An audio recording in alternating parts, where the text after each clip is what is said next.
Morning, everybody. Morning.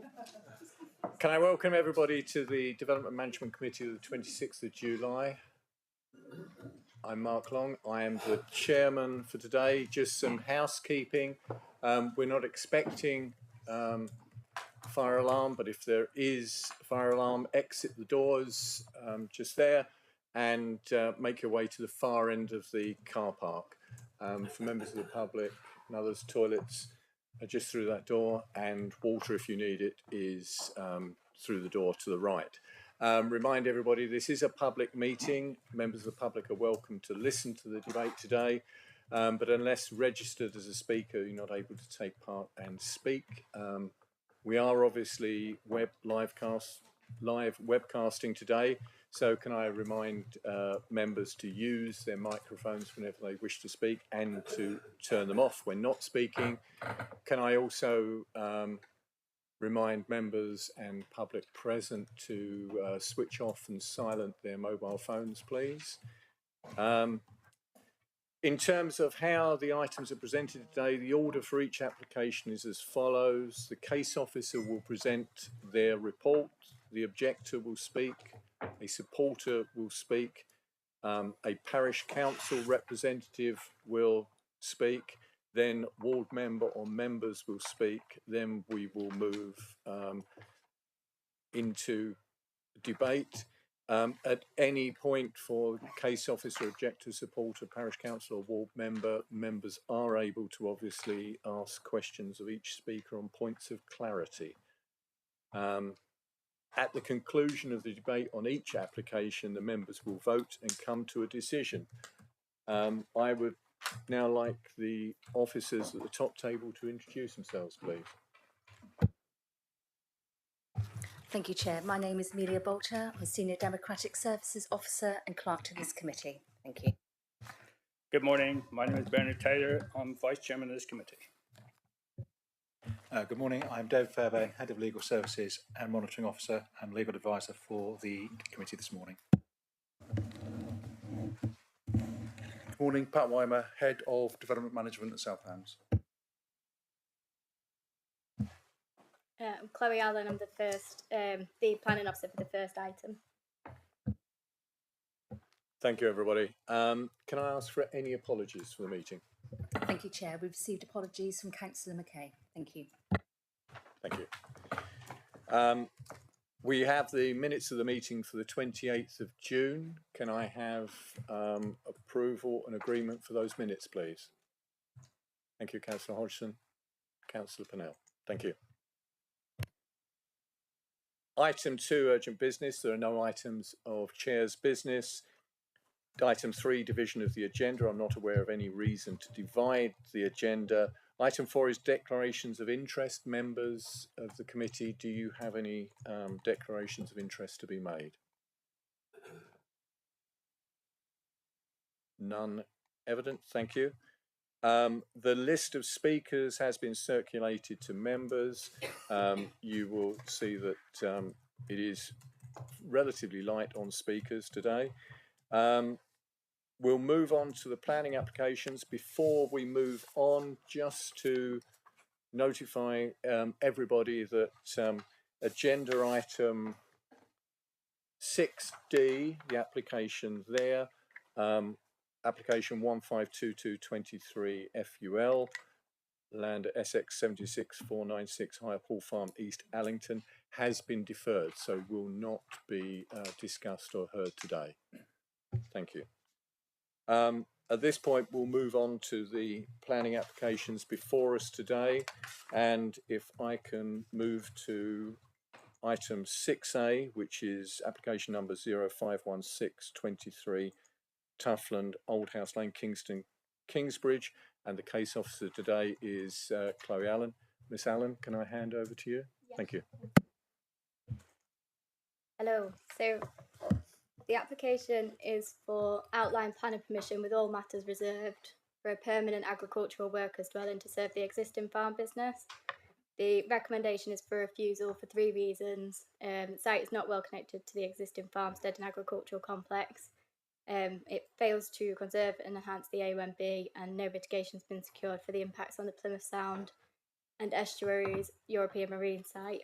The item is being heard at committee as Councillor Taylor requested so, as the justification for the agricultural workers dwelling is being confirmed by the agricultural consultant, and also as the chosen site is on the edge of the farmstead and is not considered to be visible in the wider landscape and would provide security for livestock in the adjacent farm building. As an update, the map shown on the first page of the officer's report in the agenda report on page 11 is out of date and doesn't show all of the buildings which have been erected on the site. Correct plans will be shown through this presentation as well as on the site photos. So just as planning history for the site, there was temporary planning permission granted for a mobile home for an agricultural dwelling. Condition 3 requires that mobile home to be removed and the land restored by the 24th of October 2022. It's just the elevations of the previous mobile home granted. So for context, the application site is shown with the red arrow. There's St Anne's Chapel to the south and Kingston to the west. The site is in the open countryside, Bigbury Neighbourhood Plan Area and the South Devon AONB. Further zoomed in image of the site, it would lie here next to the existing livestock building to the west of an existing hedge bank, and it would use the existing access up to the B road to the west. This is the site location plans. This is the main plan that we have got as all matters are reserved. So the red outline is where the dwelling would go and utilising the existing access. To the east is all the buildings associated with Tuffland Farm. The existing mobile home is here, if you can see my cursor, and the existing farmhouse is to the south of that area here, and the rest of the buildings are agricultural. This plan was provided by the applicant and agent to show the existing use of the buildings which are on site, and also to show other sites that they have considered for where the dwelling could potentially go, which are labelled as A, B and C, and they are annotated on some of the site photos which I'll show. There's a street scene image just showing the wider context of the landscape. So this is looking down the existing access. The topography around the site does raise in all directions, so Tuffland Farm is sat in a bowl down at the bottom. Another street scene image showing the context of the site. So the application site is just here. More site photos. So this looking from the existing access to the north. So the site is to the right here, and then adjacent livestock building, and then the rest of the cluster at Tuffland Farm is here. Another image from the access, again just showing the context of the site. And this is looking a little bit further along the B road, again site shown in the bowl here. Looking from the same position but showing slightly further to the east. This is from the gate gap on Old House Lane, close to the junction with the B road, looking towards the site. So site A is where the temporary mobile home is currently located. So you can't quite see it as it's behind the hill. And then existing cluster and the application site is to the right. So this is same position, just looking further to the south. And again further south with the application site shown. There's the application site directly adjacent, so it's right in here. So the land you can see raises around the site, and you've got the existing hedge bank on the right hand side. Looking from within the site towards the application site, the existing livestock building shown, and the access goes up here.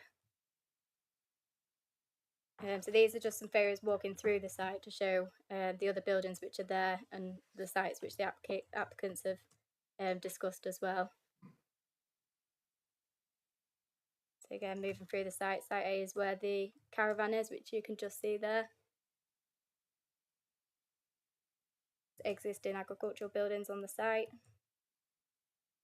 Same again. This is an existing storage building, and then behind that is the existing farmhouse.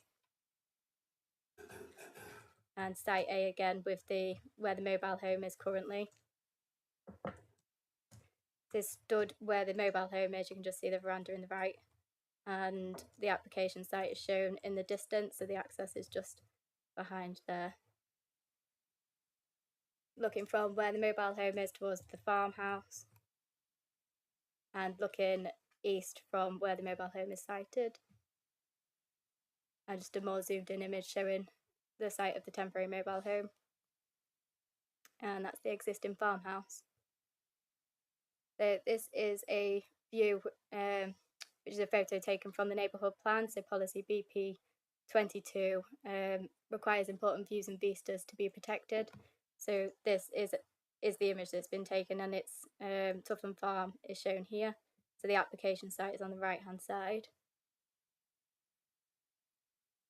So the key issues for the application relate to the principle of the development. So the agricultural consultant does support the application, has confirmed that there's a functional need for a second permanent rural workers dwelling, but it's considered to be contrary to aims of SPT 1 and TTV 26, which seek to make effective use of the land through optimising the reuse of previously developed sites and redundant or disused buildings, therefore reducing the need for greenfield development and protecting natural assets. It's also considered to be contrary to BP 9 of the neighbourhood plan, which requires agricultural development to be well related to an existing farmstead or agricultural complex, unless very special reasons are provided as to what to demonstrate why it needs to be located elsewhere. In respect to the landscape impacts, the landscape officer has objected to the application. It's considered that the development would fail to conserve and enhance the landscape and scenic beauty and special qualities of the South Devon AONB, including important views and vistas across the site. Considered to be contrary to DEVs 23 and 25 of the JLP and BP 18 of the neighbourhood plan, and also BP 9 of the neighbourhood plan, which states that development should ensure that no harm is caused to the landscape and scenic beauty of the AONB, and also BP 22, which seeks to protect important views and vistas.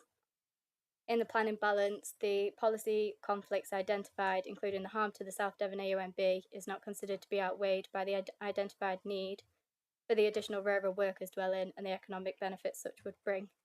There is also a reason for refusal on the lack of mitigation for the impacts on the Plymouth Sound and Estuaries European Marine Site, but that could be overcome by securing a unilateral undertaking for a contribution. So the application is recommended for refusal. Those are the 3 reasons which are listed in the first page of the officer's report. And that's it, thank you. Thank you for that. Any questions of the officer by members? Councillor Hodgson. It seems to me that there are choices that have been considered. I suppose what I'm not hearing is why are those choices being, not actually taken forward, because it seems that there's, they might sort of resolve the problem given the AONB. Have those discussions taken place with the applicant? Yes, so the applicant, following the landscape objection being received, the applicants and agent have provided considerations and an additional justification statement. The details of that are set out in the officer's report. There's quite a lot of information in there. These are some bullet points on kind of a summary of why the applicants have considered the chosen site to be the best site and have discounted other sites. But in terms of the officer recommendation, it's not considered that the consideration of the alternative sites overcomes the harm to the AONB, and the fact that the chosen site isn't considered to be appropriate. It's considered that site A, which is where the temporary caravan currently is, could be considered in more detail. Would be an appropriate size for a small dwelling to be positioned on there, and also whether they could consider other buildings within the site to provide that additional dwelling. Ms. Allen, thank you. Councillor Hodgson, that might well be a question of the applicant later. Thank you. Councillor Bonham. Yeah, thank you, Councillor Long, and thank you, Officer. My question relates to the first of the 3 reasons that you've got for refusing this. And it's more a point of understanding what this really means, because I've not come across this before, so excuse me. So what you're saying is that there's a requirement for the development to be well related to an existing farmstead or agricultural complex. Could you help us understand what that really means and why you think this proposal is not consistent with that requirement? Thank you. So I think it's mainly to do with the characteristics of the chosen site and that relationship with the existing cluster of buildings. So currently the site is a completely undeveloped field, except for obviously the access going through. The topography is higher than the existing cluster of buildings, and so putting a dwelling on there, although a lower dwelling could be considered, it is all matters reserved, so we've not got full details of the dwelling. Actually developing that site, it's considered that any dwelling put on there wouldn't be very well related to the existing cluster of buildings, given the height and separation on the other side of the existing hedge bank and in an undeveloped field. Councillor Bonham, I might, on that question, bring in the landscape officer, Ms Ermson, to address it as well. Thank you. Hello, I'm Amanda Ermson, the landscape specialist. Basically what Chloe said, when you look at the existing farmstead, it is quite well contained at the head of the coombe. It's in a bowl, as Chloe explained, and the landscape is sort of wrapping around it, and then becomes much more elevated further away from the existing development. And what happens at the point where the site location is, it's on the other side of a well-established hedge bank that has been in existence for quite some time when we look at the historic landscape maps. And so it's pushing development beyond the present level of containment. And that was felt to result in an erosion of the open, undeveloped, tranquil plateau area of the landscape. So you're pushing development, built form out of where it is presently contained within the top of the coombe and the present farmstead. Thank you. Does that address your concerns? Thank you. Councillor Panel, I think. Any other comments or questions for the officer? If there are no more, then we will thank you, Ms Allen, Ms Ermson, for that. We'll move on to, we do not have an objector for this application, but we do have a supporter. Amanda Burden, please. Thank you.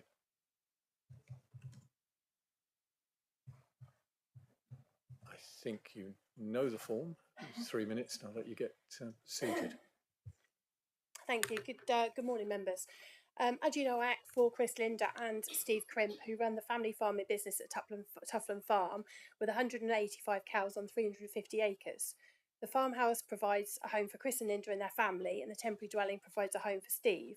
The cows and young stock are housed in purpose-built buildings you saw at the site, and there are 5 silage pits for grass and maize silage that provides the winter fodder. The agricultural consultant and Chloe have confirmed that there is a need for a permanent second dwelling on the holding. The site chosen is adjacent to the young stock housing and therefore is within sight and sound of the livestock and the substantial farm business for which the applicants are responsible, yet a safe distance away from busy farming activities. The site is on the western side of the farm holding, adjacent to the entrance road, and therefore offers the best security from the roadside. Since the existing farmhouse is at the far eastern side of the site, having a presence on the western side of the site will improve security and provide a deterrent to petty thieves. The site chosen is relatively level, but we need to have a small amount of engineering works to facilitate a dwelling, and we consider a 1.5-storey dormer style property would be the most appropriate, making use of the change in topography and taking a lead from the height of the adjacent young stock building. You've seen the site from your site visit and from an annotated plan showing that Tuffland Farm is situated in a bowl visible from the B3392 road, but not in the wider landscape. The site chosen sits against the backdrop of the farmstead when viewed from that road, but is not visible from the important view shown in the photographs, which you've seen there. We've assessed all of the other potential sites on the holding. The 2 sites either side of the access road are bisected by numerous cattle tracks, downwind of a livestock building and 2 silage pits, and would be the natural place for farm buildings to expand onto in the future. The site where the mobile home is located is steep, narrow and more prominent, and is also immediately adjacent to and overlooking the traditional farmhouse. Due to the topography, it is considered that a permanent dwelling in this location would dominate the traditional farmhouse, being at a much higher level. You saw the traditional stone barn adjacent to the farmhouse, which backs onto the cubicle shed and cow yard, and the slurry store. This building houses the workshop and storage for smaller items, and is also the thoroughfare to the slurry pit. It is and has no amenity space. It has been suggested that the farmhouse could be subdivided.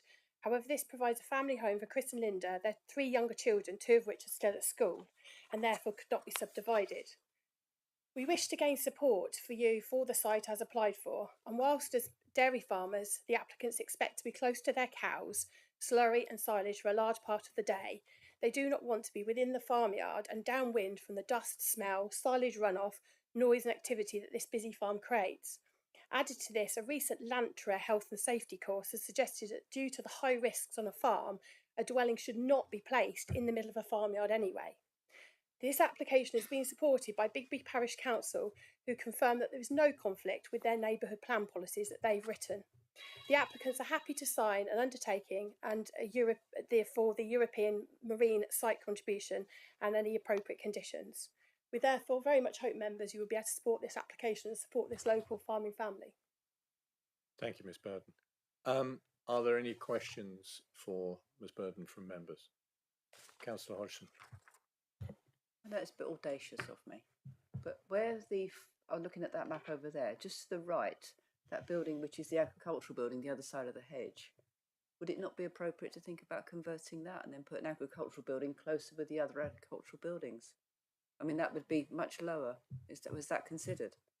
I mean, that building is probably about 150 to 200,000 pounds worth of building with all the concrete and things with it. And the opposite side are 2 silage pits. Because I think there was mention, somebody talked about maybe moving the silage pits again. There's all the effluent tanks, the concrete that go with it. So I don't think it can be, no. Because then the building would have to go somewhere else. Well, I was just thinking if the problem is where you've got, trying to keep the understandably the residential, away from where the agricultural, and I think there's a lot of good reasons for that. I mean, where the property is proposed is actually still about the same equidistant to the silage pits as the other agricultural building, actually, except that maybe out the prevailing wind. Yeah. Would you be able to put the plan back on with all the annotations, because that's probably quite useful. Yeah. Okay. Thank you. Okay, thank you. Yeah.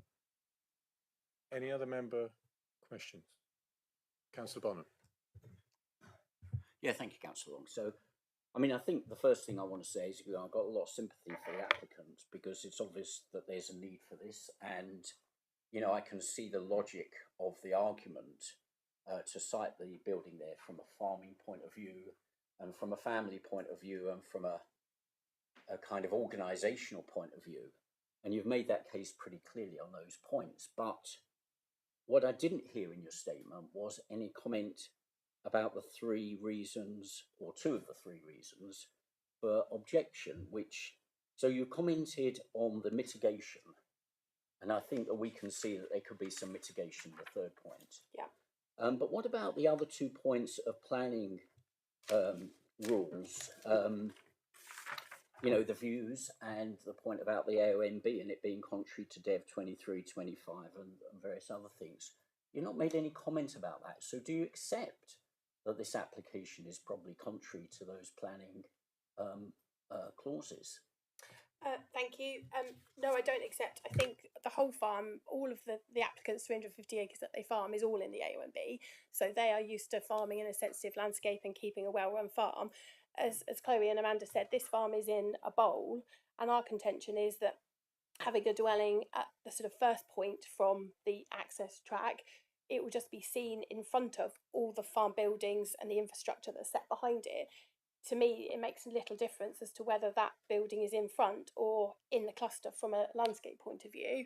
This is a reserve matters application. So I know that this committee has seen other applications and previously about size of dwellings.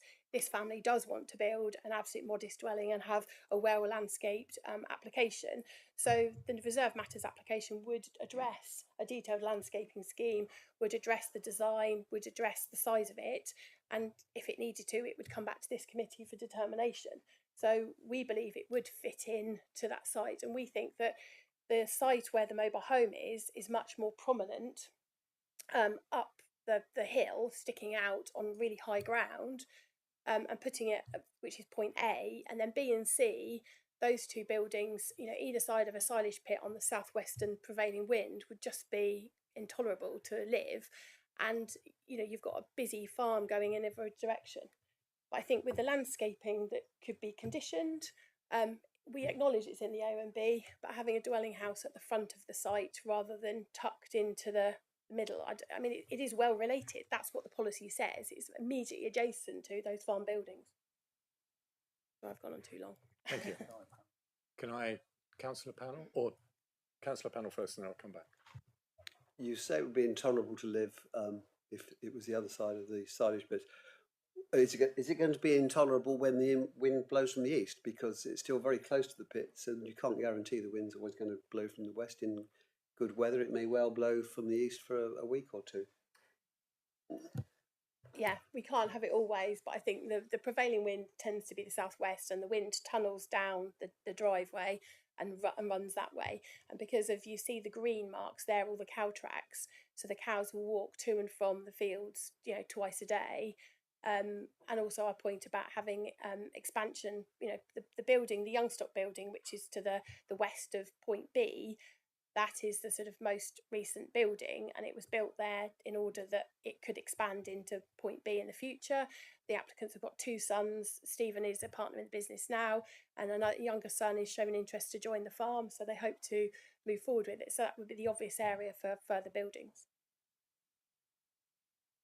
Thank you, Ms. Byrne. Can you switch your mic off? Thank you. Any other questions? Councillor Bonham, one more. Thank you. Yeah, just quickly then. I just want to look at site A if I can. So we've seen the site and the photos, but does the farm own the rest of that land, which is, it's got a name, Tuffland, I think, on that map. Does the family own the rest of that field adjacent to the current caravan mobile home site? Which potentially I think could be, used for expansion of that piece of ground and the potential building on it. Thank you. Yes, the previous site plan showed, so the Crimp's boundary is the B3392 on the west side, so they own all of the land. Thank you. All the land to the west. The blue line is their boundary, and then the blue line. Can you see the little triangle that's on the east side? They own that bit. So you can see there's a pond, and that is at the bottom of the valley where there's a stream, and the long thin field in which the mobile home is in the top northwestern corner is a very steep field. It is like the side of a house, so it runs. It's a typical valley field. So to build buildings or infrastructure in there would result in massive engineering works. I don't think that's why the farm has gone west, because it wouldn't go east. Thank you, Ms. Bird. Councillor Bonham? Yeah, just wonder if we could see the photo of that again. It's just of the caravan site field, just to underline your point or to have our own view on it. Thank you.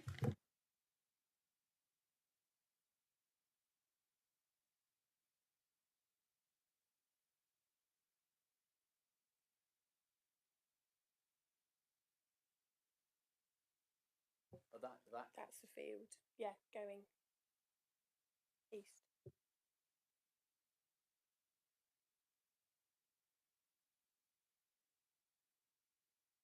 At this point, Ms. Allen, can you give some clarification on this, please?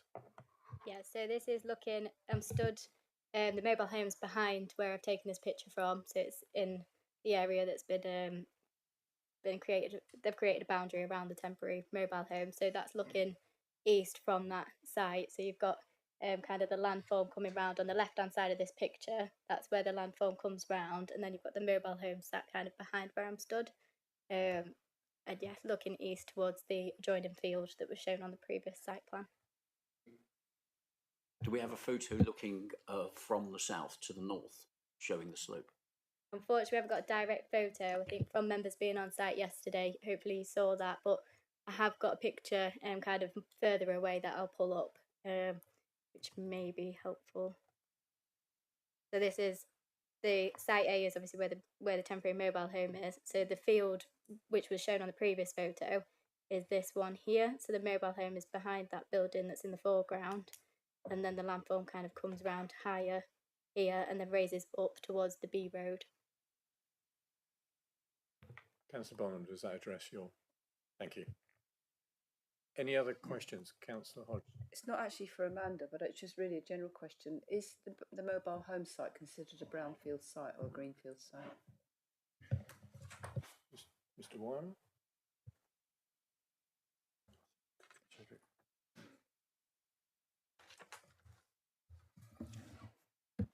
I might have to fudge this one. It's an interesting question. If the building had a permanent permission, then I would say yes, it was. It would form within the definition of previously developed land. Because the mobile home had a temporary 3-year permission, I'm not sure it would fall within the definition of previously developed land because it's only a temporary permission, and once that permission lapses or a house is approved, then you'd expect that site, the mobile home, to be removed and that site to be assimilated back into agricultural use. So I think it probably isn't previously developed land in the usual definition. Any further questions from members? If there aren't, thank you very much. Thank you. As we move on, we do not have a speaker from Bigbury Parish Council, and we move to the ward member, Councillor Taylor. Yeah, thank you very much. This is obviously a growing business, and it's grown beyond recognition over the last probably 15, 20 years. And I mean, this isn't a planning issue, but the thing is, I'd like to say that probably this is one of the cleanest, tidiest farms that I've visited on all my site visits, and I think it deserves a congratulations to the farmer. And they are a forward-thinking family, and to me, I don't think there's any other site that is as suitable as this. But I got to listen to what everybody's thoughts are during the debate, and then I would like to come back again, Chairman, if I may, and put my points. Thank you, Councillor Taylor. As we have concluded the presentations, I now move into the debate on the topic. Does anybody wish to comment? Thanks. Oh, sorry, thank you. I've got a question which Councillor Taylor might be able to. We don't have anyone from the parish council, so it's kind of a question related to that, which Councillor Taylor might be able to answer. It's the site is listed, I gather, in the neighbourhood plan as one of the protected views. However, the parish council appears to be supporting this application. So I don't quite, there seems to be a contradiction there. Can you enlighten me at all? Can I just, that question might well be more appropriate for the planning officer rather than the ward member. We haven't had a lot of detail from the parish council on their comments. It's just simply a support for the application, so there's not overly a lot of discussion on the policies in the neighbourhood plan from that point. Okay, thank you. I'm a bit surprised that they haven't gone into more detail if they've actually they've taken a lot of trouble to put it in their neighbourhood plan as a protected view, and then they don't actually, and then they make a decision which appears to go the opposite way, and they don't actually give us any more detail on that. But thanks for that anyway. I will allow Councillor Taylor to pass comment, but obviously reflect that it's his view as a council ward member, not that of the parish council. Yes, yeah, I was at the parish council meeting when they put this through. I mean, their neighbourhood plan is to protect the landscape and the views. This is a dwelling that's going to be below that. I mean, if you want to move it up to where the caravan is, or even further up, then it's going to increase that view. This is why the parish council thought this was probably the better site, because it wouldn't interfere with the views. And councillor, if you'd been at the council the site visit, you would have realised that it is in a bowl and it's not that visible from anywhere. And providing that when the final thing comes in, that we can actually condition landscaping, I think it will be hidden. And I don't think that there's. Councillor Taylor, Yeah, can sorry. I say you're straying into areas? Yeah, right. It was really the question as Yes, to why there seemed to be a contradiction between the parish that's right. council neighbourhood plan and the support for this. No, it was the neighbourhood plan. It says about landscape and views, and this they didn't feel that this was interfering with that. That's all I can say. Does that answer your questions, Councillor Callaghan? Well, yes, I mean, as far as it goes, yeah, thank you. Thank you. Can I move back, because that was a question of clarification, now back into the debate and ask any members wish to pass any comment or debate this application? Councillor Nix. Thank you, Councillor Long. I know we're not allowed to look at precedent for things. However, as a comment, if you look in other areas very close by that, there are buildings on much more prominent sites around the area than we're talking about here.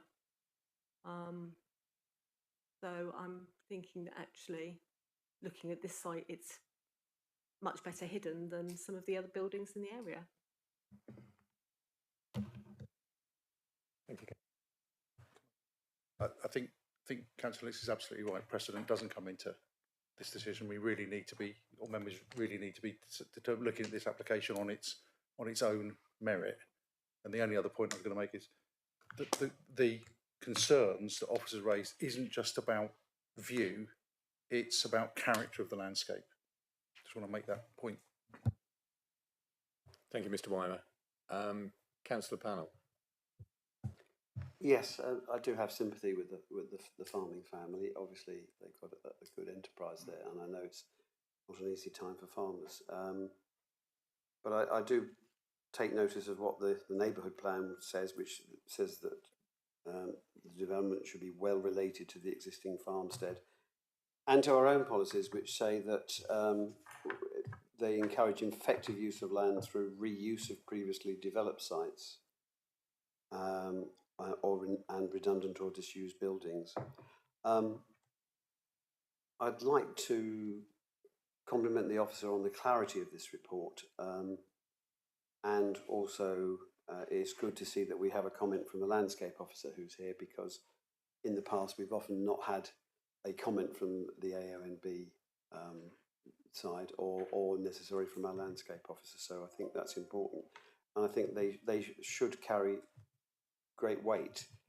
On the drive to Modbury after we left this site, I looked across the landscape, and yes, all I could see in that vicinity was fields. I know there's one farm on the skyline that you can see from this farm, quite aware of that one, but we have to apply the policies that we have developed over recent years, and we need to be very cautious, I think, in going against what seem to be some really strong policies.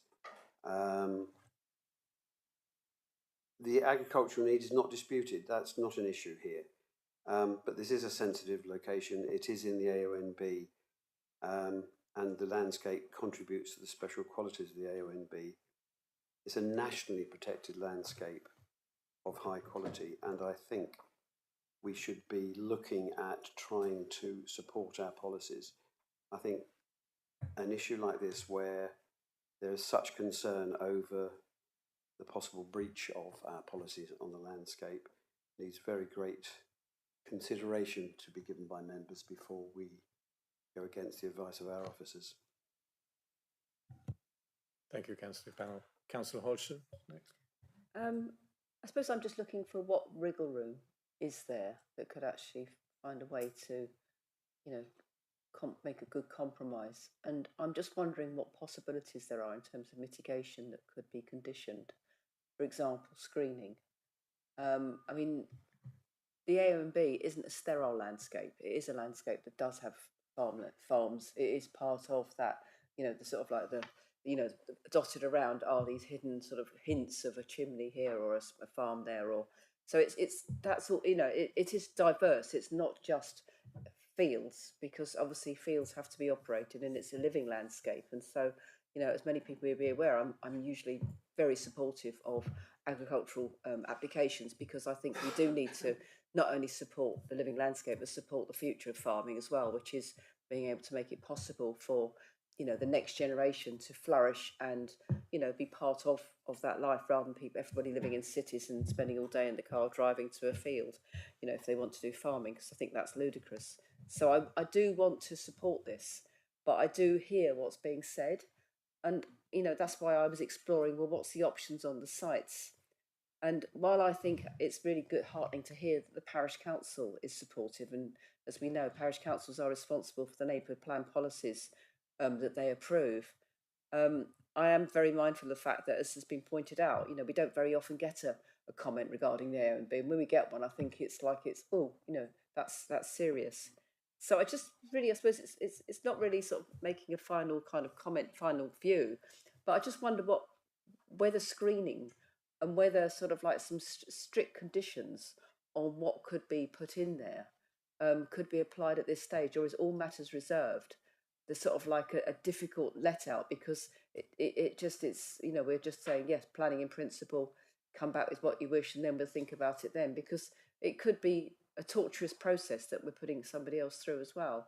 I mean, I'm thinking, you know, some of the buildings that we do have good visibility of in this landscape are fabulous buildings that, you know, we wouldn't want to be without. I mean, I've always said, you know, good planning should mean that somehow or another we'd get Totnes Castle through a planning application. I mean, actually, I wonder, you know, so, you know, who would want to be without, you know, landscape items like that? So it's finding that balance, and I think not always thinking the worst of what's possibly going to be developed and what things can look like as the landscape evolves with the new premises and properties and developments that go up. So I'm just kind of throwing that into the mix a little bit, really, because I don't want to say no to something that I would really like to find a way to support in some capacity.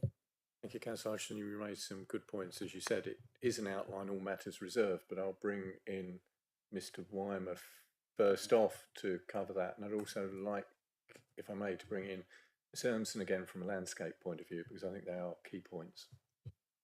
Thank you, Chair. Before I defer to Mrs. Ermson, I think Councillor Hodgson's probably hit the nail on the head. It is an outline application with all matters reserved. So without having detail around levels, scale, mass, size, number of floors, I think it's very, very difficult, incredibly challenging to know what mitigation through landscaping could, if any, achieve, because you don't know what you're actually looking to mitigate against. So that, I think you did hit that nail on the head, but I'll defer to Mrs. Ermson on the wider point. Thank you, and thank you for the question. The first thing I'd like to just highlight is the importance of the landscape character, not just the visual effects. So one of the maps that Chloe showed you was a historic landscape map, which shows that we've got very well established field patterns here that have been in existence for quite some time. One of the things that will contribute towards what are viewed as the special qualities of the AONB landscape. And we're also in a location that's on elevated plateau, where there is, by its nature, not very much tree cover other than in large blocks. So in order to develop the application site, there'll be an interruption to the existing field boundaries and a change in the pattern, new boundaries created, and to use a large amount of screening would possibly not be a characteristic feature within the elevated plateau. So it then becomes a bit of a challenge in terms of whether or not your possible mitigation in terms of screening is going to fit in with what the presiding landscape character is in that area. So those are the first considerations that I suggest thinking about. The other factor is that if we are to apply the mitigation hierarchy, the first instance we should be looking to avoid harmful development before we consider whether or not we can mitigate for it and, as a last resort, compensate. And for an outline application with no details provided, I would suggest we should be maybe looking at the avoid in the first instance. Thank you. Thank you, Ms Anderson. Do you wish to come back, Councillor Hodgson? I'm going to take a bold move and actually support the officer's report of recommendation of refusal. So I propose refusal. Thank you. So I have moved proposal to support the officer's recommendation from Councillor Hodgson, seconded by Councillor Pannell. Thank you. Any other comments, Councillor Bonner? Sorry. I'll take Councillor Bonner. Councillor Bonner. Yeah, thanks very much. I guess I come to the point quickly, and I support the proposal. I support the motion because I think that in this case the argument about the AONB overrides the requirement, I think, which is justified and for a new property on the site. And I'm not totally convinced about the weakness put forward by the applicant about alternative site A. So just to touch on that, if I may, a little bit, there's 3 reasons stated for site A not being appropriate. Firstly, it's too small. I mean, that caravan is fairly big, and I think it's surrounded by other piece of flat land to the right of it, which could be used. Secondly, there's engineering works needed. Well, it's already flat, as far as I could see when I went to the visit, both on the caravan site or underneath it, and the land to the right and further over. And thirdly, it overlooks the main house. Well, I think there's someone living in it at the moment overlooking the main house. Correct me if I'm wrong. So I don't quite understand any of those 3 arguments for it not being suitable. Maybe there are others. But I think we need to judge this on planning matters, and it seems to me that it doesn't comply with, especially around the Dev 23 and 25. So while I've got a lot of sympathy with the applicant, I think it would be easier, as Councillor Allen says, if we had a full planning application for this site. But at the moment, it doesn't seem to comply, as far as I can see from what I've been told. Thank you. Thank you, Councillor Bonham. Councillor Abbott. Thank you. When the square is taken out of an adjacent field, it really seems to jar as an effect, an affront on the landscape. As for views, though, there's a view from the road, which you might be able to bring up, which is the apparently view to be preserved. And I don't mind sort of any of those really. And I don't think you can see this new site. So that it seems to me that the view is not being affected. The square, as you see in the bottom left of that, just looks like a bit of a carbuncle. And it's true that that the old field boundary is there on the old maps, and the new site is adjacent to the farm. If it wasn't for that hedge, it would be a contiguous part of development of the farm site. It's over the hedge, so it gives that impression of being separate and not part of the farm. But you know, if you look at it overall, it is. Should there be mitigation, then the realignment of that hedge to incorporate the new western boundary into the alignment of the old hedge, curving round or something, might make it less jarring. But the arguments that when I was there, B and C seemed to be acceptable, but the health argument for the children seems to me one that government policy, we were told, is not to build in locations such as B and C. I think A would be more prominent. It would be absolutely visible in the landscape. There are some shots which show the caravan. You can make it out, and a new building will be bigger than the caravan. So I'm not convinced by the overall argument at all. And actually, I'm going to vote against the motion.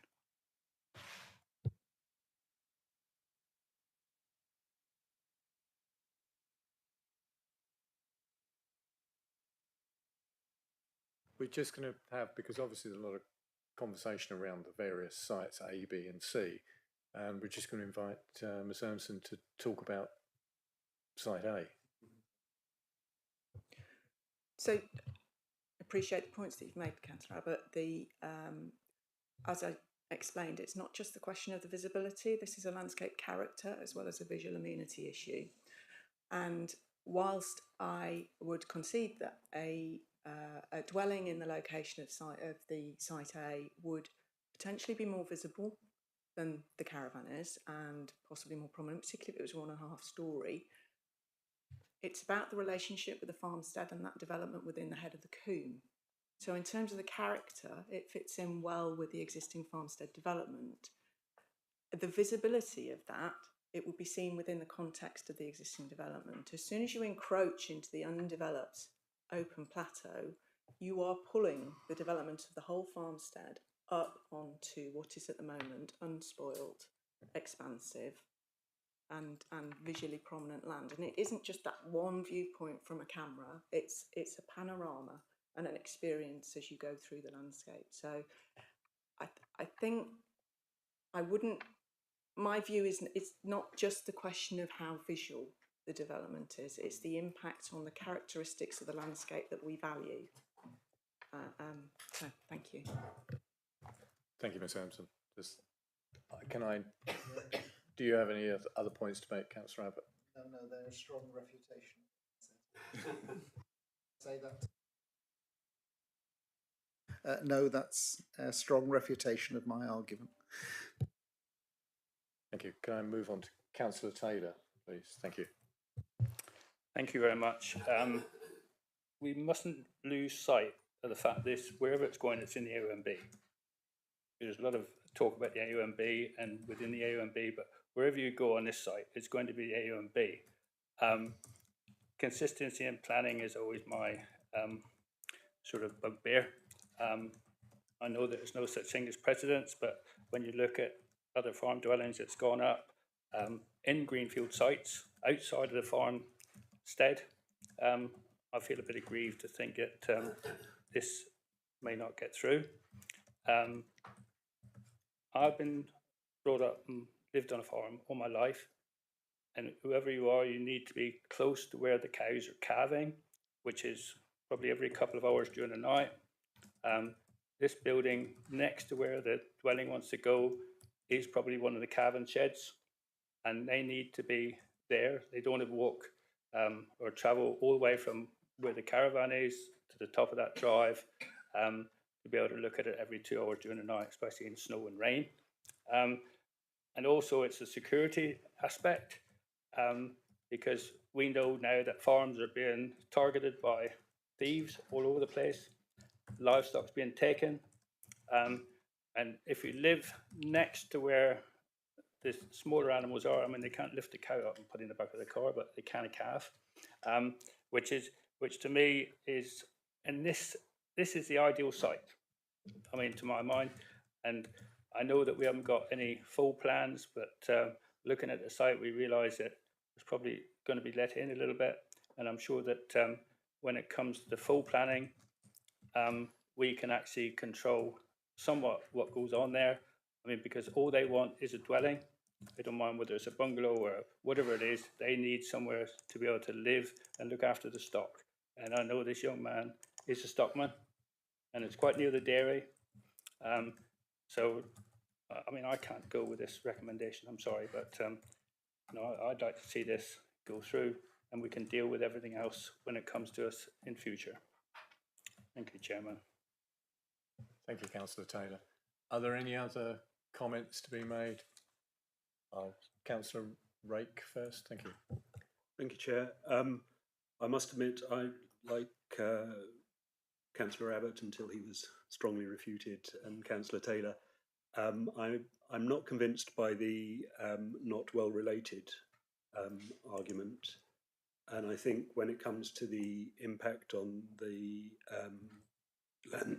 excuse me, on the landscape and landscape character, I think we have to consider that in incremental terms, given that we've acknowledged the need for an agricultural dwelling, and consider the delta between putting it on any other site and putting it on this one. And to my mind, given the inconveniences of the other sites considered, I don't think that the delta is sufficient for me to support the motion to refuse. Thank you, Councillor Rake. Councillor Allen? Councillor Allen. Thank you. No, I totally understand the concerns about the character of the landscape. That's the big concern. But I come down very firmly in favour of Councillor Taylor's position. I think the farm needs supporting. It makes absolute sense in farming terms. I also come from a farming background. I would be very supportive of this farm and would like to see us voting against the refusal. Thank you. Councillor Callaghan. It's just a question. Councillor Taylor, I think, mentioned one of the issues as being security for the livestock, and is that a planning issue? Mr. Weimer. So in the officer's report, security is the argument for where it's located, improving security is discussed. In previous guidance, security is referred to for agricultural workers' dwellings. Obviously, it is an important point, but it's not considered in itself to be sufficient justification for the chosen location. Whether they could look at alternative means. There is already a dwelling on the site and a temporary mobile home, which will act as a deterrent. And also, we've had no information on criminal activity or issues with that sort of thing on this site.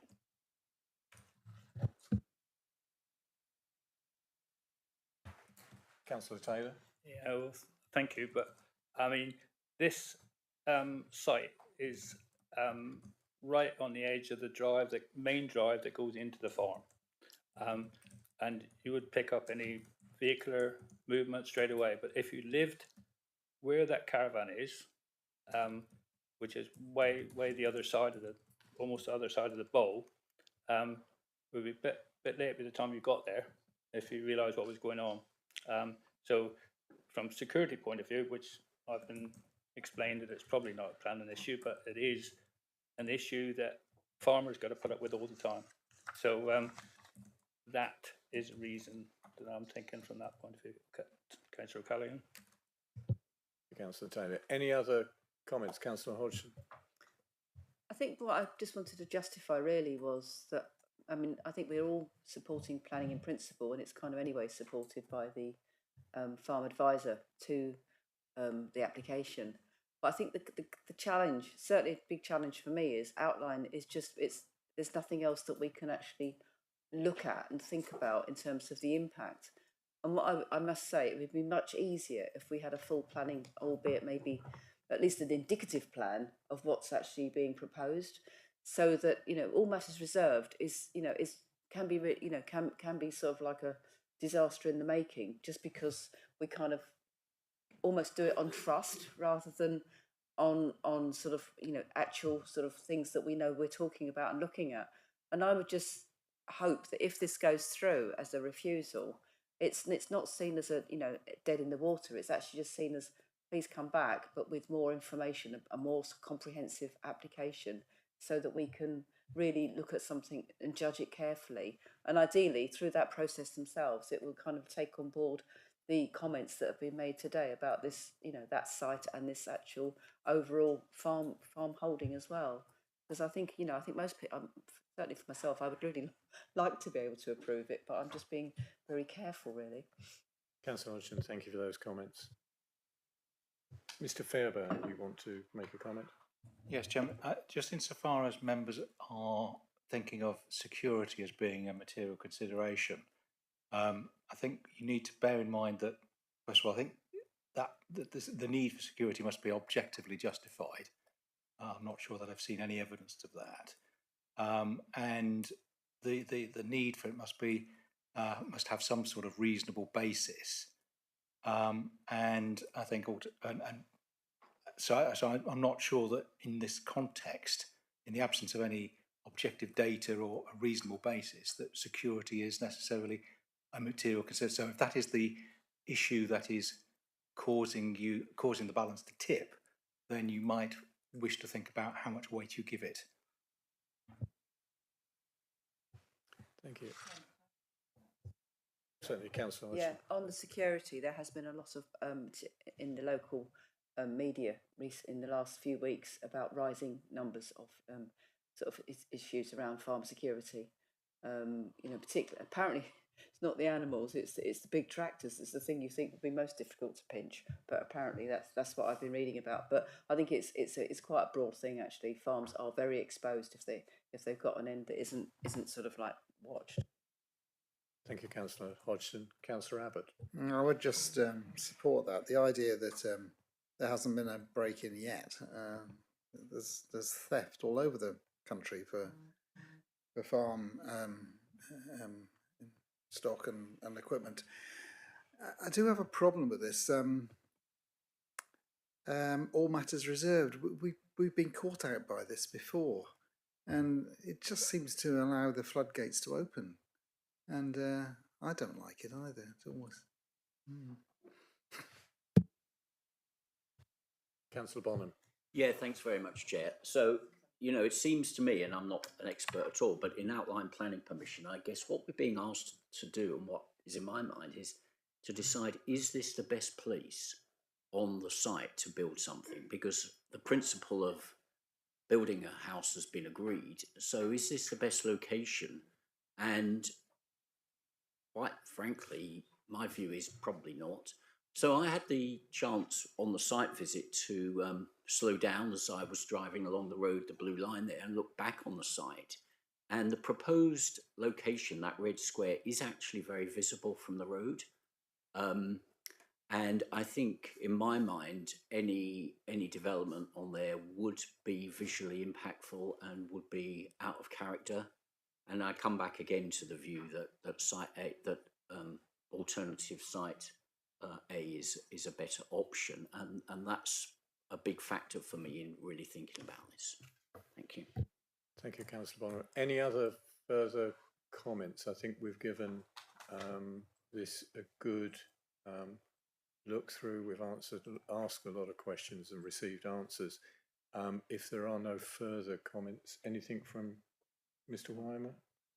We have a proposer to go with the officer's recommendation of refusal from Councillor Hodgson, seconded by Councillor Pannell. I will take this to the vote now.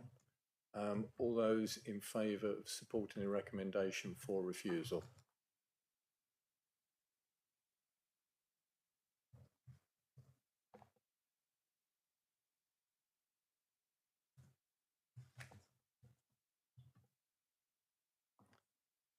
Those against?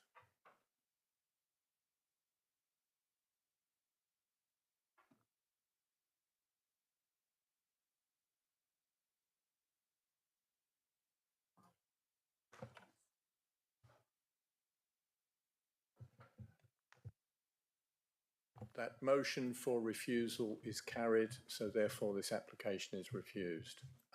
Thank you, everybody, and I'm sure things will continue after this. Thank you. We'll move on to the next case. We'll just give the opportunity for officers to swap out. Can I thank Ms. Allen, Ms. Ermson, and members of the public for attendance for this application. And we will be moving on to agenda item 6B, which is application number 150823 FUL, land at SX 619532, Lewson, Westlake. And we'll just have a member changeover.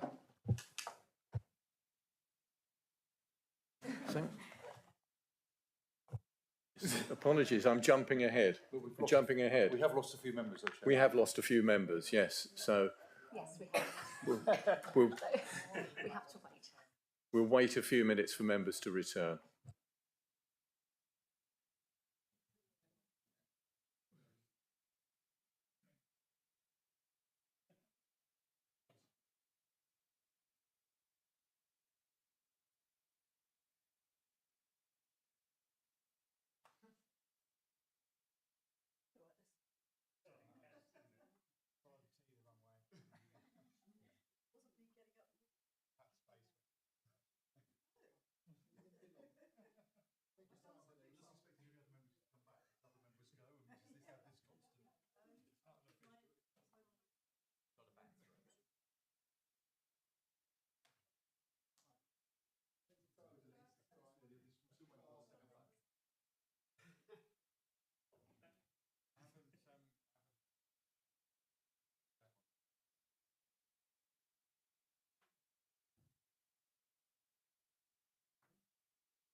If we can resume now, we are on application item 150823 FUL, land at Westlake.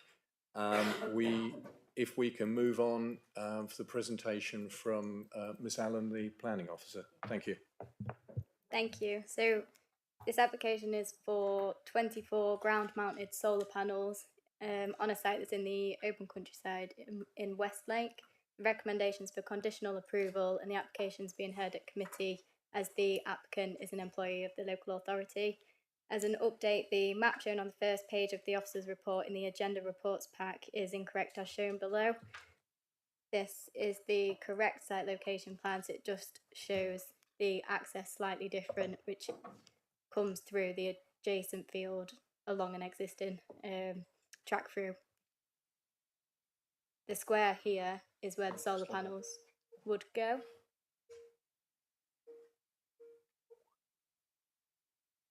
Okay. So the square here is where the solar panels would be. The red line is just to show how the solar panels would be brought onto the site. So it's through an existing access through the applicant's land. Just as a matter of principle, planning application sites should the red line should also include the access to the public highway. So the application site is the red rectangle. The long red line is simply over the existing access track, so you can see where the site accesses the highway. And on the original committee report, that access track was the line was slightly incorrect. It's now been corrected, so it covers what is on the ground as the access track. It's simply a red line. The red line was a little bit wrong when it was on the access track. Okay, thank you. What I was trying to just check is that the size of the area for the panels is just the red square in the field. That's correct. Thank you. Sorry, there are some more plans as well to clarify where the solar panels are going. So yeah, red square here is where the actual solar panels will be placed.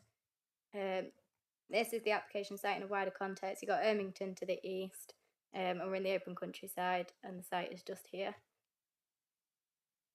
So closer view of the application site. There is a listed building on the site, and this building here is a Kirtledge listed building which is owned by the applicant.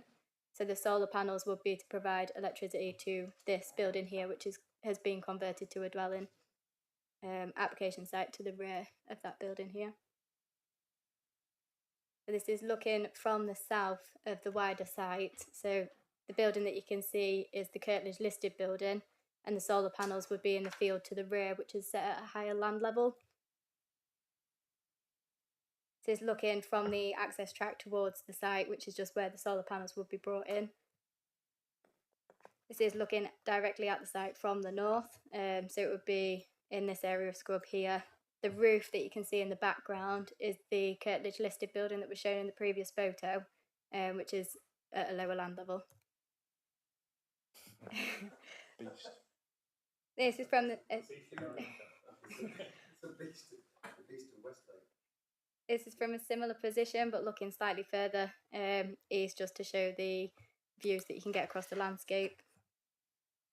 This is looking north, so it's quite contained by the existing topography. There's not many views of the site from the north. Looking east, the wider field is enclosed by existing landscaping and hedge banks. And again, looking at the site from the east to the west, and solar panels will go in this area here. This is looking along the track to provide a bit of context that the solar panels will go on the left-hand side, and the building, which was previously shown, the Kirtledge listed building, is on the right at a lower land level again, which you can see there. So on the plans, the red outlined square is where the solar panels would be. This is Woodrick Barn, which is owned by the applicant, and the solar panels are to serve electricity to Woodrick Barn. Similar plan, but also showing that they would have livestock fencing around the solar panel site, because the wider site would still be used for grazing livestock. Elevations of the solar panels would be a maximum height of 1.9 metres and set in 2 rows. Again, the elevation showing that it would be maximum 1.9 metres high. This is the brochure that's been provided to show the solar panels. They would have a black finish and an anti-reflective coated heat strengthened glass. In respect of the planning history, there was planning permission granted for conversion of the Kirtledge listed building to a dwelling, which has been completed, and that permission did include installation of solar panels on the roof. The conversion has been completed, but the solar panels weren't installed due to project costs at the time, and the applicant now considers that the solar panels could have a negative impact on the building and its character, and therefore considers that the ground-mounted solar panels in the chosen location would be a better alternative. So the key issues, in terms of the principle, it's considered that it aligns with the JLP policies, including which provides support for increasing the use and production of decentralised energy, including through delivering on-site low-carbon or renewable energy systems. The heritage impacts is not considered that the development will harm the significance or setting of the listed or Kirtledge listed buildings. The heritage officer was consulted and raised no objections, and it's considered it could provide an enhancement compared to providing the solar panels on the roof of the Kirtledge listed building.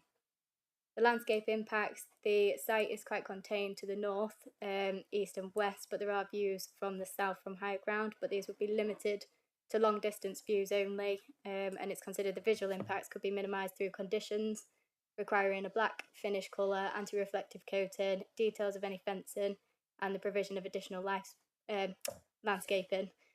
And the solar panels do have a limited lifespan, so there would be a condition recommended to require removal once they're no longer required. There's no concrete footings required for the solar panels either, so there's no development on the ground other than the installation into the ground themselves. In terms of impact on ecology and trees, the tree officer raised no objections, and the site is under a mid-level stewardship scheme for low-impact grassland, and the brambles in the field where the solar panels are to be sited are due to be flailed this year. in early September. So Devon County Council were consulted, Devon County Council Ecology, sorry, were consulted and advised that as the habitat is going to be removed outside the planning system as part of the stewardship scheme, in this instance, it's considered an informative note to the applicant would be appropriate to remind them of their duty and legal responsibilities regarding protected species. And landscaping would also be considered to provide additional biodiversity benefits. The recommendation is for conditional approval, and that provides a list of the recommended conditions. That's everything, thank you. Thank you, Ms Allen. Any questions of the officer? Councillor Rake first. Sorry, could you just clarify something? You said that obviously solar panels have a limited life. If they came to the end of their life but were still required, they could be replaced. You seem to suggest that that would trigger removal. So there's been quite a number of applications for solar panels, and we do recommend a condition to require removal when they're no longer required. If they were replaced or there were changes, it's likely they would need to submit a further planning application.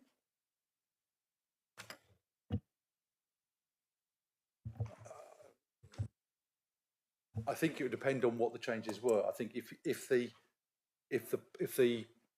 frames were still there and usable, and they were literally just taking off a panel and replacing it with a similar panel, I don't think that would require consent, provided they were still it was in line with the black finish, and it was in line with the approved plans. If they weren't replaced and they then were no longer in use, then we would expect them to be removed from the site. But whilst they were still in use, then they would be covered by the permission. Councillor Hodgson and then Councillor Powell. Yeah, there's an opportunity under these solar arrays on natural ground rather than on the roof to enhance biodiversity underneath them, and it's good that there's quite a height which allows for that. In fact, it would allow almost at that height for grazing if need be. And I'm just wondering, given our new planning policy, which is supporting climate emergency and biodiversity, can we apply a condition asking them to actually to scatter some wildlife seed, some wild meadow seeds underneath there? If they're taking away the blackberries rather, the briars, then can we ask them to do that, or is that unreasonable? I mean, is it too prescriptive? Thank you, Ms. Councillor Hodgson. So there is a recommended condition for a landscaping scheme, which that sort of thing can be incorporated within. Could actually name that then as something we would be actively looking for. I'd be very hesitant about naming a specific thing to go back, because if you then said briars have got to go, brambles got to go back, the chances are they are going to get pretty quickly above the height of the bottom of the panels, and then would start potentially shading them. So I think I absolutely agree we should be seeking some additional planting underneath, but I'd be a little bit nervous about brambles, because they can I didn't say that. I just said that the brambles are being taken away anyway. They're being flayed.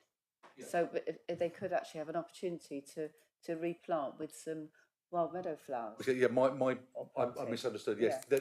The condition 3 would absolutely deal with that. So the yellow rattle actually is toxic to grass. I don't know about other things, and so you can actually progress that naturally. Councillor Hodgson, I think it's clear that we could, within condition 3, move that. Name it, right? Yeah. Councillor Powell. Yeah, is it not intended to graze under these?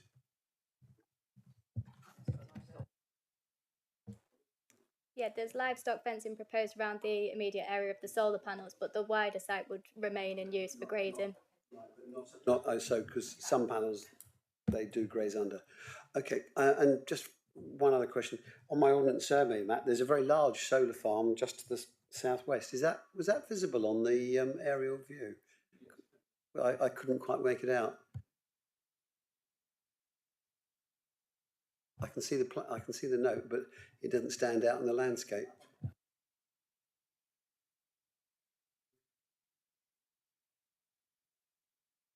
Thank you, Councillor Powell. Any other questions of the officer? If not, thank you. We have for this application, there are No objector, supporter, no comments from Remington Parish Council or from the ward member. So I'll move into, and is this a question or are we moving into the debate? So if we can move into the debate, please.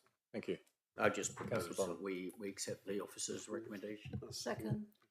Third. We'll just before we move to that, we'll just have a. I'm making the assumption that it is officer's recommendation subject to ensuring that the landscape condition specifically refers to planting amongst or underneath the solar panels that specifically enhances the biodiversity of the area. Are you happy with that, Councillor? Because you raised that first. Councillor Rake. Thank you, Chairman. I have a very similar system installed on my property, and the biodiversity pretty much looks after itself, to be honest. It's the wildflower seeds have planted themselves beautifully. So Thank you, Councillor Rake. Right, we have a proposal for from I think Councillor Bonham, and there were a lot of other hands that went up, and I'm not sure which one would be second. I'll take Councillor Allen. So we have a proposer and a seconder for conditional approval as per the officer's recommendation. Is there anybody else wish to have any other further comments on the application? Councillor Abbott, microphone. Sorry, there was a debate going on there, more by looks than by voice. So there's a fence going up. It's going to keep out cattle. Possibly it's going to be therefore quite widely spaced, but since it's a fence, could there be a hedgehog highway if it doesn't need one? Because it's widely spaced, then that will be okay. My understanding is that it's likely to be a post and rail stock fence that keeps out cattle. There's a condition asking for details of the fence. If it is, so I suspect it'll be really wide space post. If the details are any less than that, then yes, that would be taken into account. Does that satisfy you, Councillor Abbott? Thank you. Right, we have a please. We have a proposer and a second, and I'd like to take this to the vote now. All those in favour of the proposal? Thank you, that is unanimous. Thank you, members. We now move on to the next application. We do actually have this time an officer change, so give us a few minutes, but if members can please remain in the room. Thank you. And we move on to item 6C, which is application 187523, VAR, Marlins Farm, Newton Abbott, Totnes, and the Newton Road. Newton Road. Apologies, yes, Newton Road. Charlotte can start, but I do need to go. I need to set up anyway. Right, we'll wait for the officer to set up, ready to present.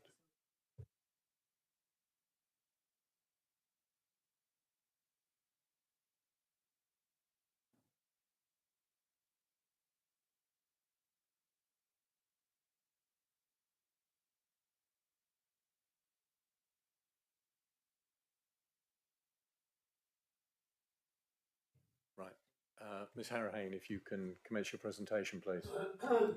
Thank you, Chairman. This application is a variation of condition to a previously approved scheme. The application is only at Planning Committee because the applicant is an employee of the council.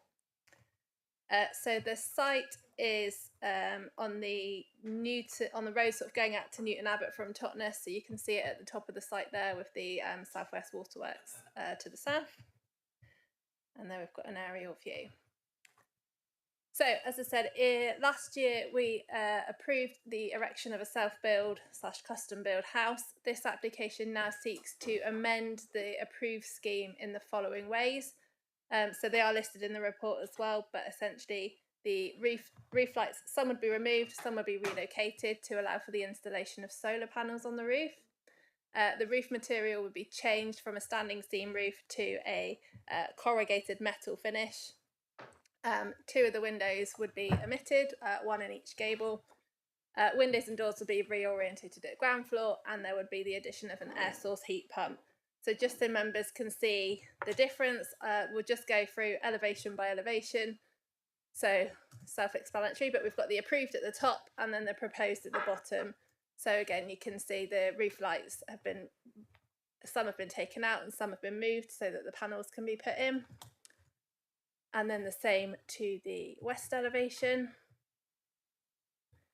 And then for the north and south, as you can see, there were going to be 2 first floor windows in the gables at the top, and they've been removed. So very simply, the minor sort of aesthetic changes are proposed. The scale and the location of the dwelling aren't going to be changed by the proposed amendments.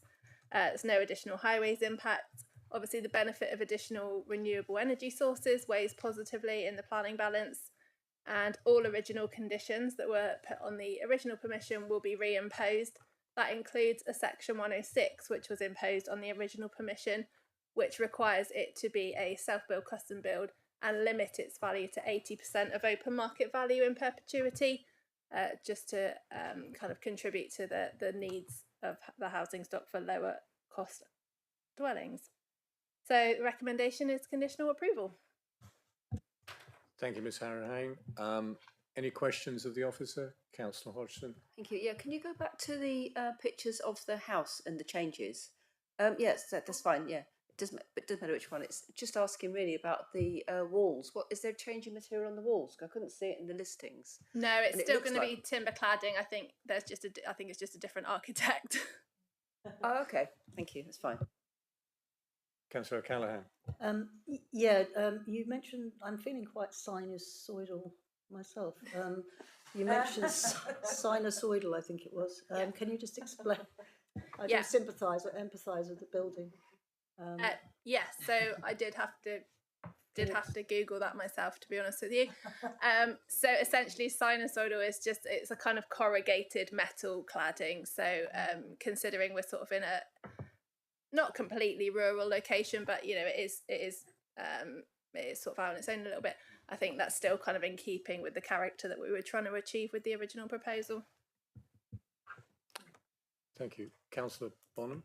Yeah, I just want to go back to Councillor Hodgson's question because it looks different. So is there a condition that, or is it just obvious that the walls are going to be the same timber cladding at the same colour? Because presumably that was discussed in the first approval. If that's the case, then fine. But it does look different, and I don't want the new proposal to go ahead with some different outlook. Condition 3 of the original application and would be reimposed if permission is granted this time, requires all details of external materials to be submitted for agreement. So as I say, it's not been suggested that would be a change, but we have that kind of caveat that we will have to approve the materials anyway, so we can make sure that it is the same. Councillor Pannell. I'd like to propose approval, please, in line with the officer's recommendation. Thank you. Do we have a second, Councillor O'Callaghan? It was just a question. So, shall I ask it now? Yes, please. It was to do in a sinusy way. Shall I just? I don't know who to ask it. Yes, the parish councils are mentioned. 2 of them, and Bury Pomeroy and Little Hempston. Neither has Little Hempston actually responded at all, just out of interest. Bury Pomeroy seems to say that they weren't consulted, or so. I don't know, quite understand what they. But Little Hempston was also consulted, but I couldn't see any record of what they'd said. Is there anything? No, so it's in the parish of Bury Pomeroy. Little Hempston were consulted because of the proximity to the parish boundary. So if it's quite close, we consult the neighbouring parish. Little Hempston haven't replied to this one. In terms of Bury Pomeroy, as it says in the report, their only comment to this application is that they weren't consulted on the original application. Our record showed that they were consulted. So yeah, I mean, all the information was obviously available online to view as well. But no, nothing from Little Hempston for this one.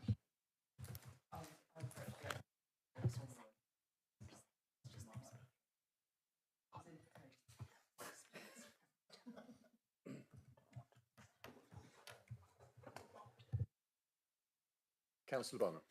Well, if no one seconded it, I'll second it. I wasn't sure if anyone did up till now, just to be clear.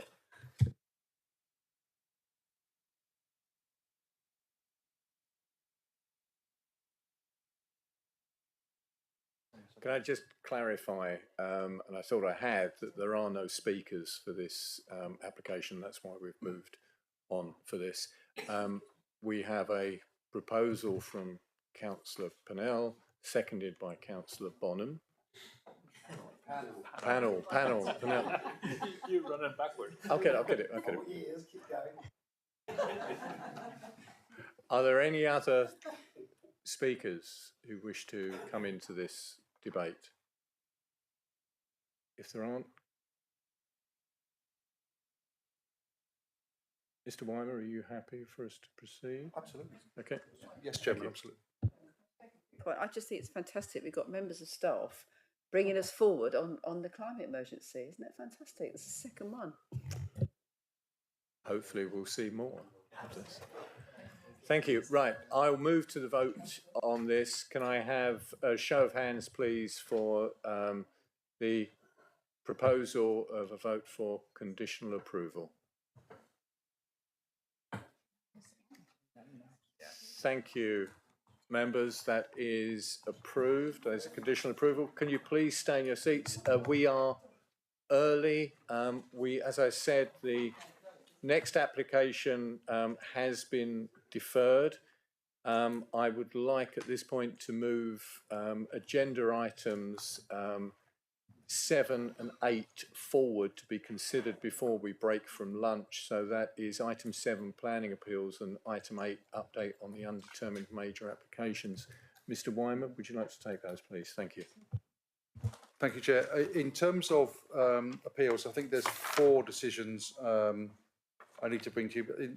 But given that Charlotte's still with us, and she was the case officer of the first one, the Homefield Farm at Sherford, I'd just bat that one to her if that's okay, because she knows it in far more detail than I did. More than happy to. Thank you. Thank you. So this was an informal hearing that we were involved in at the end of last year. There were 3 key issues. The first was, so sorry, just to backtrack. So the application was for the conversion of some old barns to 3 holiday units with the construction of a new house for the applicant, who would then run the site as a holiday complex. So the 3 issues that we raised were that there was no identified need for tourist accommodation in Sherford. Just to clarify, this is the small Sherford next to Frogmore, not the new big Sherford. So we also thought that the new house that was proposed for the applicant was excessively large and didn't contribute to addressing any housing imbalance. And also it was an unsustainable location for new tourist development. The fly in the ointment with this one really is that the applicant had 2 lawful fallbacks, which was for the existing use of the site as commercial. It had previously been occupied as workshops. And there was also an extant planning permission from the 1990s for conversion of the barns to 4 dwellings. So the inspector gave more weight to the fallbacks than we had as officers. So generally the appeal hearing concluded that the inspector agreed that it didn't accord with the development plan, but that the benefits of the proposed scheme were greater than the fallbacks which could be implemented.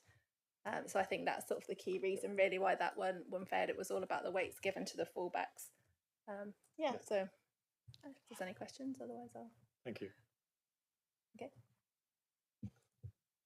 Okay, the other 3, we'll start with one that I think Councillor Abbott knows quite well, 41 Brook Road in Ivybridge, which was quite an interesting household application, because it's quite rare to get in excess of 120 letters of objection to a rear extension. So there was a significant amount of objection. The Town Council also had objected. The officer view was that the extension, when viewed in combination with another extension that had already been constructed, that it probably just tipped the balance in terms of harm to one of the neighbouring properties, the inspector took an alternative view and said that he didn't view that there was sufficient harm to neighbouring properties for a refusal, and it was therefore the appeal was allowed. However, the inspector didn't consider that the council's decision was unreasonable, that it was a reasonable decision to take, and therefore costs weren't awarded against the. It was an application for a partial award of costs because we didn't have on a second reason refusal around the details of offence, but the inspector said no, that's fine. The second one is a replacement agricultural building, agricultural barn at Gampton. The appeal has been dismissed on the basis that the inspector didn't consider that the agricultural need had been proven, and that contrary to the applicant's assertion that it was in flood zone 1, most of the site was actually in flood zone 3, is confirmed by the Environment Agency. No sequential tests have been provided, and therefore there was no need, and there was a flooding issue. However, the inspector did consider that if those elements had been acceptable, the building didn't have an adverse impact on the AONB, but you'd still have to demonstrate there's a need for it in the first place. And finally, Chair, whether you'd want to make any comments on this, the appeal at Ashcroft at Herbert Road at Salcombe, which is a demolition and replacement, and the inspector was quite clear that the proposed replacement would absolutely cause harm to the character and appearance of the area, and therefore was in conflict with development plan policy, both at JLP and neighbourhood plan.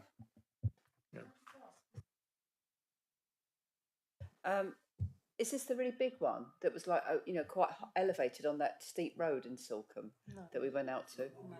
No. This is another one where I think we did go out to this one some time ago at Ashcroft, but I think that for me the important thing was the inspector's decision of street scene, and I think that has been a strong argument in the past, and I think he focused on that and dealt with it well, covering neighbourhood plan and JLP. I don't believe this was one that came to committee. I think this was an officer decision. Officer. Yes, I don't think there has been a delegated. Yes, it was you as well. Yeah. Ms. Harrahane, do you wish to give any comment, because this was one of yours? No, I think it was quite a good result. This was the second attempt by the applicant, so for them this was kind of a scaled down for what they had initially wanted, but it was still sort of too incongruous. So yeah, no, a good result I think for this one. Councillor Purnell. I know. I'll get it right. We've been to so many properties in Herbert Road and Loring Road that they all merge into one vast sort of Victorian grotesque Munsters type building. Don't insult my roads like that. People living there but say that. Well, no, I'm talking about the proposals rather than the ones that are there now.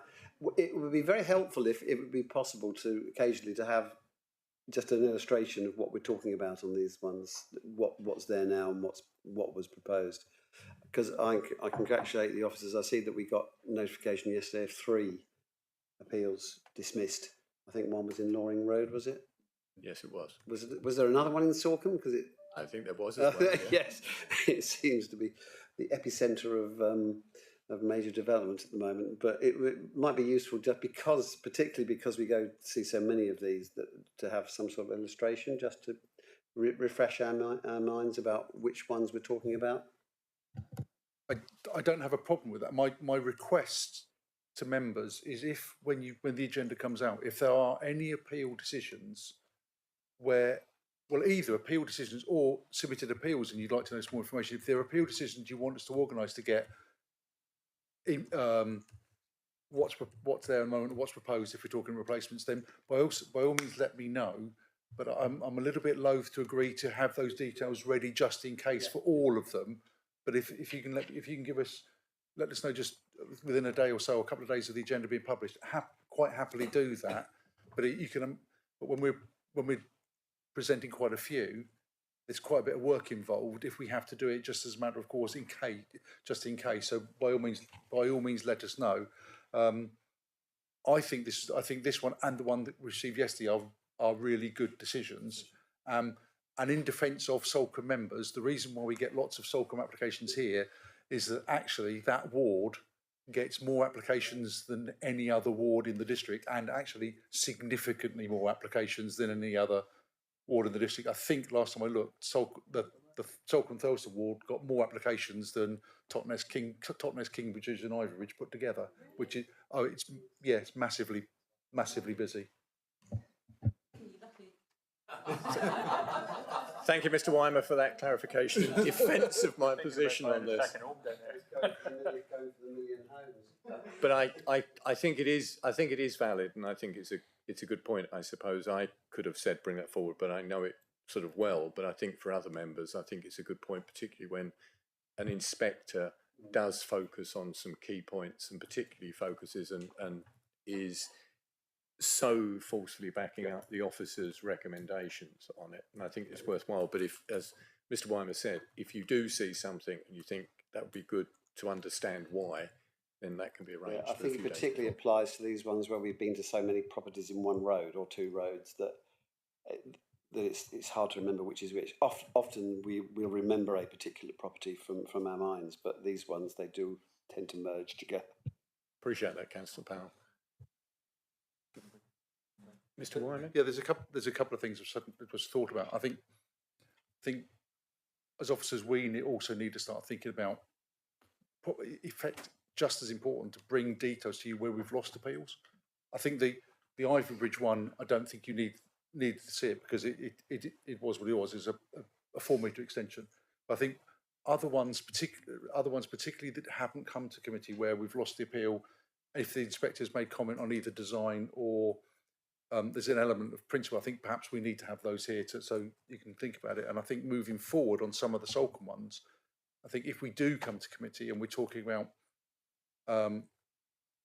street scene and character, perhaps we do need to have some information for committee on what inspectors have looked at in that immediate area and have either said, yes, we're happy with that, or no, we're not. Now, I accept and will continue to say there's no such thing as precedent, but if you can look at what an inspector has considered in the road and what they've considered because of this reason, this was either acceptable or unacceptable, perhaps that would also help your deliberations. But I've got nothing else to add on the appeals. Overall, I am very happy with the appeal decisions. We will always lose some appeals because there's certain decisions we make are always going to be subjective. And I, if anything, I'd be probably more concerned if we were winning every appeal and not losing any, because then potentially there's 50-50 decisions that were. Thank you, Mr. Weimer. I'll take Councillor Abbott first.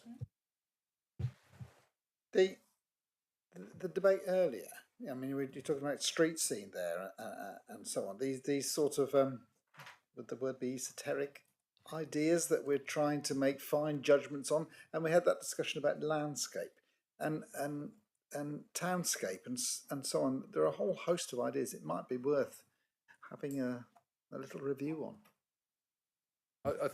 That's a fair comment. I think I can take away to see if we can get some training a seminar or a training session or discussion session for members on landscape and townscape. Yeah. Thank you, Councillor Abbott. Councillor Bonham.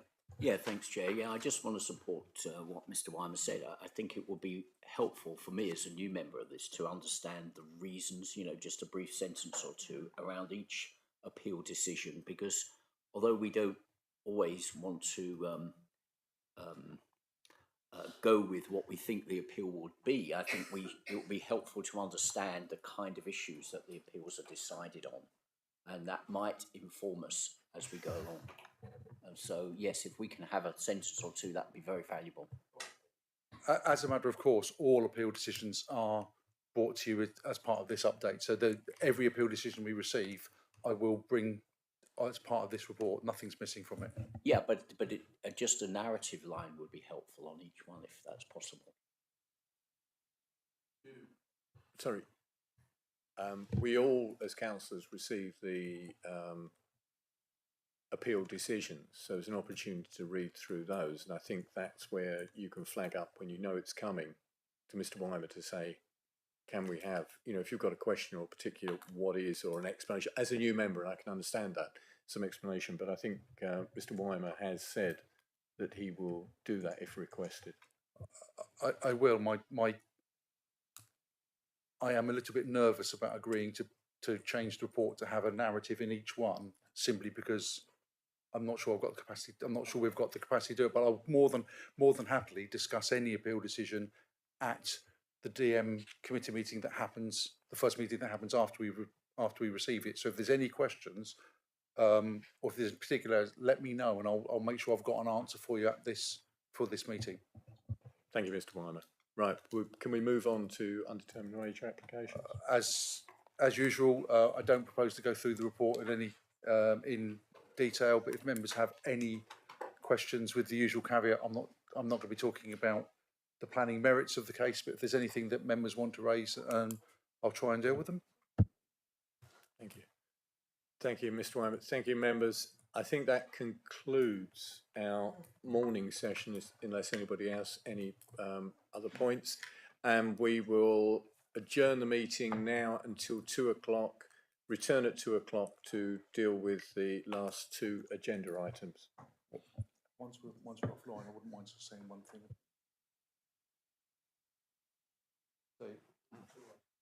Thank you. I will declare the meeting closed for this morning and return at 2 o'clock.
Good afternoon, ladies and gentlemen. We return for our afternoon. Somebody's got the speaker on. Right, thank you. Return for the afternoon session of the Development Management Committee on the 26th of July.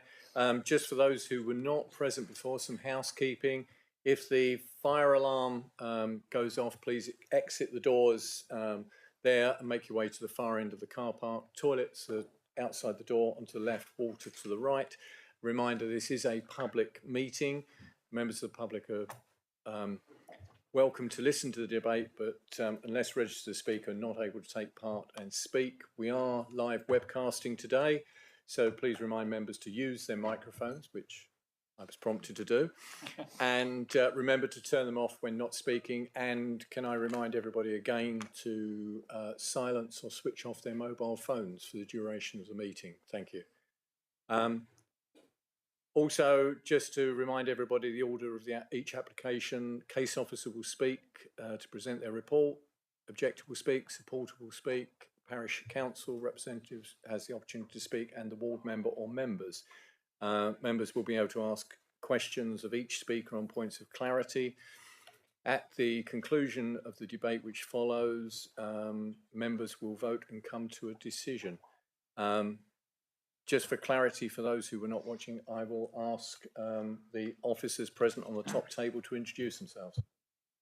Thank you, Chair. My name is Amelia Bolter, Senior Democratic Services Officer and Clerk to this committee. Thank you.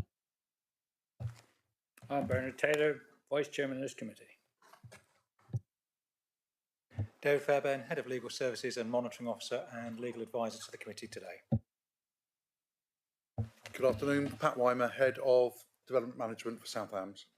Good afternoon, my name is Bryn Kitching. I'm the Planning Officer for the next item. Thank you, and just for a point of clarity, I'm Mark Long, Councillor Mark Long, Chairman of the committee.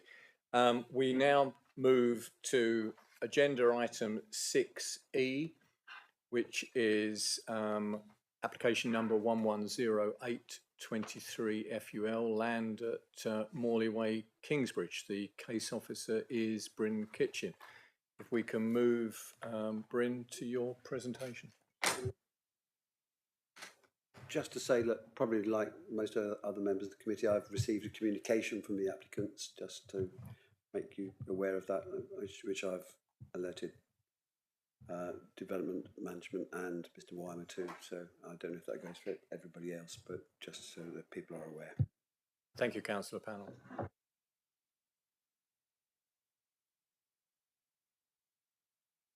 No, Chairman, I think it's everybody's got it and it is on the website. Thank you for that point of clarification. If we, Mr. Kitchen, if we can move to your report, please. Presentation. Yeah. Thank you, Chairman. Yeah, so we have a full planning application here for the proposed construction of employment buildings and associated works at Kingsbridge. This is a site which is sort of formerly known as K5 or lands sort of north of West Alvington Hill.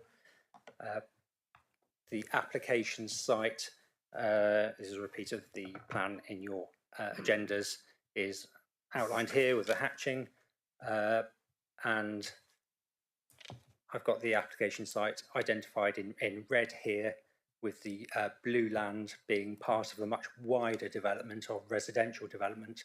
Now, some of the members here may recall that that was heard by, the Reserve Matters was heard by committee in 2020 for the residential part of a previous outline consent. The ability to submit reserve matters for the employment has fallen away through the passage of time, and that is why we have a full application for the employment. But the outline consent identified this as an employment site in 2015. A couple just aerial photographs to give some context. So the application site is this area of land here, and you can see sort of the mown parts of the fields form parts of the larger mixed-use development and residential. Just zoomed in a bit more. So application sites here. We've got employment units to the north there at Station Yard, West Alvington Hill running along the south here, and this is quite a recent aerial photograph, probably from about 12 months ago, shows the access road here being constructed into the application site, and the second access point has been constructed in this location here. That's for the residential part of the site as well.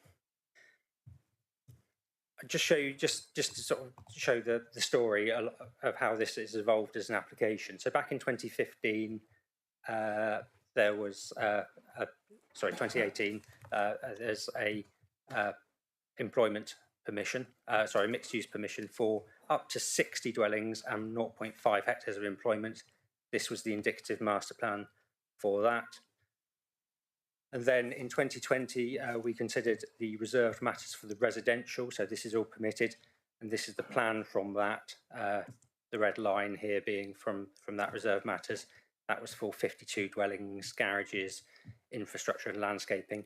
It included the access road to the employment site, which here is shown in blue with an indicative layout of what was sort of thought might happen at the time, but that was only indicative. And now we have the detail application for the construction of 2 buildings, so 2 employment buildings, which would contain 7 units, each unit of about 83 square metres each. So a total floor space of 581 square metres, and the proposed uses of those buildings are the majority of the new E class.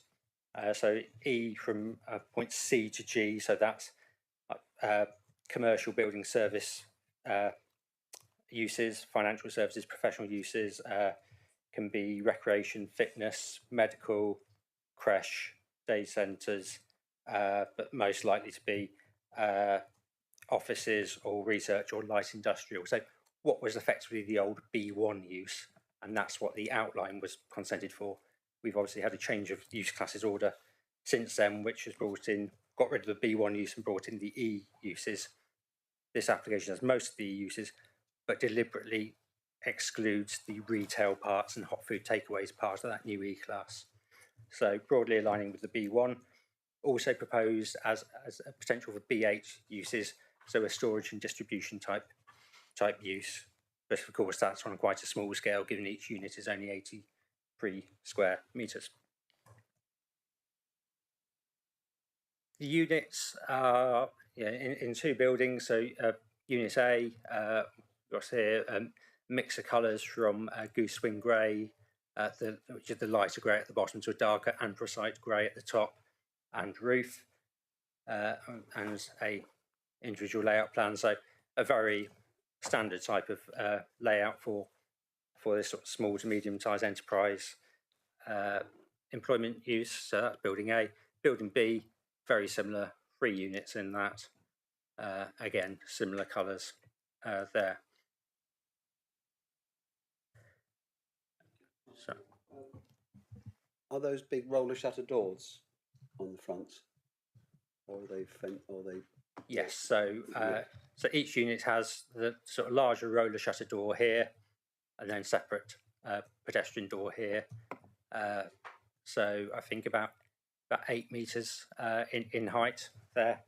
So potential for mezzanines to be put in at a later date, although not put in at this part of the application.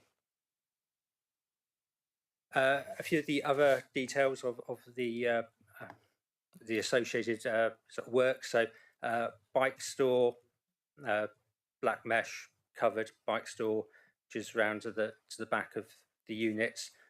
Boundary treatments to be fencing. So we've got this sort of wire mesh fencing in a black colour, and then also we've got details of the bin store enclosure at the front of the site. That being a timber hit and miss sort of panel bin store. Also, as part of the application, we have drainage details. One thing to note on this is that these drainage details actually double up as the drainage for the larger employment site as well.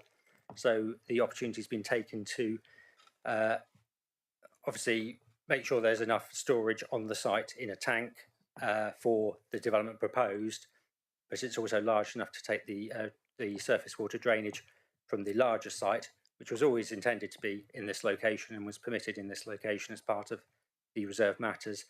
The discharge rate is the same as what's already approved for the residential at 10 litres per second, but the opportunity has been taken to increase the size of the tank to make it suitable for the 1 in 100 year plus 50%, rather than what we had previously, or the approved one is the 1 in 100 year plus 30%. So taking the opportunity to upgrade the storage capacity for the wider site as well. So that's seen as an added benefit in terms of surface water storage on the site. And I've asked the applicant to submit to show me a plan of how these buildings relate to what's existing on the adjoining site, so the employment buildings in Station Yard, and the permitted residential development on the remainder of the site. So as you see from the aerial photographs, that other than the access points, we don't have these residential dwellings here, but we need to see the context of the employment buildings in relation to the residential and how they'll be accessed. So this access road was permitted as part of the reserve matters. It brings us into this turning ahead here at a certain level, which pretty much dictates the way the site then has to be laid out in terms of having a sort of a leveled site in what is quite a sloping area, and I'll show you that in the photographs and sections in a moment. So that's the layout of the proposed buildings in relation to what is permitted to be built adjacent to the site. And this is the submitted sections plan. I'm just going to skip through this to one in a bit more detail, so it's showing each section in a bit more detail. So section AA across the front of the site, you can see the buildings here. So they are cut down into the slope quite significantly. The residential, so we have the permitted residential, which is adjoining the building as here. And then what you can see in the background is the field behind on the other side of Norden Lane, with the residential sort of penciled in that location there. So it's probably, I'll just show you the distances involved. So gable to gable between the residential to the building is 14.5 metres, but you can also see significant change in heights as well. No openings in those in either sort of gable facing each other there. And just showing how we've got a site which has a significant slope on it. The red line is the existing ground level, and you see there's quite a lot of sort of use of cut and fill to bring those employment buildings in on a level thing. So cutting it into the slope, certainly that this unit here is quite significantly down from the existing ground levels, then accompanying a fill here. This section takes us through the existing employment buildings in Station Yard, and on the left here we're seeing the proposed residential on the other side of Norden Lane, which runs here in the middle. That distance is about 38 metres across. Part of the application we have our tree plan. So this is the survey showing trees and hedgerows on the site. These are to be left as they are. So no trees being felled, and the hedgerow needing work to boost it and bring it back into a sort of favourable condition. And with that, we have a tree protection plan showing this orange area being an area where no construction works can take place, tree protection fencing and hedge protection fencing here. We have a landscape master plan, which is the basis of a proposed condition in terms of getting the detailed soft landscaping scheme. So this sets out obviously the areas which are to be landscaped, the indicative species in terms of wildflower meadow mix and grassland and tree planting to allow us to achieve the biodiversity net gain requirements. and the application does do that. So this is a landscape master plan which takes the approved landscaping details from the adjoining site. So there's some sort of continuity between the two sites. This sets out the appropriate mixes there, and then is the basis of a proposed condition to get the detailed landscaping scheme to accord with the principles set out in this landscaping master plan, which has been developed, and the landscape officer has had an opportunity to review and suggest that it is suitable for a condition to follow. The ecological impact assessment sets out the positions of, again, some of that landscaping, but also the bat and bird boxes and other requirements in terms of restoration of hedgerow along this boundary here to achieve the biodiversity net gain on the site. And I'm just going to show you some photos just for some context. So the entrance to the site off West Alvington Hill is here. The site is sort of not in view from this position, but that is the entrance road. Again, looking from the entrance road, the site drops down, so we're behind. So the next photo is from behind that mound of earth here, looking across the site. So that's those trees which I showed you in terms of the tree protection plan. We've got the employment units here and in Station Yard. You can see the slope, but the road would go along this line here, and then a cut and fill operation to get a level access for the employment buildings. Next photo is looking from the top of the hedgerow down towards the buildings in Station Yard. Similar sort of colours as proposed in the application. This is standing on that tree-lined hedgerow looking back towards West Alvington Hill. So the employment buildings on the left here, Norden Lane, and the second field off to the right. And final on-site photo from the bottom of the site looking back up. So to the left are the buildings on Station Yard. You've got Norden Lane along the top there, and just out of view on the right-hand side is that tree-lined hedgerow, which is to be retained and protected. I'm just going to show a couple of longer distance views. So in terms of the way this site works, it's more actually localised views in terms of are the important issue. Some of the longer distance views, this is taken from the footpath to the north. The two fields of the larger site are here and here, with the application site down this lower part of this lower field. So in fact, it's the residential development which we're going to be seeing from our longer distance views rather than this employment or these employment buildings because of the way they're cut into the slope. And then a similar sort of, or from slightly closer up, these are the two fields of the wider development, with the application site being sort of in behind these trees here. So seen against a backdrop of houses, existing houses and the school, proposed houses go in there as well, or permitted houses go in there. So in terms of those longer distance views, it's going to sit quite reasonably in that local landscape.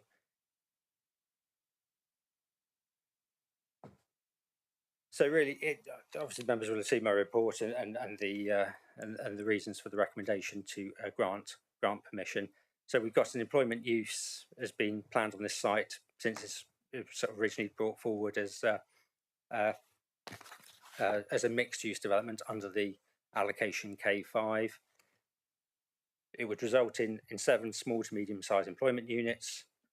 We've got Class E uses which are generally appropriate next to residential, but with conditions imposing in terms of hours of use, hours of delivery, hours of operation, we can make sure we can limit the noises and disturbance to future residents, so the two things can work side by side without any issue. The design and layout of the buildings respect the residential amenity and the character of the area, and then we have the landscaping master plan and the ecological impact assessment, which is the basis for the conditions requiring submission of a detailed landscaping plan a landscape ecology management plan and a construction ecology management plan, so we can deal with that by condition. So the recommendation is to approve, subject to, I think there's a list of 18 conditions in your report, to mitigate the impact or any potential impacts on the residential.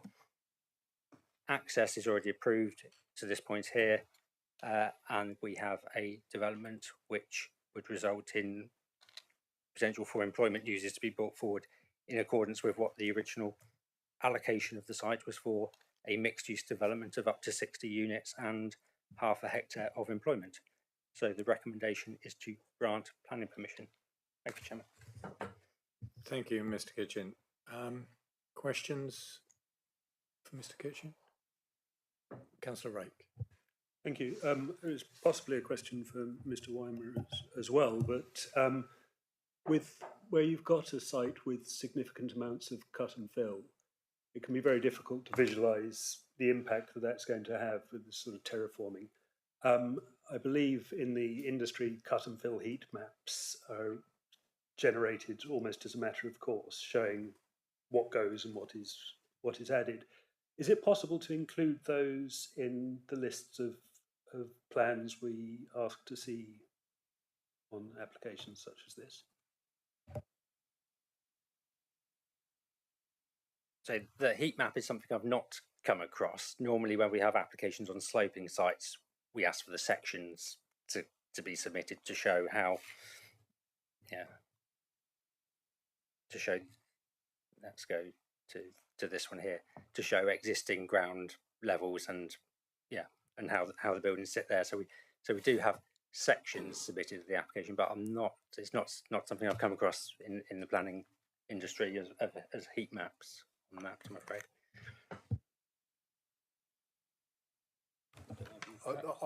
Same answer as Mr. Kitchen. It's not something I've come across either, to be truthful. Councillor Hodgson. Thank you. I'm not sure if I've missed something here, but can you show me where the parking is for all this commercial development and how many parking spaces?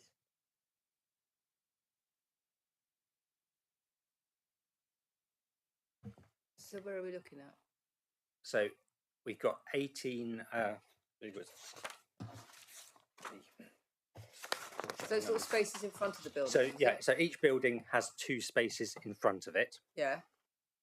We have additional spaces around the back here because this building can't have 2 spaces. So each one has 2. That's 18 altogether, is it? Dedicated. I should just. That's 18 altogether, is it? Yeah, but you've got 4 I think on the there's one side as additional. well. So 17 are 17. proposed, 7 of which are the sort of the extra wide accessible spaces. There is also space, you'll see in my report, to suggest that there's space for additional spaces here, here, here, and here. So the SPD requires, if it is a B1 use, requires 19 spaces being optimum. If it's a B8 use, 8 spaces.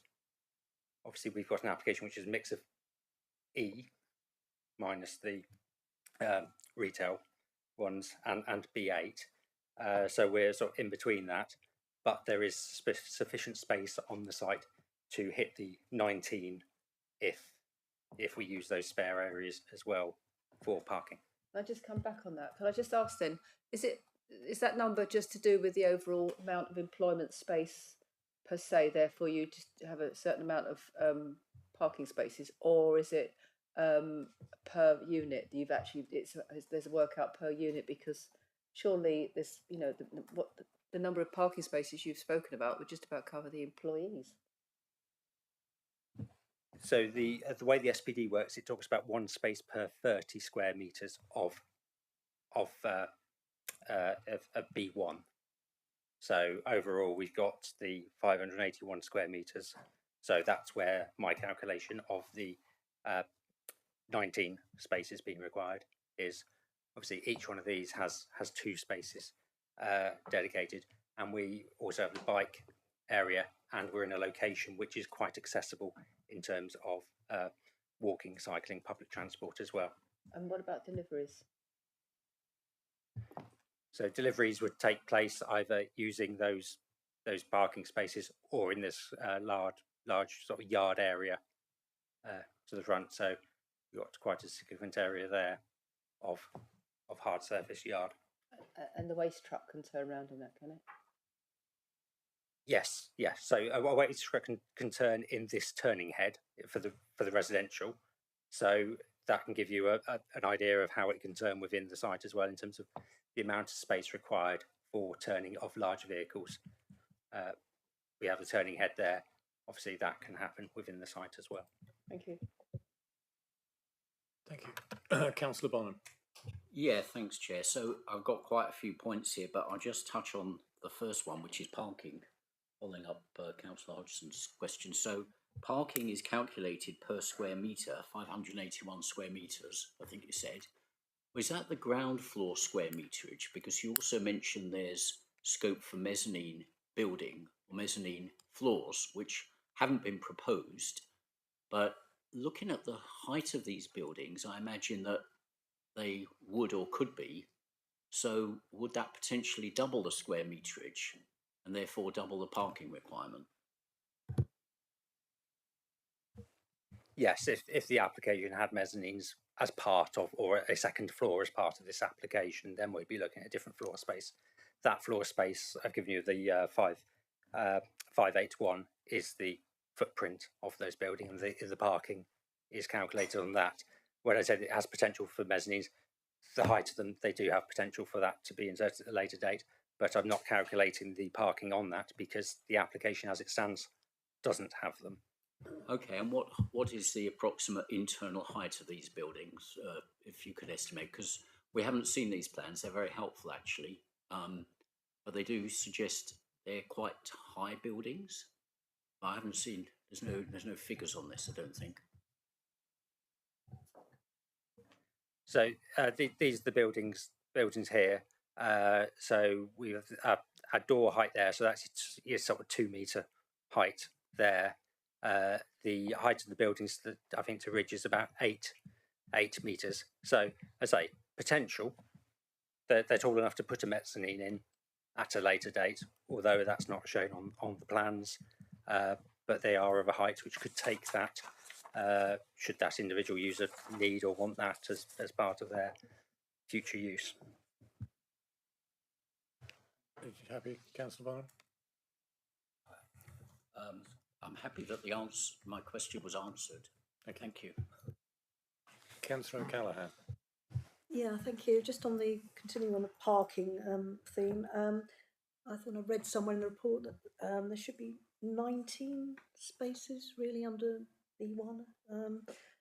I know you said that there are 2 or 3 places where you could park as well as the 17 you've got, but presumably there's going to be larger vehicles, delivery vehicles, as was mentioned. So will that hamper larger vehicles coming and going and turning?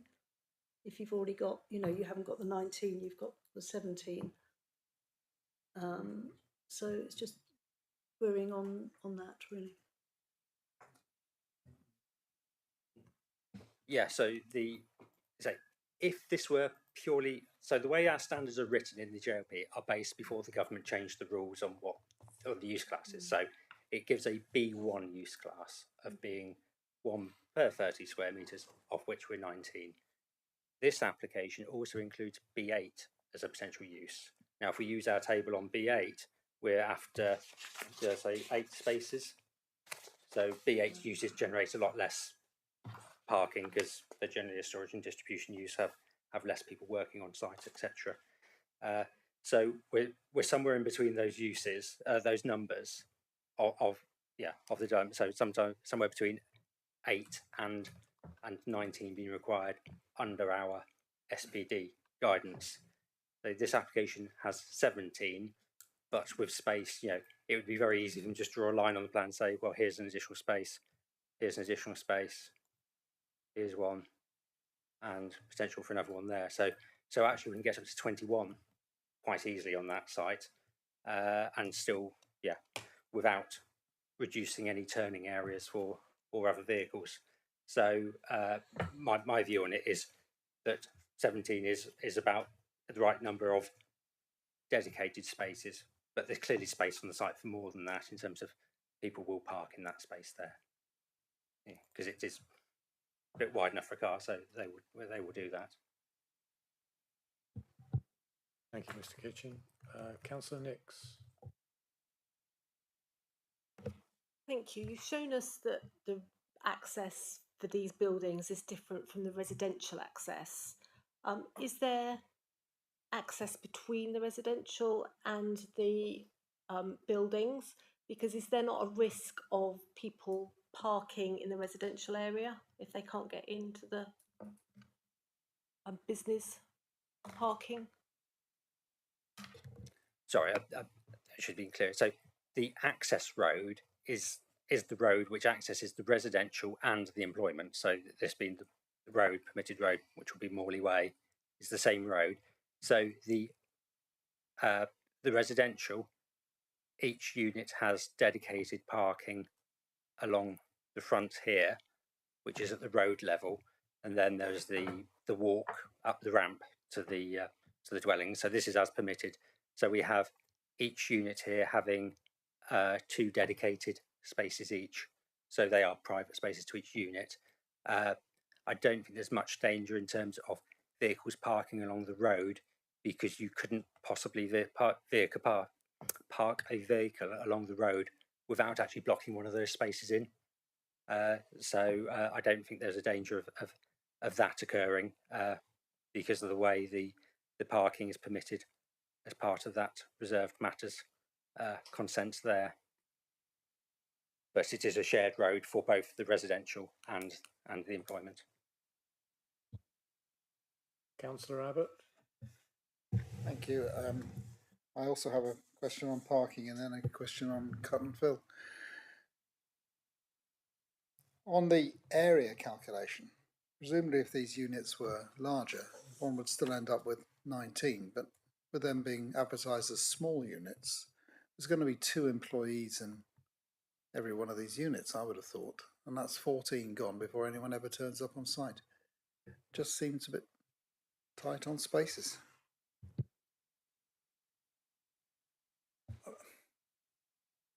The adopted SPD is what the council has adopted for parking standards, and as Mr. Kitchen says, the standard this would work out between 8 and 19. I think it's quite. I don't think it's unreasonable to suggest each unit may have more than 2 employees, but I think it's a bit of a step to think that they're always going to be there. So, for argument's sake, if one is a plumbing business, they might be there in the morning. Then for the rest of the day, they could be out on site working. So just because the number of employees doesn't necessarily mean there's going to be vehicles there all the time. And from a purely from a policy perspective, I agree with Mr. Kitchen that it meets the SPD standards. Nor do we have an objection from County Highways on the basis of lack of parking.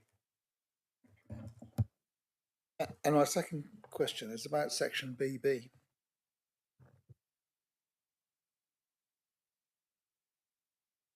Where we see much more cut than fill.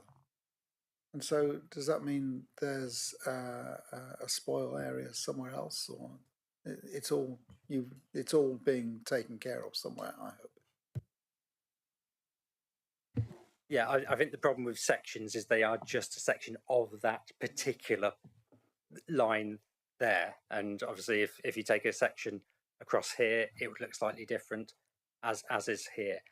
But if you look at this one, because I do see the point you make about, yeah, this triangle is much bigger than this triangle. But if we go to section AA, you can see that some of the fill, so this is from the other side, is coming here as well. So it's, I think you need to look at both sections together, which is this plan here, to see, yeah, there's an area of cut there, there's an area of fill there, but there's also fill to take place here. So I believe it is done in such a way to avoid cartaway from a because a developer does want to pay for cartaway. Although I do know that the applicants are here, so it might be a question of them as the experts in terms of how they expect to deal with the soil if they need to do any cartaway, which I don't believe they do. But. Councillor Pennell, you have a question? Councillor Bonham and then Councillor Allen. Okay, just quickly then on this section BB.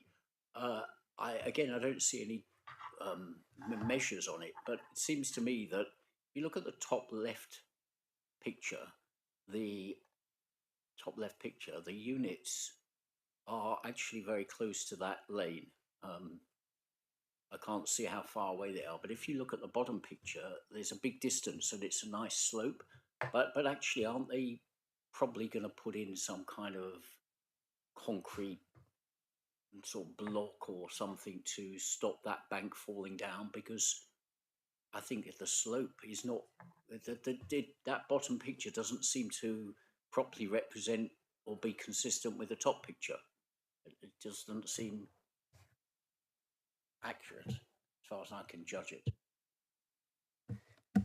Yeah, so the way the slopes are proposed to be dealt with is by sort of battering by layer of the soil. So not retaining structures, not crib block or gabions or anything like that. So it is actually a sort of battering of the soil, cut down. The measurements I can confirm that. So Norden Lane is about on the plan above is about in this position here, and it is correct in terms of the distance between the back of the building and to the hedge bank by Norden Lane.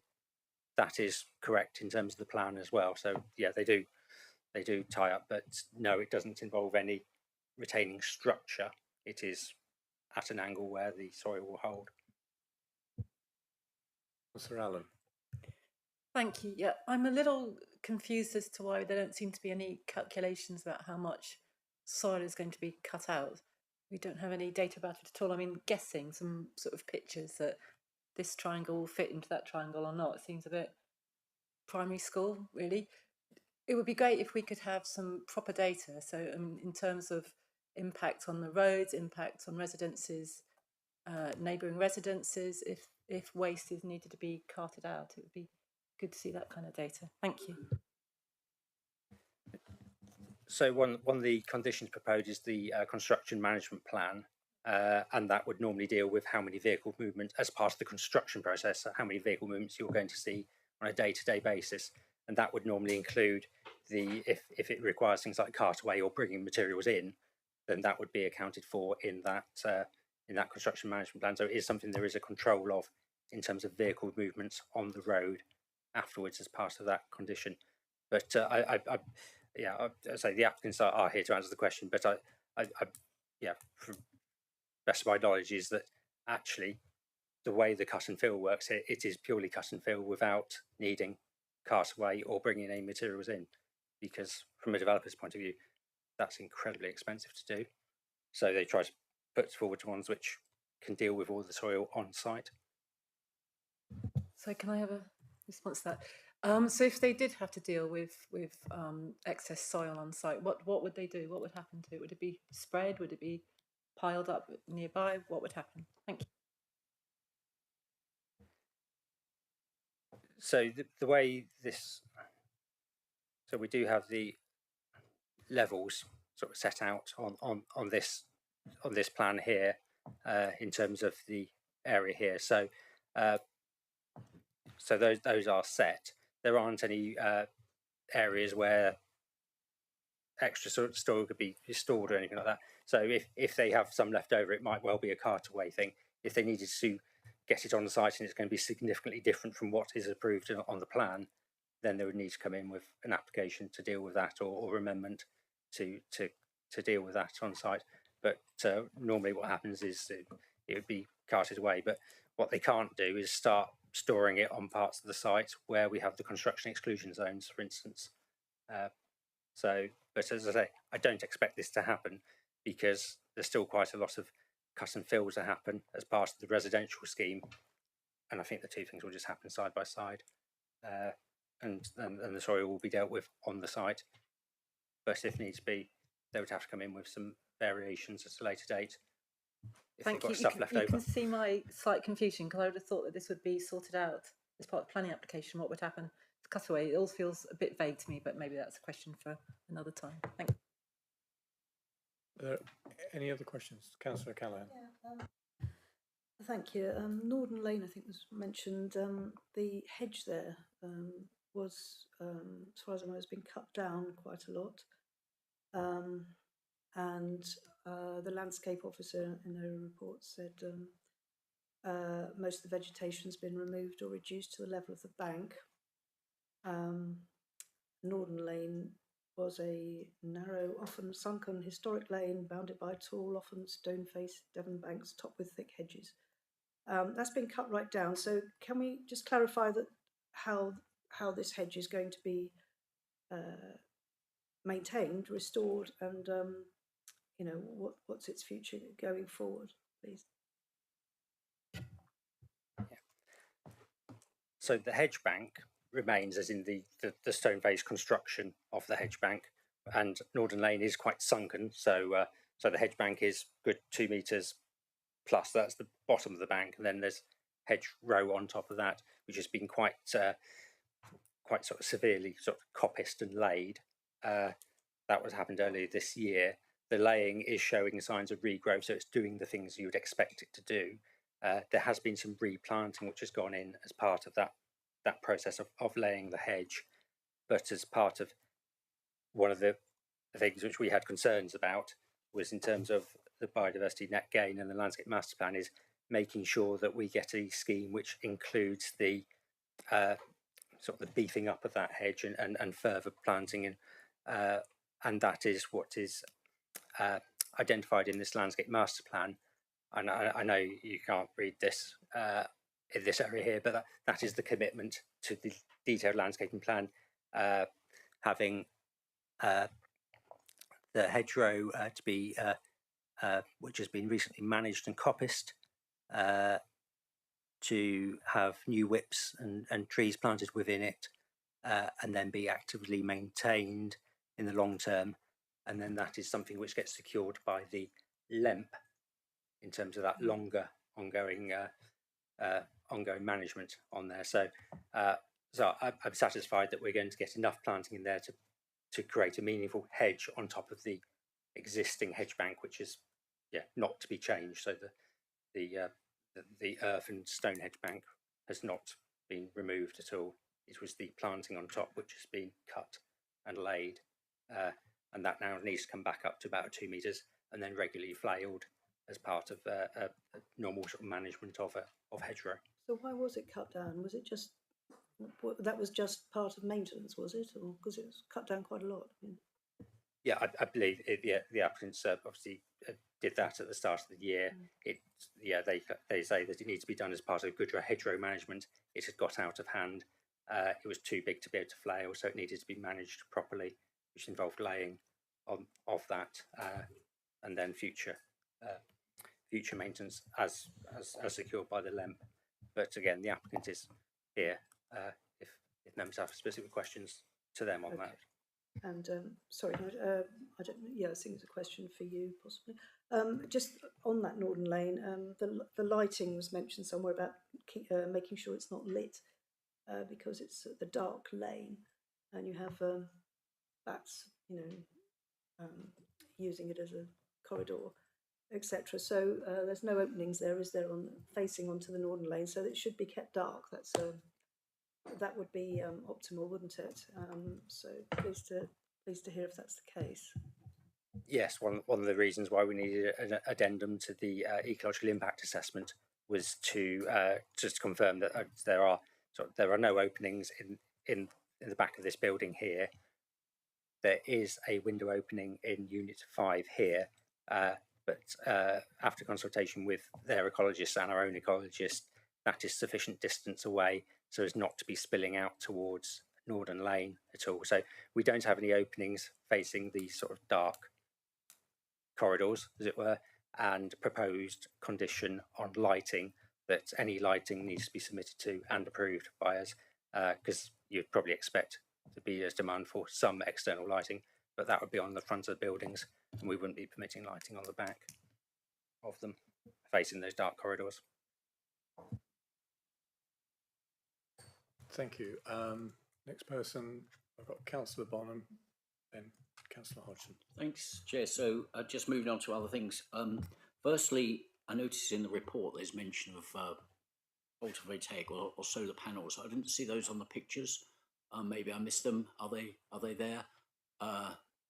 Secondly, there's mention of a play area, obviously not in this part, but is the play area affected? And the third question relates to a road shared by residential and commercial properties. So what is the policy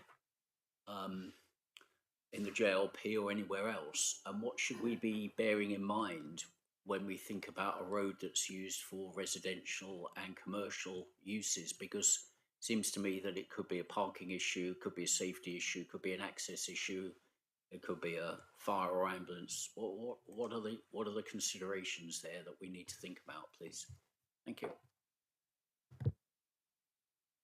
Yes, so taking each one of those points in terms. So yes, so PV panels are shown on the backs of buildings. So that's the annotation there. Obviously, so I think I can't remember the numbers, but it does our 20% in terms of the DEV 32 in terms of PV panels. The thing is, buildings like this don't have space heating, so their energy use are not particularly high in terms of space heating in the first place. So I think each one of those are blocks of potentially 4 PV panels for each unit, and the same on this this building here, which is the one facing the west facing building. So PV panels and roof lights in there. The second question about play, this is where this plan is quite useful. So the permitted residential development has a play area in this white area here. Now this is raised up from the road with fencing and landscaping along there. So that is the one of the play areas permitted as part of the larger residential development there. The other play area for the site is in this location here. So that's where that will be. And then this road, we don't have a specific policies or anything in that detail saying where you have a mixed use development, the residential traffic and industrial employment traffic should be separated or anything like that. It's very much of, well, to be honest, it is the only way to do it on this thin site, is have one single road going in, which is going to access both. And I think it really comes down to scale of employment. Now, there are some employment uses and industrial units where, the type of units are going to generate quite large vehicles, often, regular vehicle movements, and they're generally much larger unit. These ones are about 83 square meters each. They're much smaller, sort of almost startup unit, small to medium size enterprise. So the types of vehicles which would be visiting these sorts of premises are not going to be your large Pantechnicon type lorries. It's going to be a smaller transit van type uses.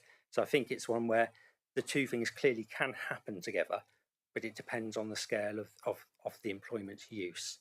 And particularly with E use classes, there tend to be the use classes which are suitable in a residential area rather than the B2 uses where you might want to separate those two things out.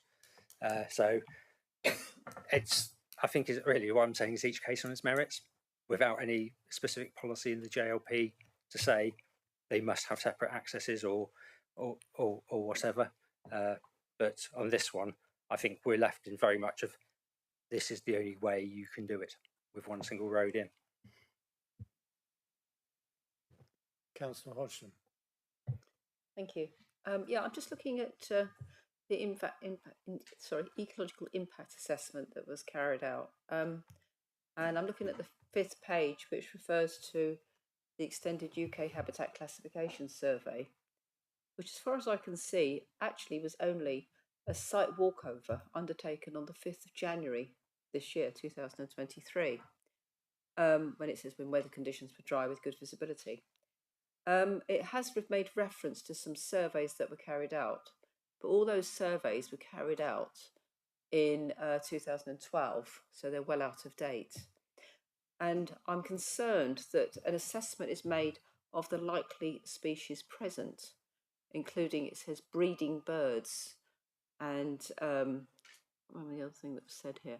But it just seems to me that you can't carry out an assessment for fauna and flora for a whole site in January when everything is probably almost at its most, either not only its most dormant, but also many species, particularly, for example, breeding birds, as we all know, birds are migratory.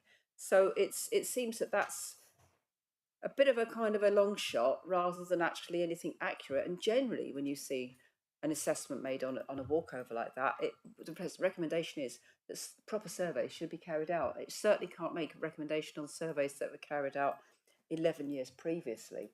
So I think the ecological survey, given that this is within an SAC area, consultation area, and we know that there's bats, etc., it seems that surveys should be actually carried out, especially given the proximity of these buildings to all those surrounding hedgerows. I mean, it's putting hedgerows at risk, and we've got they do need to be afforded, and indeed are afforded, good protection. So I can't see that this is permissible really, unless surveys are carried out to just make sure that the basically rough guesses that are in this assessment are valid.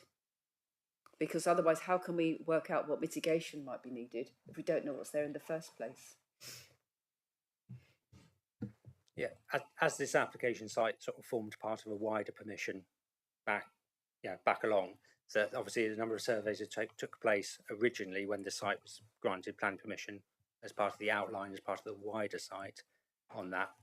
And what the ecological impact assessment does, it refers to those surveys plus the updated walkovers, which have then obviously been to DCC Ecology for comment on that. So my response is we've consulted with ecologists who have suggested conditions in terms of LEMPs and KEMPs and building in accordance with the ecological impact assessment, but have not come back saying these surveys need to be updated or anything. So our ecologists are giving us the advice that the level of information submitted is appropriate for them to suggest appropriate conditions on this site. So, and for instance, things like sill bunting mitigation areas are going to be happening anyway on just off plan here as part of that original outline consent.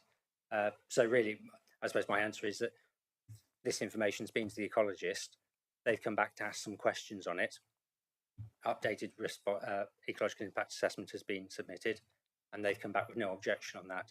At no point have they asked for further survey work to be carried out based on the information which was presented to them. Would you not agree, though, perhaps that 10 years, when we know that, say, for example, over the last 50-year period, we've seen crashing species numbers. 10 years is quite a long period of that, and so therefore it may well be that the position in terms of the stability of a species, of any, whether it's fauna or flora, could actually be completely compromised by not really having a really clear idea of that. And while I hear what you say about the extra checks that have been carried out, but it also is down essentially to the planning of this that's coming through. And obviously, as a member of the district council planning team, you're obviously, that impartiality should be kind of bearing that all in mind as well. As I said, I've consulted with our specialist ecology advisors who advise on all applications, and they've not come back and asked for an update on that. I understand the point in terms of having up-to-date survey work, and yeah, those works, obviously the EIA submitted with the application picks that up and does the walkover as additionality and makes its recommendations based on that historical information. And we go to our specialist advisors and ask for their comment on that, and they've come back with a no objection. Well, they've come back with, here's some questions, and then they've come back with a no objection. So I'm quite satisfied that it's been appropriately looked at by people who are expert in that area. You're happy? Councillor Abbott. Thank you. You mentioned that the solar panels are going to be on the backs of the units, and on the unit of 3 there, that means the solar panels are facing to the northwest. Sorry, I'll correct that. So the solar panels on this unit are on the back here, facing the sort of southwest. The solar panels on the units of 3. Oh, sorry, I'm going the wrong way. So the unit 3, the solar panels are on that front elevation, so facing southeast. Sorry, my mistake there when I said they're on the back.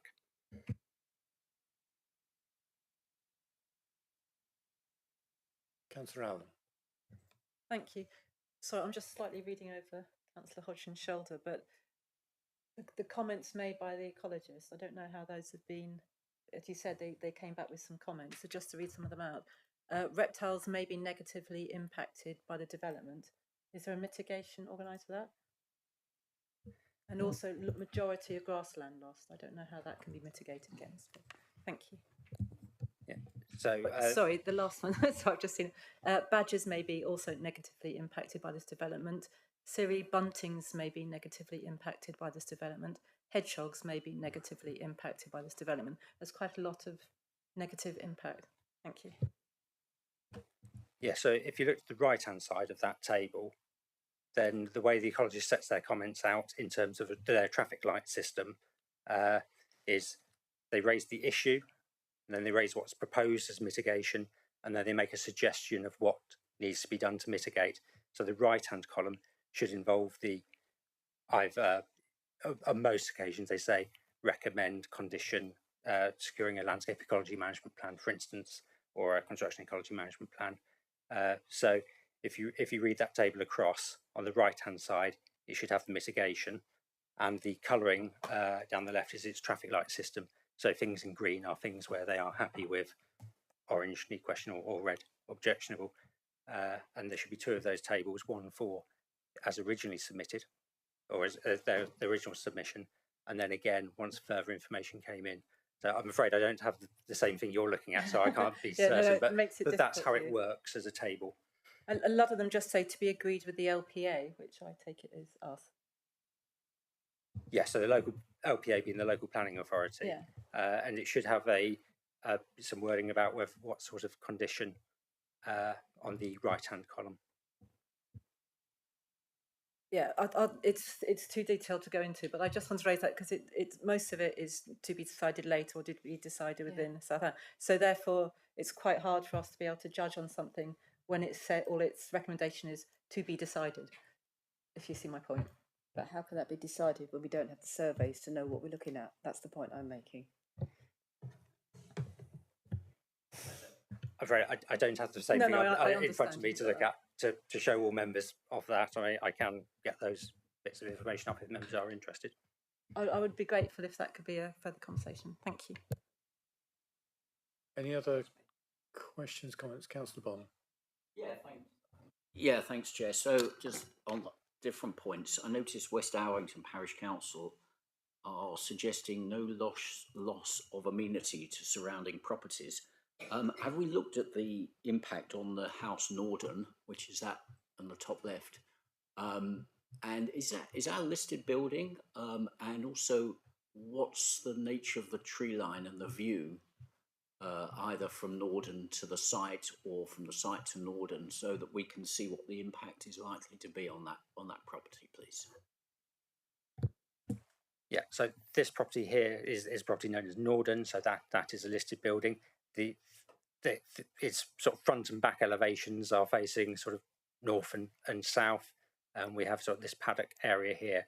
I'm just going to take you back to the aerial photograph so you can get a feel for.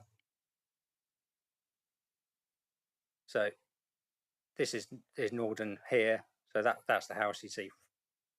Its windows, well, you can't see, but its windows face to the north and to the south there. This is that paddock area I referred to in my report. This is the tree-lined hedge, which is to be retained, and we have the tree protection plan in place in terms of no development or soil change in levels within the root protection areas and canopies of that. this is the application site here. So it's one where I don't think there's an impact on the setting of the listed building on this because of the intervening land uses. And then even if if members consider there could potentially be an impact on the setting, that's going to be sort of minor, very less than substantial at the very minor end of the scale. And then you'll need to weigh that against the benefits of a development. So you don't need to pick up what are the benefits of having an employment site come forward if members felt that test needed to take place. And I refer to that in my report on page 65, paras 9.1 and 9.2.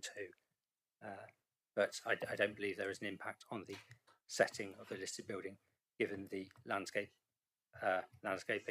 on there.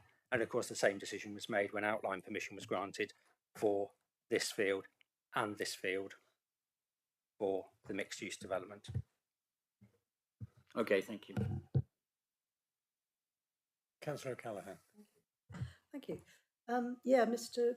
Frood, who is the owner of Norden, I did write in a letter, an email, and he says he does talk about drainage is the main thing. He says there doesn't appear to be any provision made to accommodate the water which flows down Norden Lane and then enters the pipe under the bank. Callaghan, has that actually been sent into the planning authority? Yes, yes, that's what I mean. Yes, he says there doesn't appear to be any provision made to accommodate the water flowing down Norden Lane, which we've discussed where the hedges are, and then entering the pipe under the bank into the lower section of K5. This could cause a major problem to our listed home. That seems to be one of his main areas of concern. I don't know if you could comment on that one, please. Yes, I picked this up in my report as well, that obviously Norden Lane is outside of the application site. It's not in the control of the applicant. No proposals are there are no changes proposed to Norden Lane. It is a sort of free draining lane in terms of it's not hard surfaced, it's compacted with grass running down the middle. And the way the hedge banks work is any water which goes down that lane will just go down that lane. It's not going to get into the site through those hedge banks. So no proposals are changed to the drainage of that. So it's not one which I consider is going to come up with any significant issues or changes to the current situation of how Norden Lane drains, because it's not proposing any changes to Norden Lane.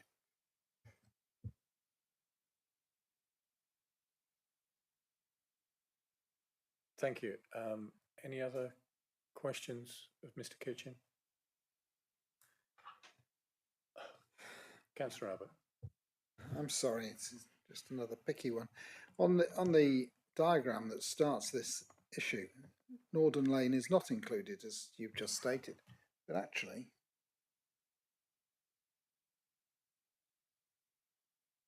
going to get there in a minute. Oh, that little thin bit that goes off to the northwest is not the lane, it's just a little thin bit. Right, okay.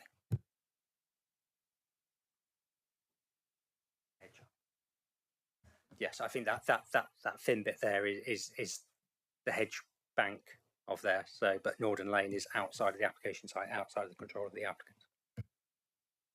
Councillor Hodgson. Yeah, I was just looking at Natural England's response, and they were saying that an HRA based on the bats should have been carried out, and I can't see that one has been carried out. No, you will see the Natural England comments. They say that it is a Greater Horseshoe Bat consultation area. Consultation zone. They incorrectly say it's in a sustenance zone because it's not, and that's been confirmed by the ecologists and well, just looking at the plans as well in terms of that. And it is up to the local planning authority to decide whether habitats regulation assessment is required. So the ecologist has looked at that and said, no, it's not within a consultation, a sustenance zone, and therefore we don't need to carry out a HRA for the purposes of this application. And that's dealt with in the first page of their original comments online. Okay, thank you. Councillor Rake. Sorry, Chair, with your forbearance. Your report says that the hedgerow between the site and Norden House will be fenced. Is provision made for access to maintain the sort of southern eastern side of the hedgerow, the site side of the hedgerow, with that fence? So we've got during construction, we have the fencing, which is the standard sort of Harris fencing we'd have around root protection zones and hedgerows to stop construction traffic getting into that area. So that's what the red sort of dot and dash line is, and also the blue dot and dash line here in terms of the hedgerow. So that is the protective fencing during construction. And then as a completed development, we have a fence line here in this orange line. So that is the fencing around the site to stop it sort of getting into those areas there, and this bank here. Although access would be through here, and I'm sure as part of the landscape ecology management plan, which has to cover these areas, I'm sure we'll get details of if there are any sort of gates in the fence or how a vehicle might get into there if necessary. There is also access from the south of the site here via the old underneath the old railway bridge, so it can be accessed. But we have a construction fence, and then at the end of the development we have a permanent fence, which would look like this in the bottom left corner.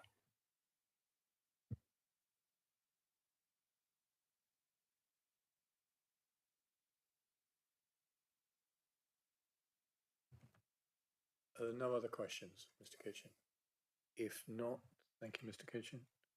And we do not have an objector, but we have the supporter, Mr. Graham Hutton.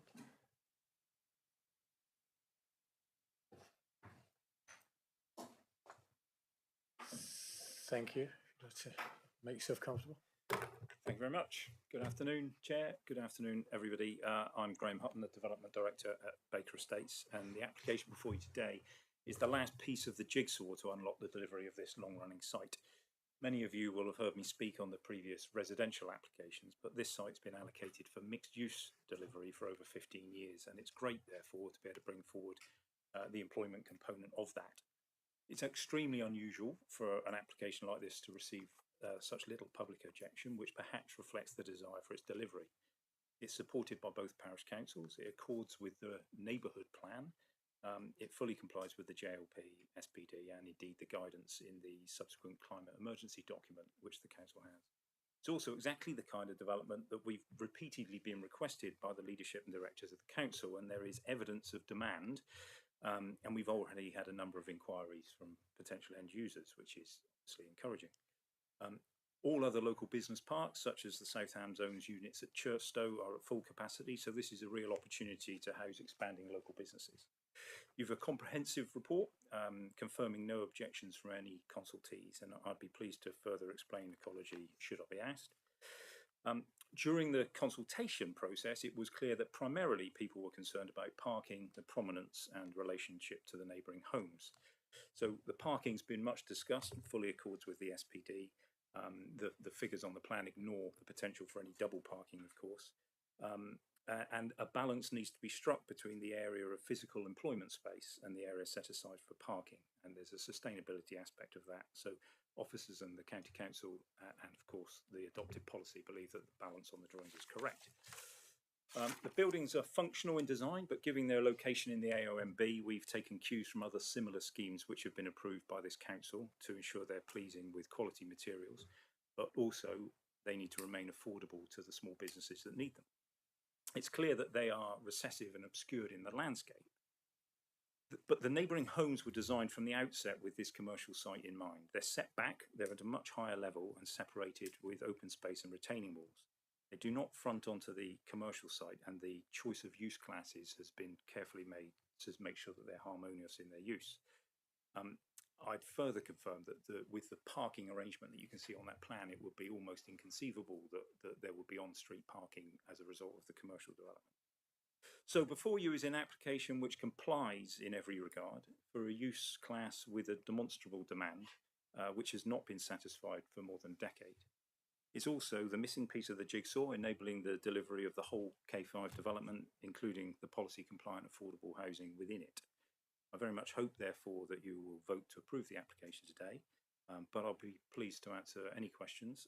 Appreciate cut and fill, parking, slope stability, ecology, whatever. I'm happy to answer any questions, but that's all I have to say for the moment, Chair. Thank you, Mr. Hutton. Well timed. Members, your opportunity for questions. Councillor Abbott. So you can help me with the cut and fill volumes Yes. then. Thank you. Put my microphone on. The cut and fill in the application area itself is broadly neutral. It is broadly neutral, as Mr. Kitchen explained. The top corner of the triangle, as you can see it there, is larger. But in honesty, it's not a zero cartaway because there's an attenuation tank in there, and the wider development as a whole is not cartaway neutral, and nor could it be on a development which is steep as this. So the already consented scheme involves some cartaway, which includes the volume of the attenuation tank. But the application which is before you today, yes, it is broadly cut and fill neutral. Whether that's a specific planning matter or not, I don't know, because if the development were higher, people may be talking about the visibility of the buildings, and it all comes in the planning balance. But whether by design or coincidence, the facts are it's broadly cut and fill neutral. So, sorry.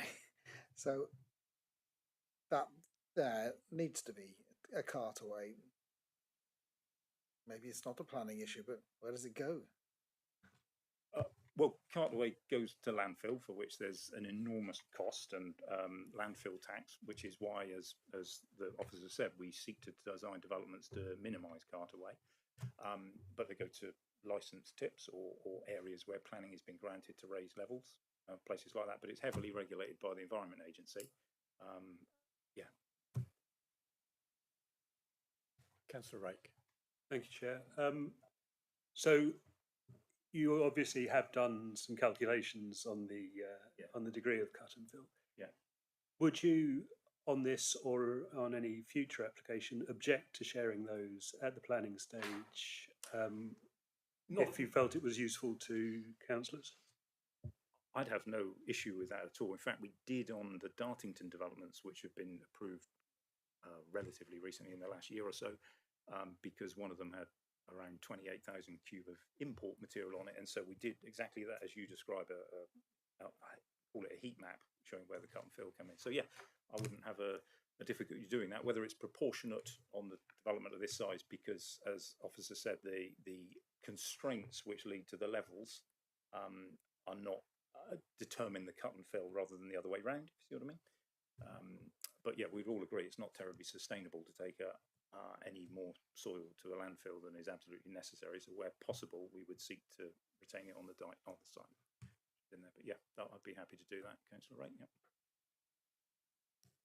I think sorry, if just on that, it might just be worth highlighting the fact that the status of this particular piece of land at the moment is that it's approved under the construction management plan for the overall development as the compound for the construction of the 52 homes which are approved across the site. So we're not sitting looking at a piece of theoretical green field. We're looking at a piece of land there which has already got all of the drainage infrastructure approved on it and its use as a construction compound with all the necessary fencing around it, for which there would be some remodelling because, as you've seen from the photographs, it's very steep. So to use it as a compound, those works would be happening anyway. Thank you. Councillor Callaghan. Thank you. Yeah, just going on back to the sort of hedges and trees issue. I was asking the officer about the hedge, and he said it might be better to ask you about cutting the hedge back. And also, what I remember, it's not exactly in this area, but part of the K5 development, is it the case? There was a tree that was cut down, an ash tree behind the bus stop a while ago. Was that, I know ash dieback's been mentioned. Was that due to ash dieback? Yes. It was. It was Okay. due It to was ash mentioned to me, and Yeah, there's been well, there's been a number of tree works and hedge maintenance works, as you described. All have been prescribed and overseen by Aspect Trees, who are the expert that we use.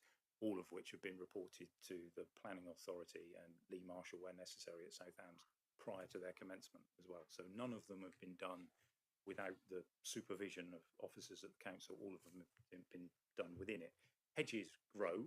If they're poorly maintained, they grow out of control, and then they cause amenity issues because they're not maintained, which is why farmers are always so effective at managing their trees. Managing their hedgerows. So it's been managed accordingly. There's the boundary of this particular application site against Northern Lane is patchy at best, hence the section that needs reinforcing. But yeah, that's the plan, that's to maintain. We're also quite a fan, picking up on the comment earlier about whether the, I think it was from you, sir, about the maintenance of the hedge. We're quite fans of mesh fences against hedges because it's easy to control growth back to the metal, but your hedge trimmers are going to clearly die if you want to go any further than that. So we find that metal mesh fences against hedges are a very effective way of ensuring that they're not overly trimmed, but they still remain as a green feature.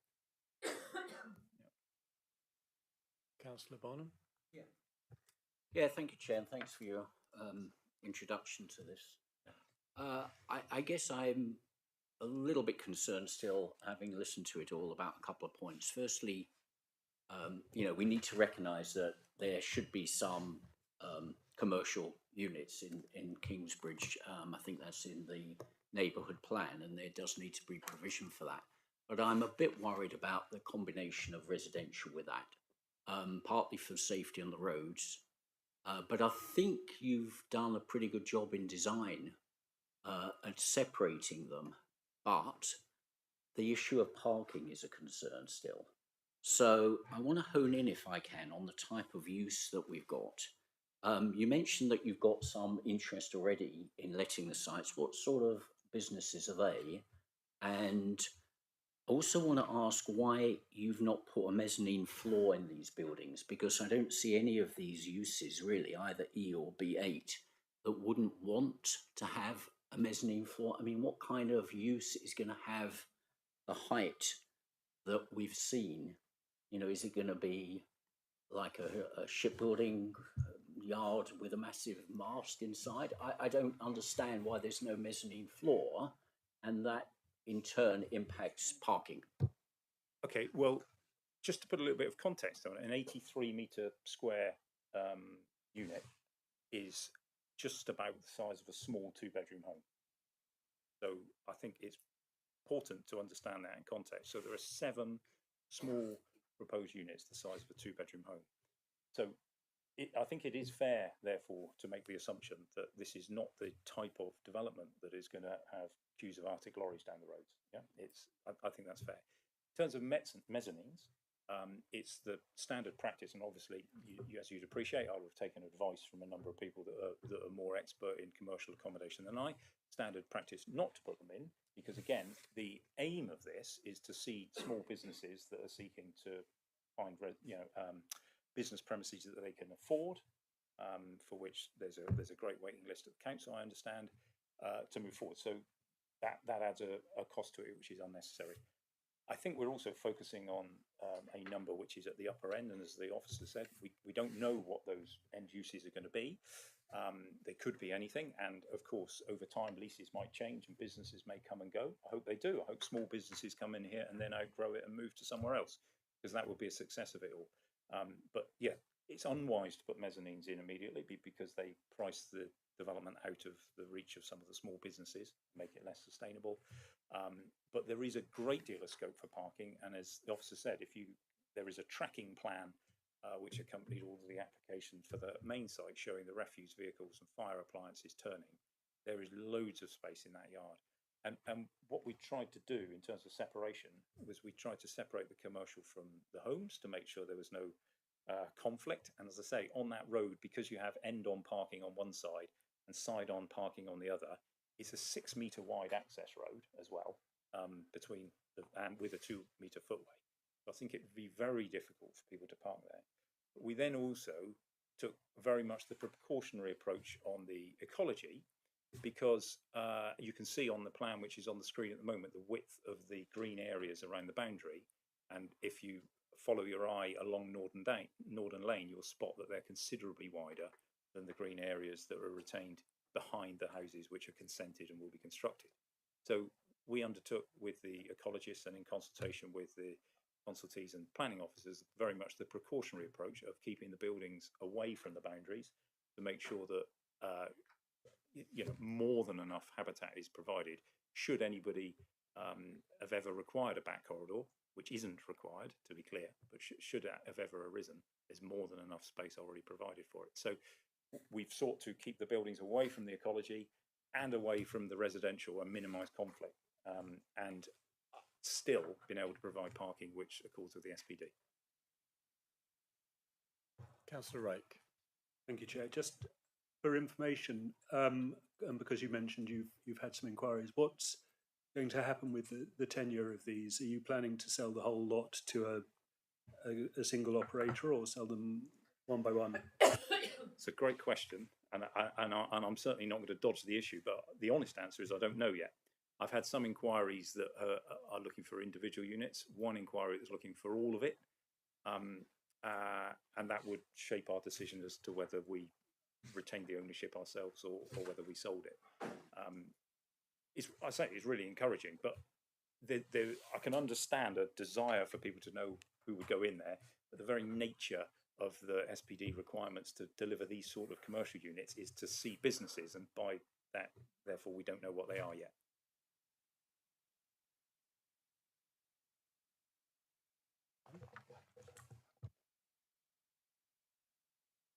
Sorry, it's entirely my fault. We were trying to, for context, trying to if we can work out how big the council chamber is to put it into context for what afraid you think.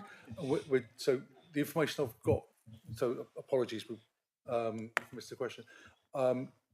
We think that this building is probably somewhere in around 100, 130, 140 square metres. So the size of the units you're looking at is probably about half to 3/4 of the size of this room.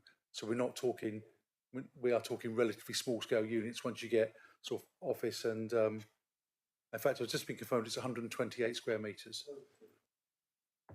So. Thank you, Mr. Wymer. Councillor Bond. Yeah, thanks, Chair. So, sorry, you didn't really talk about the use of the potential tenants, which still worries me. So, in E, we've got office, light industrial, creches and gyms, I think.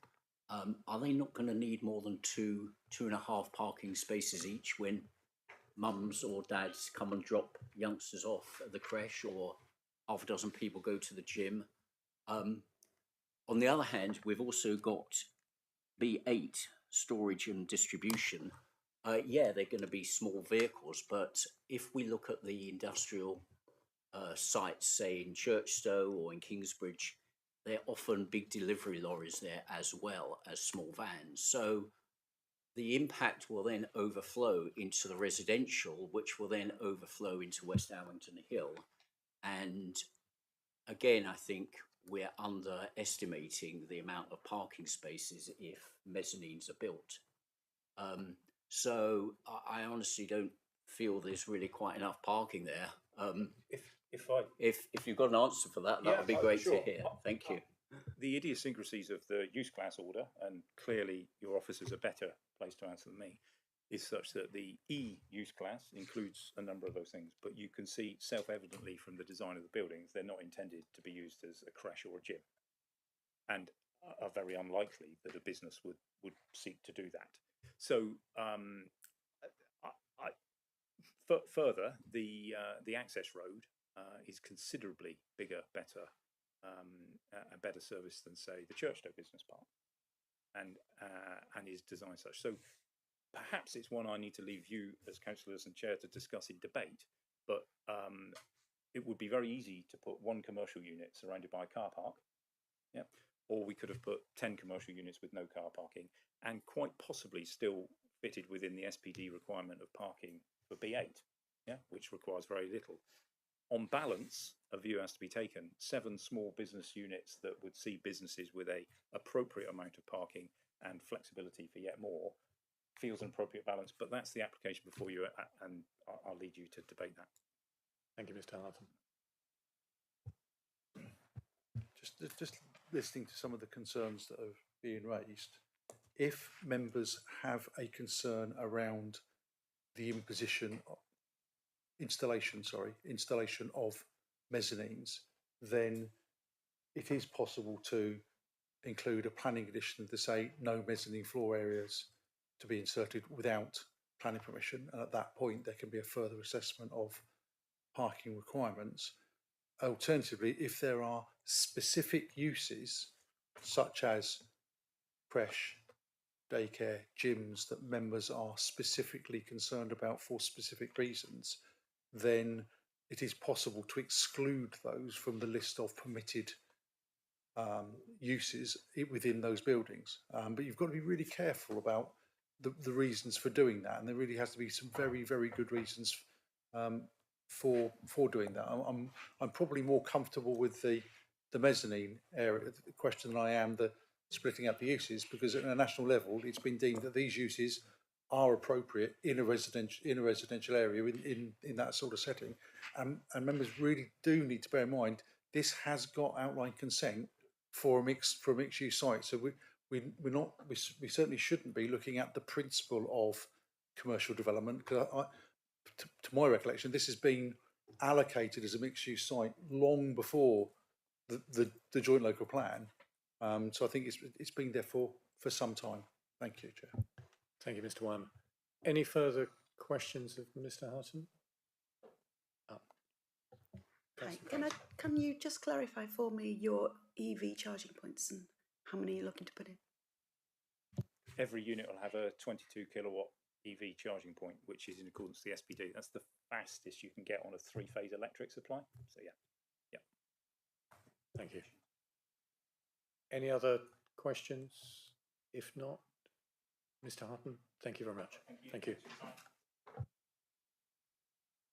We don't have any representation from Kingsbridge Town Council, so we'll move to Councillor Callaghan, Kingsbridge Ward Member. Thank you very much. Yeah, I brought this to committee obviously because it's part of a major application in the area of outstanding natural beauty. And as Graham said, it's the last piece in the puzzle of it. As he also mentioned, Kingsbridge Town Council has supported. West Albington Parish Council, just the other side, has also supported, but it's said some other things alongside that. It said, subject to no loss of amenity to surrounding properties, suitable landscaping to dull any noise and screen the buildings, and sufficient parking spaces must be provided to ensure no vehicles spill onto the housing estate. I should probably also say that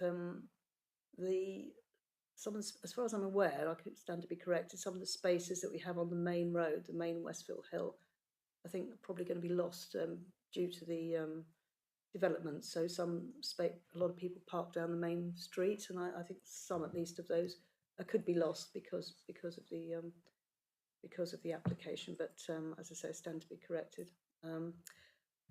So that is a concern, and that's been discussed a lot today. So we've discussed it a lot. Obviously, parking concerns, landscaping. I mean, a lot of this can be, a lot of things can be conditioned. Noise, obviously, is a concern for neighbours. As I say, those things, a lot of these things can be conditioned. But so that's the reason I brought it today. And well, we'll leave it to members to decide how they want to proceed. Any questions for Councillor Callaghan? Councillor Hodgson. Yeah, in terms of noise, I should have maybe asked this earlier, but maybe you've looked at it, Denise.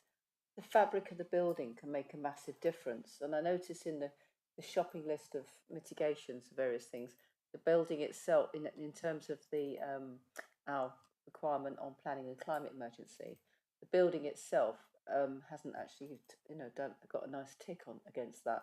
And I'm just wondering if that's the problem. They haven't got any insulation. Is that something you've looked at all, or should I deflect that somewhere else? Yeah, I'm not sure that's quite specialist, really. I mean, the concerns I've been, mentioned to me about noise are generally, to do with, well, it depends what sort of businesses go in as well, I guess. But ventilation, extraction noises, and that, and hours of working as well. Noise of general business noise. Limiting hours of working, possible, as I say, extraction, ventilation. I don't know about the specs specifically of the building. That's perhaps something to be directed elsewhere. Okay, thank you. Thank you, Councillor Ashton. Councillor, I wonder if there's an opportunity to sort of cover that off either from Mr. Kitchen or Mr. Weimer. I believe they're covered by proposed conditions 12 and 11 and 12 on the officer report on page 72 and 73. Specifically, 11, no machinery shall be operated, etc., between certain hours, and a specific noise condition on for number 12 at the top of page 73. And I'm afraid I'm just going to repeat that the use class condition, class E of the use classes order sets out businesses that is considered can operate within a residential context. So it shouldn't be the more, I'll sort of use a traditional phrase, noisy, smelly, dirty businesses. It's more the ones that can operate within a residential context. So I believe that the restrictions in Class E themselves, plus those two conditions, do deal adequately with the issue of potential noise disturbance. Can I just clarify one point? I think there was a concern, correct me if I'm wrong, Councillor Hodgson, you were almost intimating lack of insulation within the buildings themselves to allow noise. Yeah, because I mean, insulation has, doesn't just keep the heat in, it helps keep the noise in as well.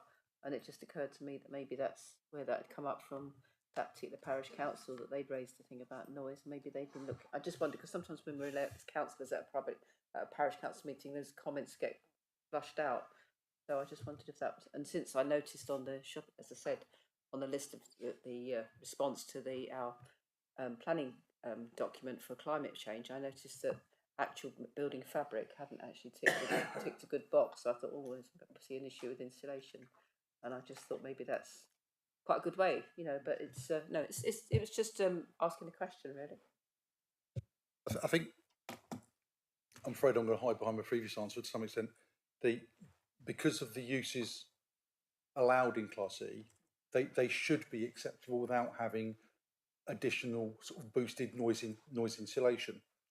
Mr. Kitchen just pointed out to me condition 6 as well, which talks about a noise and complaint management plan, and it may well be that if there are specific businesses going into one of those units that cannot comply with those conditions without putting additional noise insulation within their building, then that's maybe what they have to do. But I still believe that those conditions would deal with, I think it's probably a hammer to crack a nut to say every one of those uses needs to have noise insulation in the building, because I suspect the majority of uses wouldn't create that level of noise to justify the additional construction cost of the noise insulation material, if that makes sense. Thank you. I think now we've had all the objectors and supporters' comments. We'll move to debate. Members?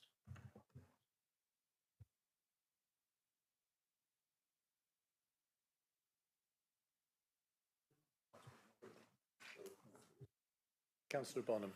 Well, just very quickly, I mean, as you've heard, I'm concerned about the parking. I'm not really, I appreciate the suggestion that we maybe limit use of, or the installation of mezzanine floors, but I suspect that's going to be a bit counterproductive, because it's going to limit the use of these buildings. So I'm just wondering if there's any other suggestion that we might consider to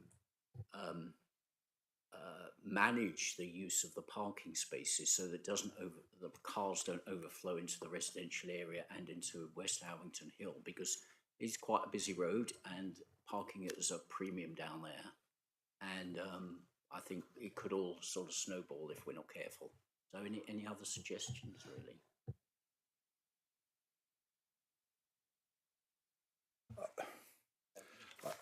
I'm not aware of any other measures, simply because as a planning authority, we do not we cannot control where people park, provided they park legally.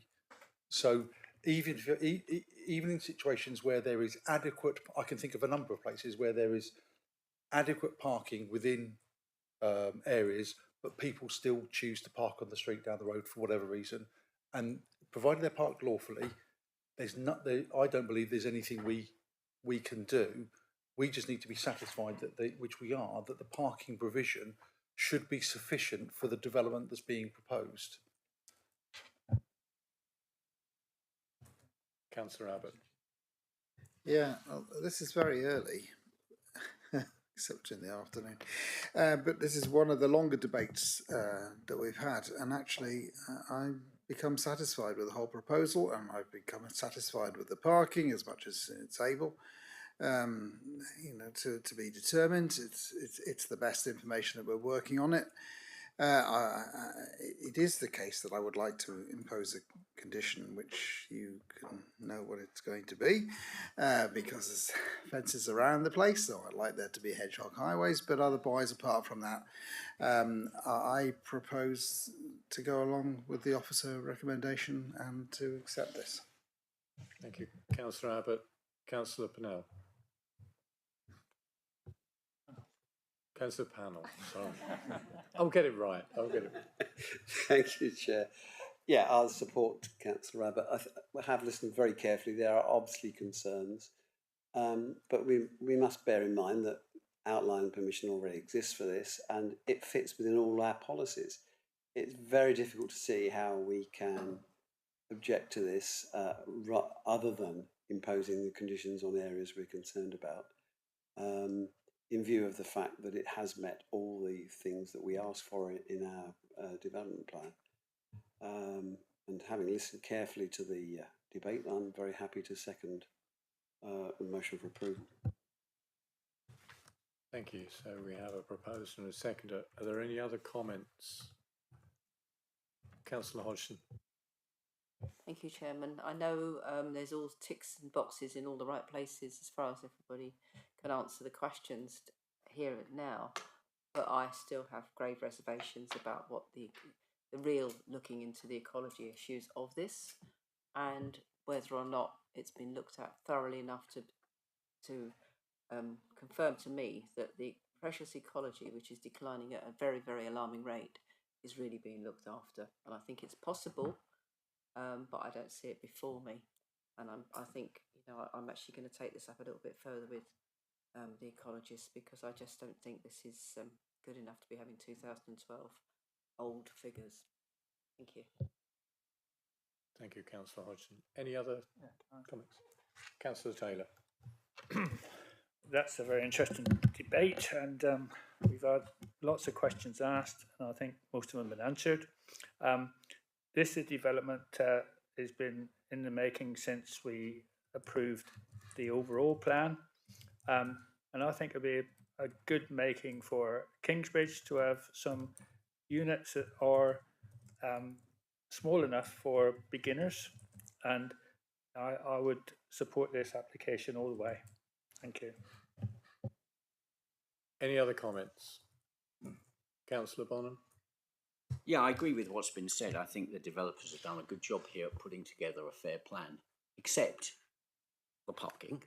And I think these units should have been designed with a mezzanine floor. So I'd like to propose that we have a condition that a mezzanine floor is added. A condition that a mezzanine floor is not added for a period until, say, 2 years after the site's been finished, or whatever the officers recommend. And at that time, we look at the impact of parking or other factors on the site. Because I think if there was a mezzanine floor included, the parking provision would need to be different, and we should take that into account. Can I just ask, Mr. Weimer or okay, Mr. Fairbairn? I was going to defer to him. I don't think you can have a condition in the form you're suggesting. I think if you're going to impose a condition about mezzanine floors, then the condition that Mr. Weimer suggested during debate might well be the most appropriate way forward. So is that are you therefore proposing that as an amendment to the... So are the proposers and seconders happy to accept it? Repeat what? Can you repeat what you said, please, Mr. Weil?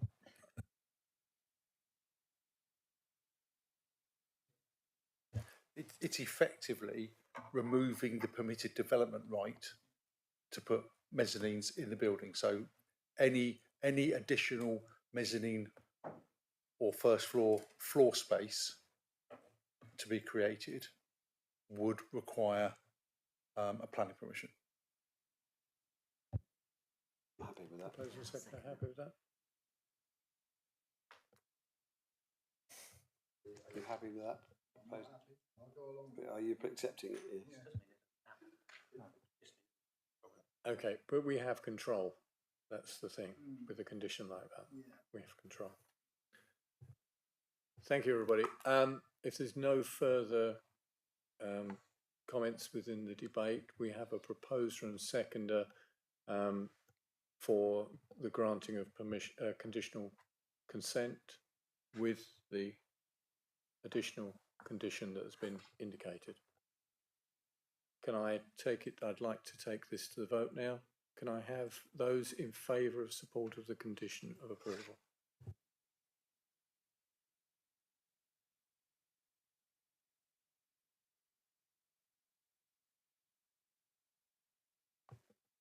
Those against?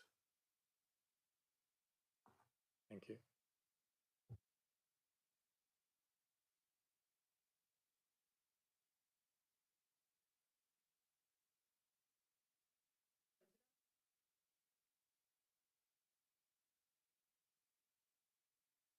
That's how I understood. You were voting against the. You were voting against the application, not just not. No, we're voting. We're voting for the application, and the condition is included within that. So, you are voting. I'm afraid I'm just being advised that you can't because the vote has been taken. Apologies. No. Right, thank you. That vote has been taken and that application is granted with conditional planning consent. Thank you, everybody. We now move on to the very quick. We do need to change officer, Chair. I know we need to change officers, so five minutes break. Come on, I know you're not going to take 10. 5 minutes and time for the officers to change over. Thank you.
Ladies and gentlemen, can we move on to the final application of the day?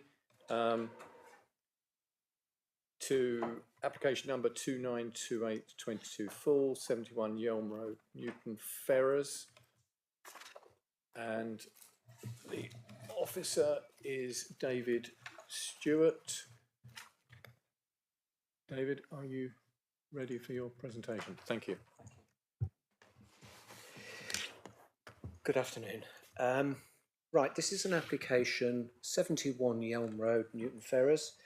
It's an application for construction of quay wall and a boathouse. And if I can move, that's it.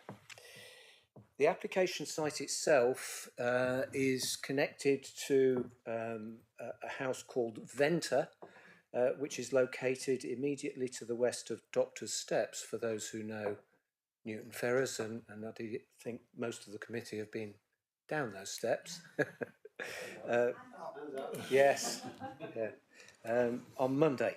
The house itself, which is located within the blue edged area, is currently under reconstruction under the terms of a different planning permission. This application relates to a part of the curtilage. I'll use the word carefully. It's not part of the garden, it's part of the demise of the dwelling, but located beyond the Cinder Path, which is a public right-of-way running from Kiln Quay up along parallel with Yelm Road and comes out onto Yelm Road much further along the creek side. Members will have seen that there has been recent activity on the site Edge Red in terms of construction of concrete steps. I just say that they have not got planning permission for those steps, but it's something that we will look at once this application is determined one way or the other.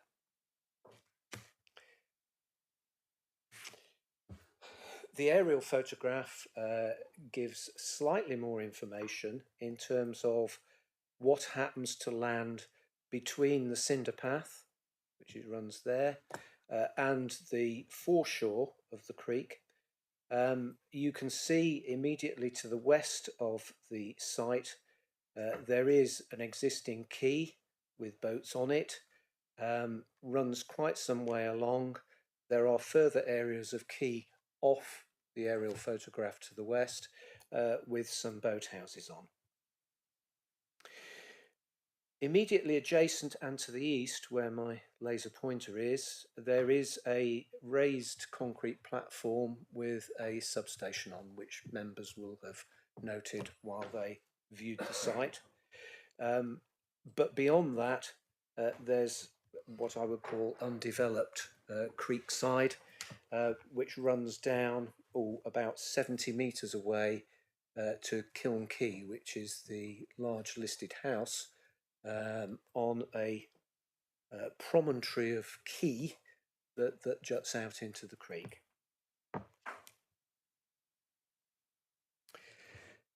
And here are some further photographs. The top left-hand photograph, I should hasten to say, was taken some time ago and does not show the concrete steps that are now there or the clearance that occurred on this piece of land, which is the subject of the application. But it shows clearly the adjacent substation and raised platform there, and shows the condition of the existing creek side.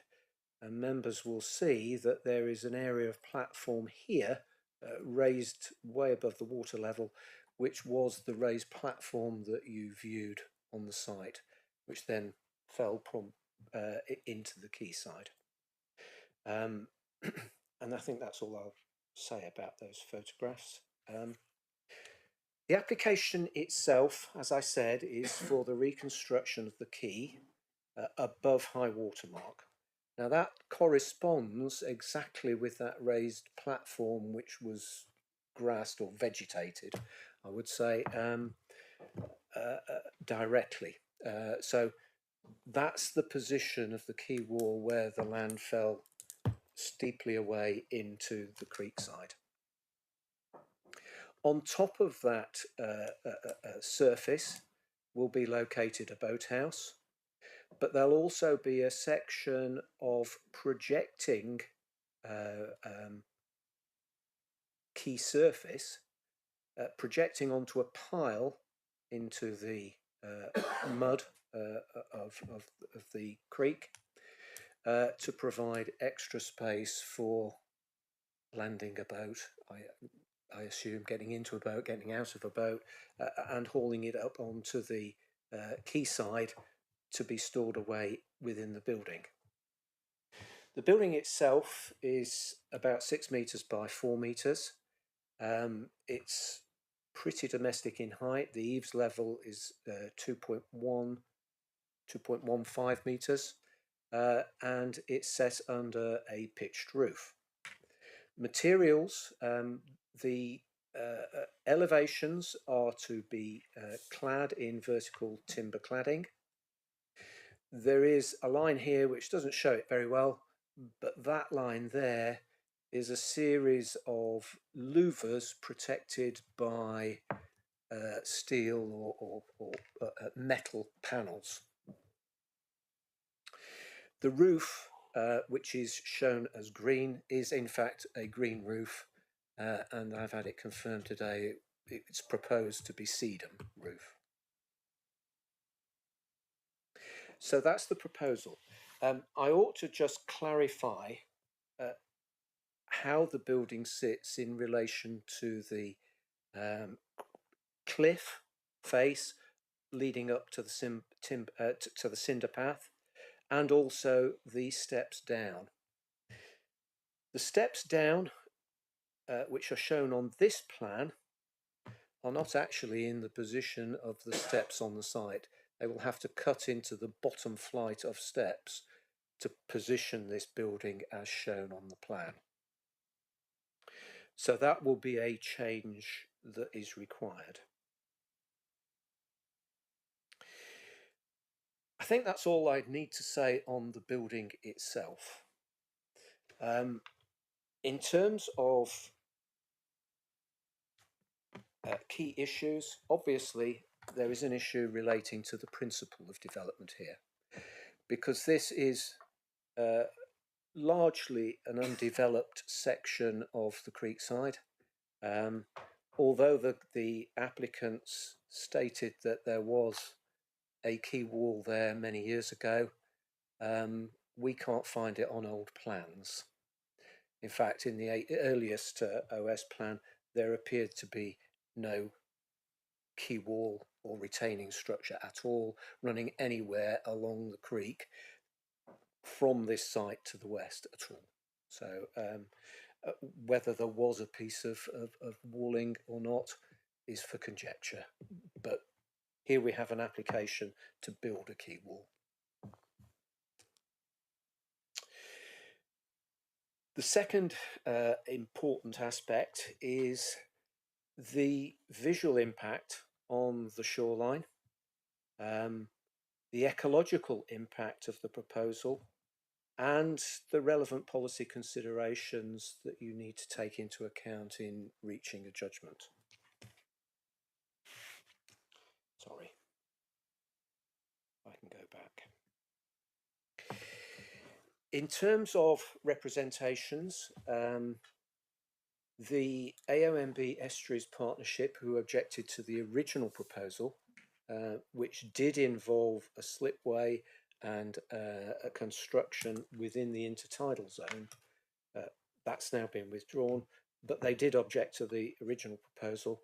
They have not objected to the revised proposal on the basis that the intertidal areas are unaffected. So in ecological terms, they are now satisfied with the proposal. What we haven't got is a detailed landscaping or ecological appraisal of what might have been there once. All we've got is an ecological preliminary ecological assessment, which looked at the characteristics of plant life on the adjacent cliff faces and conjectured that the same was present on here before the site was largely cleared, and it is largely cleared now. In terms of a marine licence, I understand that the Marine Licensing Authority has been approached by the agent, and I've seen correspondence in relation to that. But whether the works need a licence or not is for them to determine, but we would expect a licence to have to be granted in order for them to carry that out. And part of the important element relating to licensing is the protection of the intertidal zones during construction. It's one that can be controlled by a detailed construction environmental management plan. The applicants have prepared a draft construction management plan, which is slightly different and is less detailed, but we require something far more detailed that affords true protection to the marine habitats that are there. So that can be controlled by condition. In terms of landscaping and any enhancements that can be made over and above the current state of the cliffside, we will require a landscape and ecological management plan as well.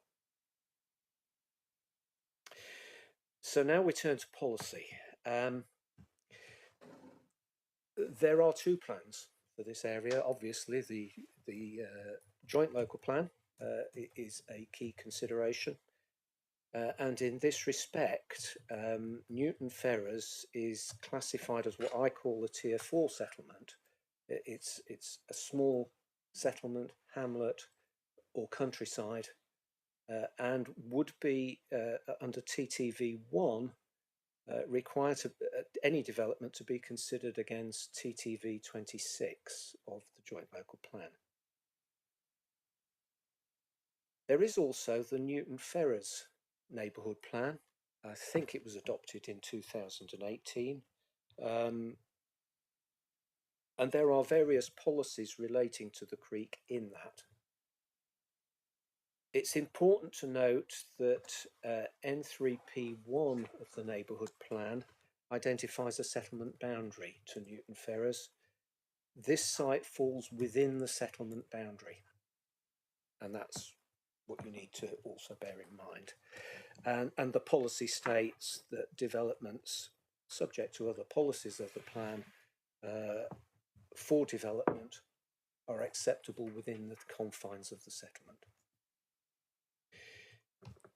The second and probably most important policy element relates to N3P2, which seeks to conserve the character, nature and condition of the creekside. It's important to identify the word conserve, because you can conserve things and yet build things within those areas and still achieve conservation. It's not a preservation. So the policy does not seek to preserve the current condition of the creekside. What it does seek to do is seek to avoid developments which would affect the character of the creekside. Now, in terms of character of the creekside, I see this as a relatively wide context. I don't see this I don't see character as this site only. It's a wider stretch of the creekside, where there are a number of quays, there are a number of buildings, there are also gaps between those. So it's pretty mixed and varied character. structures and buildings, but the buildings within those areas are very small, and this building would also be very small.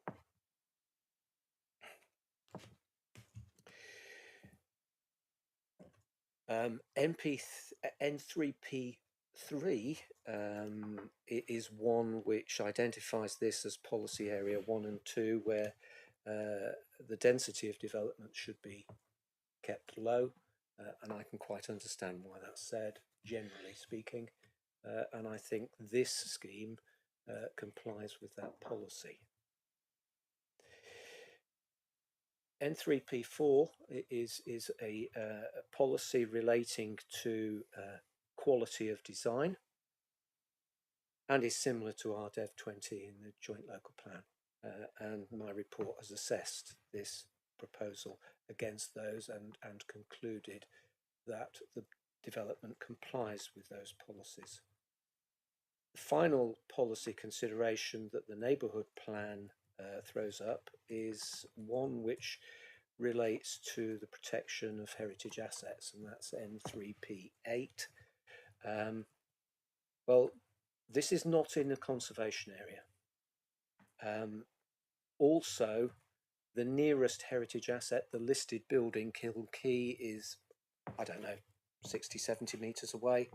I don't believe that this development would affect the setting of that heritage asset.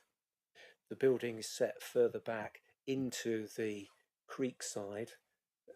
Kilnkey is protruding out into the water area to a great degree, and as I said, I don't consider that it contravenes that neighbourhood planning policy.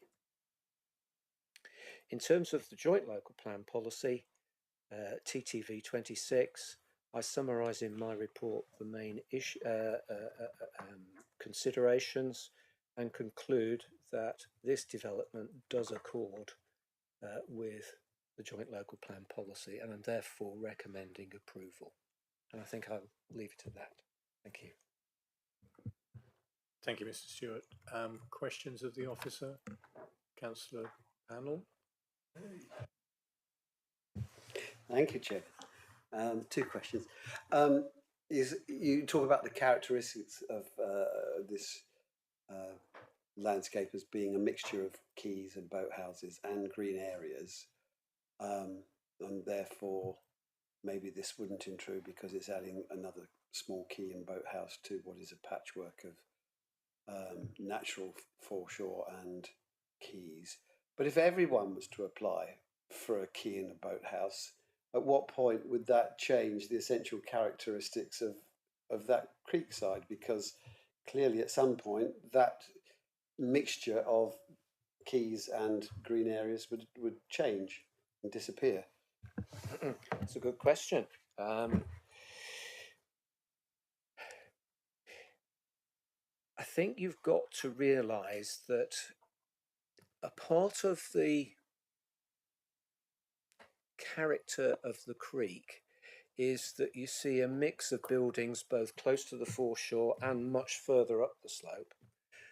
You see green interspersed up the slopes, so that if you were to approve this, you would see a structure close to the water level. Beyond that and through that, in this area here, you would still see green, and it would be set against a green backdrop, provided we get the landscaping details correct, of course. But and what would intrude into that green landscape is this structure, this boathouse.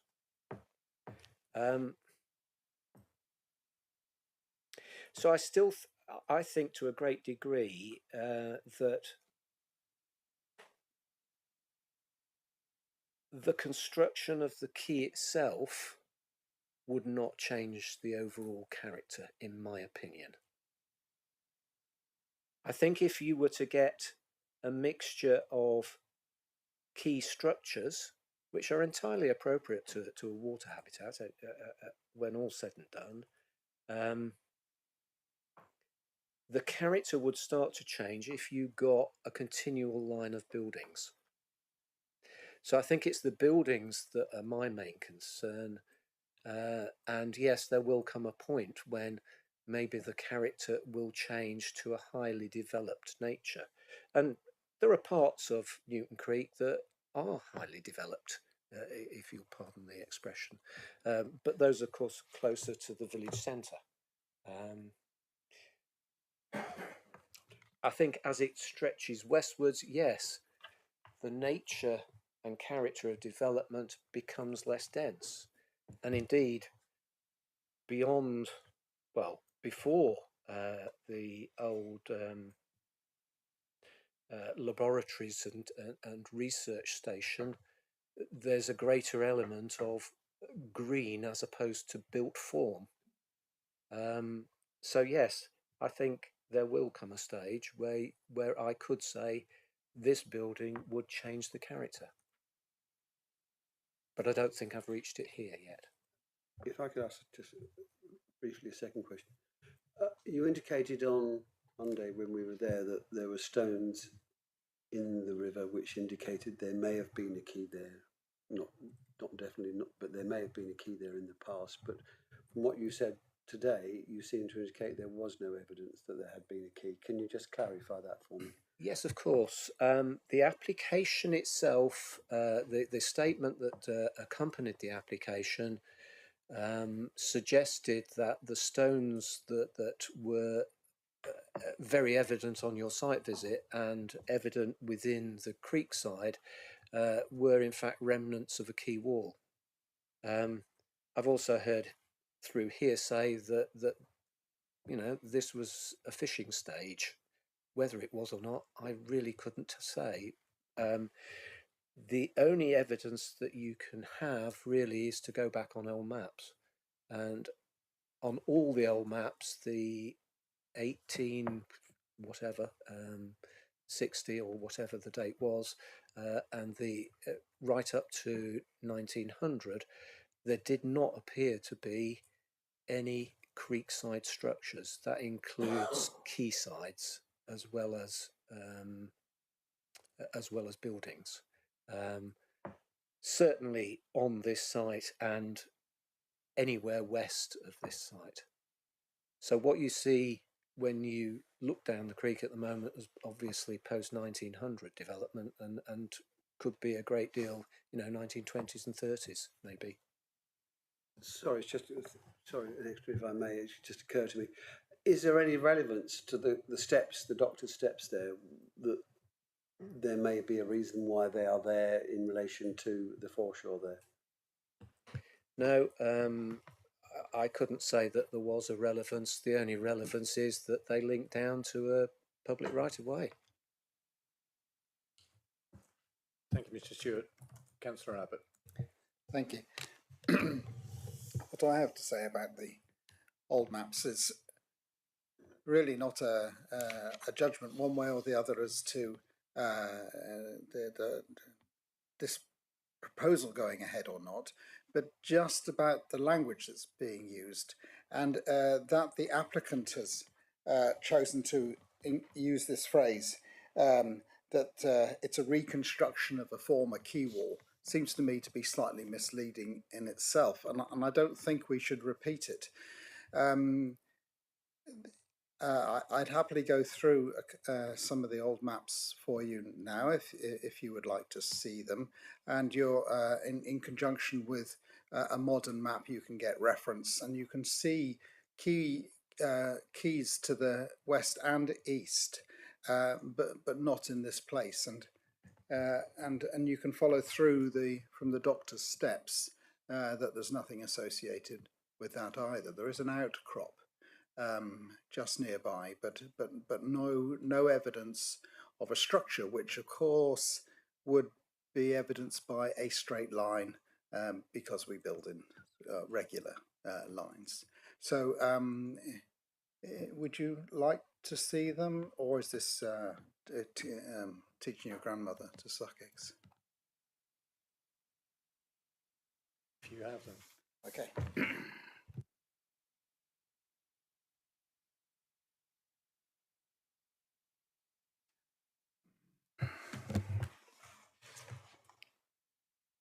So this particular display is a split display, which shows the satellite imagery which we're used to these days on the right hand side, and in this area here, which you can see on both maps, is the prominent building which sticks out on its own quay wall.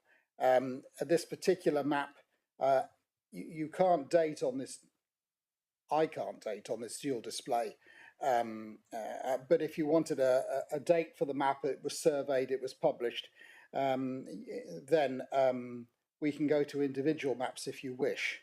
On this particular edition of a 25-inch map, that means large scale, a map on which there's a lot of detail. It's mapping the high water mark by high water mark of ordinary spring tides. This in itself is slightly a subjective definition. It's not quite the same definition that's used today for charting purposes.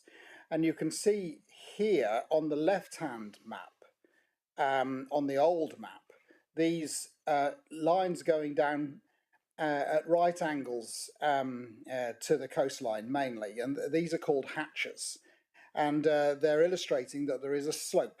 They don't illustrate it with numerical values, but there is a lead down of the slope to the high water mark with nothing in between. This boundary here on the left-hand map is pretty well where the Doctor's Steps now go, but they were apparently not constructed at the time of this. And if I just drag this down here, you can see this contour line on the left map is matched by the road we were on Monday, but there is no road. Just slightly to the west, there does appear to be a construction here, so that it's not that they were missing constructions off when they did exist. And if we go to the east, you can see these which exist to this day, so that the construction has lasted since this time. Now, it could be that there was a pre-existing one which just had not been built at this stage. And so with this drop-down list, we can go through some of the larger scale maps, and here's a 6-inch map. There's the boathouse, but again, there's the hatches leading down to the high water mark. No sign of a quay there. Those other quays to the east remain, and this is possibly something about the property of the Doctor's Steps there. And we may be as modern as 1913.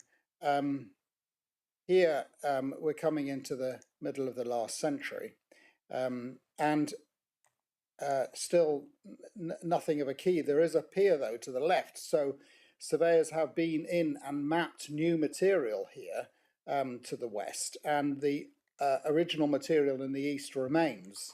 But there's the Doctor's Steps, but nothing is in line with them. I'll just give you one more, just to say that by 1949, or possibly a little bit later, here's the Doctor's Steps, still only hatches illustrating the slope, not a man-made seawall of any sort. Here are those piers and other constructions to the west, and these remain. So I would just argue, I finish with that. Thank you, Amelia.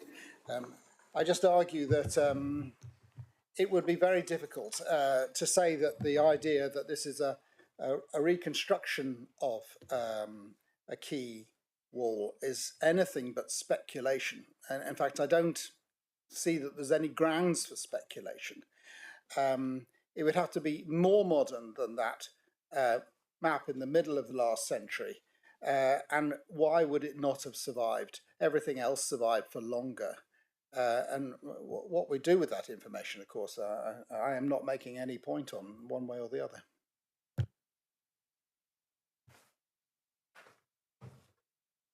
Any other comments? Thank you, Councillor Abbott. Any other?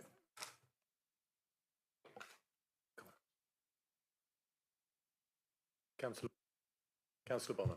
Thank you, Chair. So, yeah, I mean, that was interesting. And I want to maybe just go back to something else that we heard, which is the exact position of this proposed structure.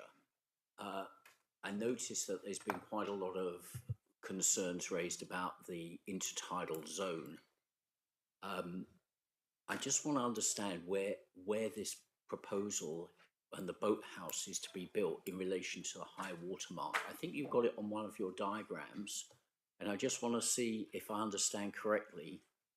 The one with the one on the right there. So the middle dashed in the right hand picture, the middle dashed line, where is the high water mark? Is that, or is what are those dashes telling us? Because what I want to check is there's enough water for a boat to get nearby. Presumably the high water mark is somewhere above the bottom of the mud, but not as high as the building itself. And then what the implication of that is towards the disturbance of the intertidal zone. Thank you.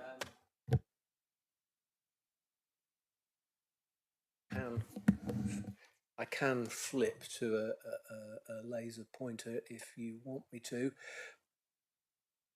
Where the cursor is now shows the high water mark as marked on this plan. So there. Now, I'm only guessing because it's not actually marked as waterline here, but I think it corresponds to that dash line on that drawing. So there is a section where the water will flow underneath the cantilever deck, which comes out on and sits on a pile here. So if you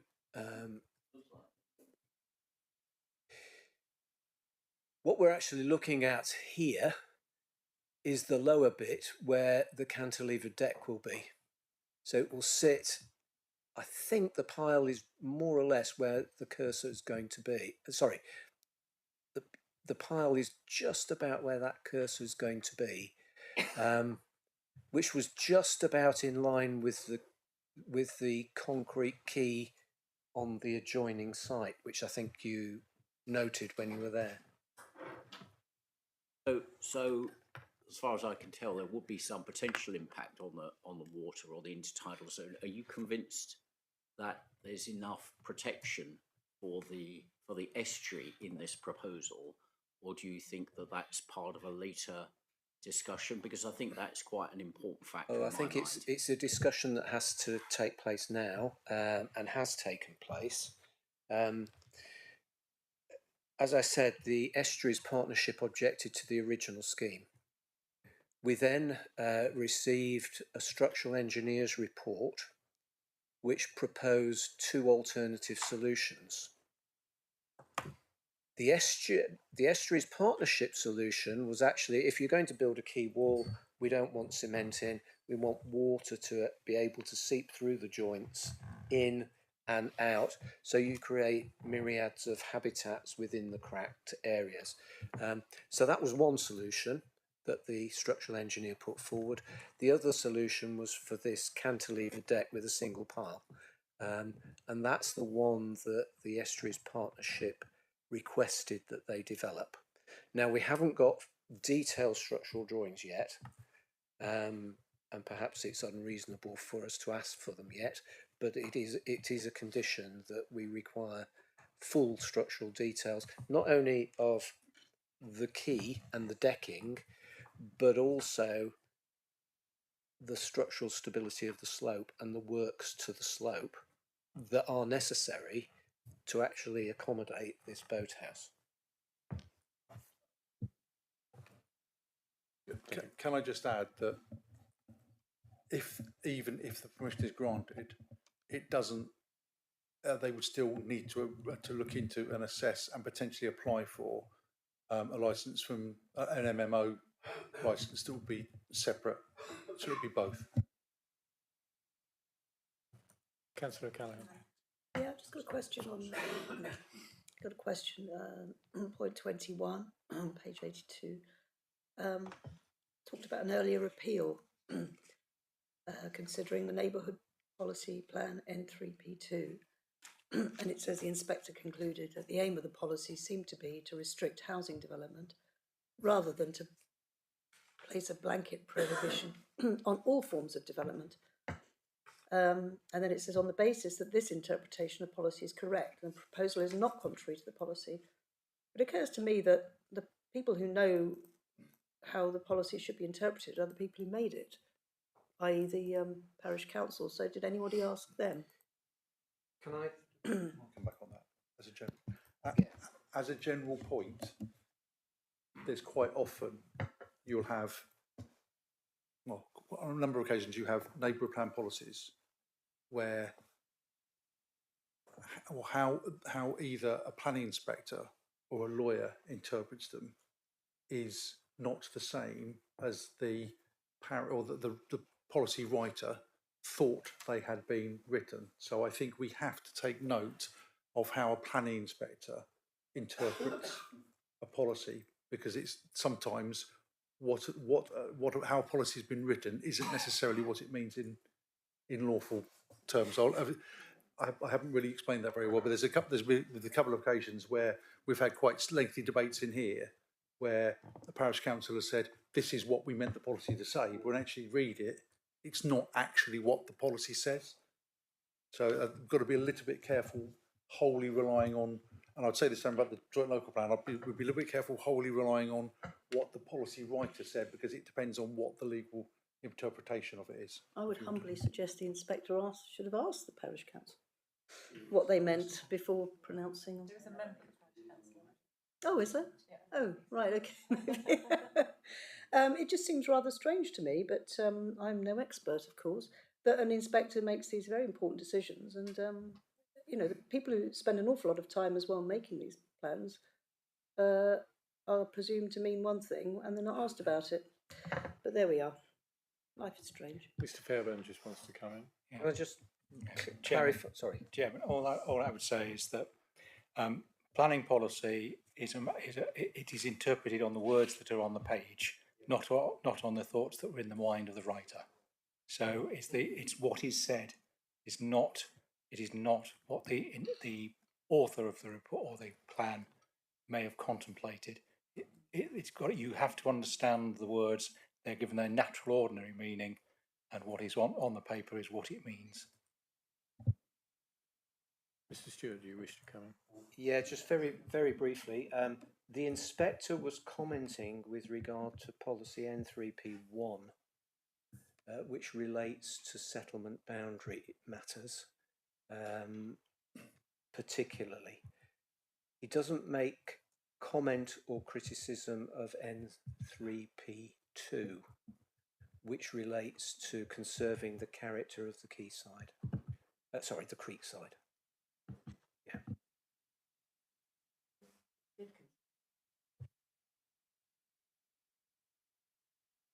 Councillor Hodgson, thank you for your patience. Thank you. So, it looks to me that the Estuaries Partnership, as you have said, has been commenting, has objected. I can't see any document on the website that says that they've actually withdrawn their objection. I've also noticed that Natural England have commented and have also said that they want some more information, or they may have to object, and there doesn't seem to be any further comment from them, nor is there any comment from the Devon County Council's ecologist who normally comments on our behalf. Natural England actually raised stuff around, the clearance that's already happened, and they wanted to have information about that. And I can't see that any of that's been answered. And also the wildlife trigger table that's been completed, I think has been completed wrongly. So they've just said no to everything. So that includes, it involves works to a quarry or built structures. No. It involves impact on a watercourse, intertidal area or standing open water. No. It involves removal of tussocky rough grassland, wet grassland, flower-rich grassland or heathland. No. So I don't think that that necessarily fits in with what we're actually looking at here. So I'm just wondering really whether, and that would of course would have been looked at by the ecologist of Devon County Council presumably, who'd have thought, okay, I don't need to look into this. So I just wonder really whether we've got a full set of information here to even be able to consider this, or whether, you know, the fact of making a recommendation of conditional approval is timely at this point. I realise this has obviously been kicking around since last year. So last year, you know, so it's been going around a long time. But there's been plenty of opportunity for these bodies to respond further, and they don't seem to have done so unless it just hasn't been listed back on the website. With regard to Natural England, you're quite correct. They have not responded to the revised proposals and further information. With regard to the AONB partnerships, they have commented on behalf of Devon County Council, obviously, and the commentor was responsible for ecology in particular and intertidal habitats. With regard to should there have been an ecology report, I think this list has been ticked for the simple reason that the site had already been cleared by the time the agent had was asked to submit this application. So that's why he's answered in the way he has. I'm satisfied that from an ecological point of view, the intertidal habitats can be protected. I have not got sufficient information in terms of landscape details or other ecological enhancements that we will normally require, but those will come with a landscape and ecological management plan. But we are faced with a cleared site, sadly.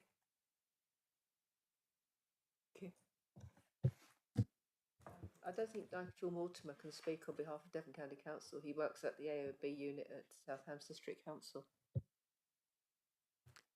Any other questions of the officer? If not, we do not have a supporter speaking today, but we do have Parish Councillor Mr. Hinchcliffe, and thank you for your sort of forbearance to sit through the previous application and this, but we'll give you time to settle in, and you have 3 minutes. Good afternoon, Chair and Councillors. Thank you very much for the opportunity to speak. I'd like to start by thanking your committee for attending the site meeting yesterday, on Monday. The care and attention shown by you and the committee is hugely appreciated. So the Parish Council requested its ward councillor, Councillor Thomas, to call this decision to your attention. As the Parish Council is concerned, there is a fundamental difference of opinion around N3P2. Its intention, meaning and interpretation, and thank you for raising the question. The Parish Council voted to object to the subject application on the basis that the neighbourhood plan places great emphasis on the protection of the natural environment, and in particular the waterfront. The objective of policy N3P2 is to protect the unbuilt areas of the waterfront.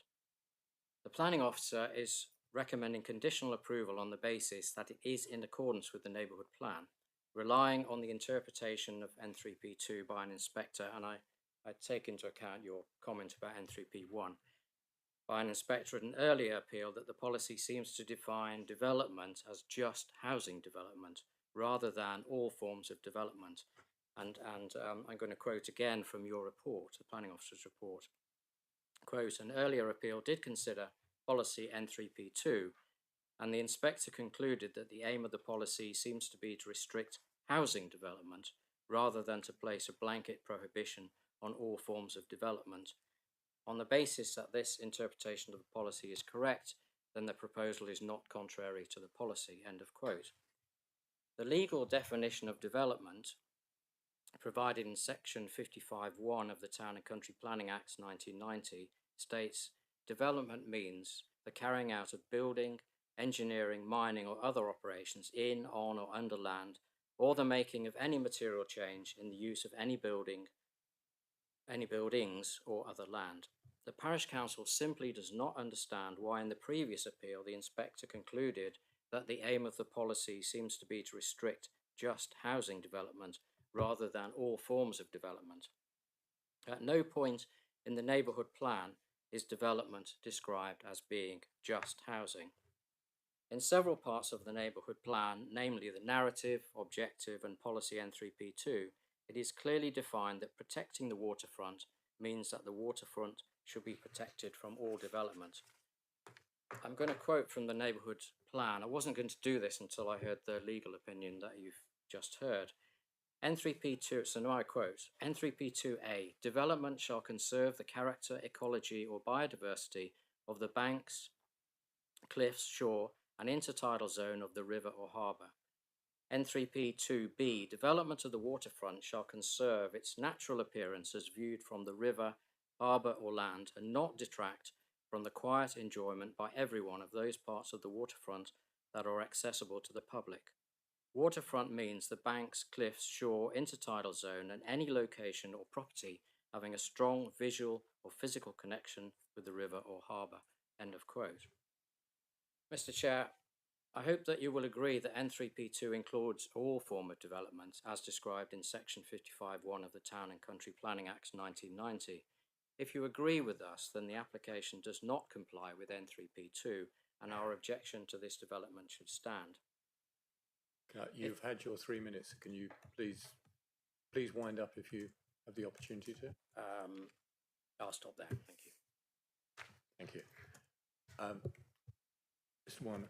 If, with your permission, Chairman, I've been while we've been talking about scanning through the Labour plan, I think I can understand why the inspector referred to N3P1 as just referring to housing development, because above N3P1, the objective says the scale and amount of housing is in keeping with the size of the settlement and locality. So I think the inspector has taken the objective and the policy out almost as very much interlinked, and therefore concluded that N3P1, which is the village settlement boundaries, was specifically relating to housing. I think there's been a either the report wasn't clear or there's a misunderstanding in the report. I don't believe as officers we're saying that the N3P2 only relates to housing. I think the point we were making was that was N3P1. The inspector was related to housing. Just to make so I don't believe we're saying that the protecting the waterfront N3P2 is only regarding housing. I think it's just that first one. So if that clarifies the point, and I absolutely agree. The first line of A is development shall conserve the character, ecology, or biodiversity of the banks, cliffs. So as you said, so if that helps, and the objective to that policy, or the objective above that, was to ensure that the waterfront, its character, heritage, etc., so the objective doesn't relate anything to do with housing. So I think that if that is some clarity to members, I think I'm agreeing with the chair of the parish, to be honest. Thank you, Mr. Wyatt. Any questions? Mr. Hincliffe. Councillor Bonham. Well, yeah, I mean, I do have a question about the legal side of things, but I'll raise that later. But just in layman's terms, what is it that the parish doesn't like about this proposal? Thank you for the question. I think there are, of course, a number of quays and boat houses, but they were all built before the neighbourhood plan was adopted. So now we have a neighbourhood plan that puts the case for this conservation of the waterfront. And I think the imposition of yet another quay and yet another boathouse will affect the character of that part of the river. Thank you.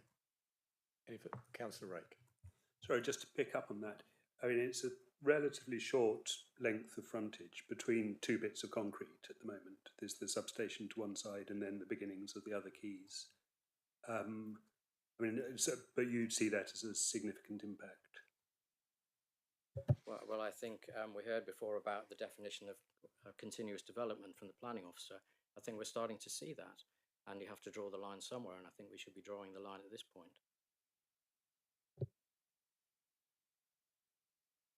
Any other questions? If not, thank you, Mr. Hinchliffe. We'll now move on to Councillor Thomas, ward member.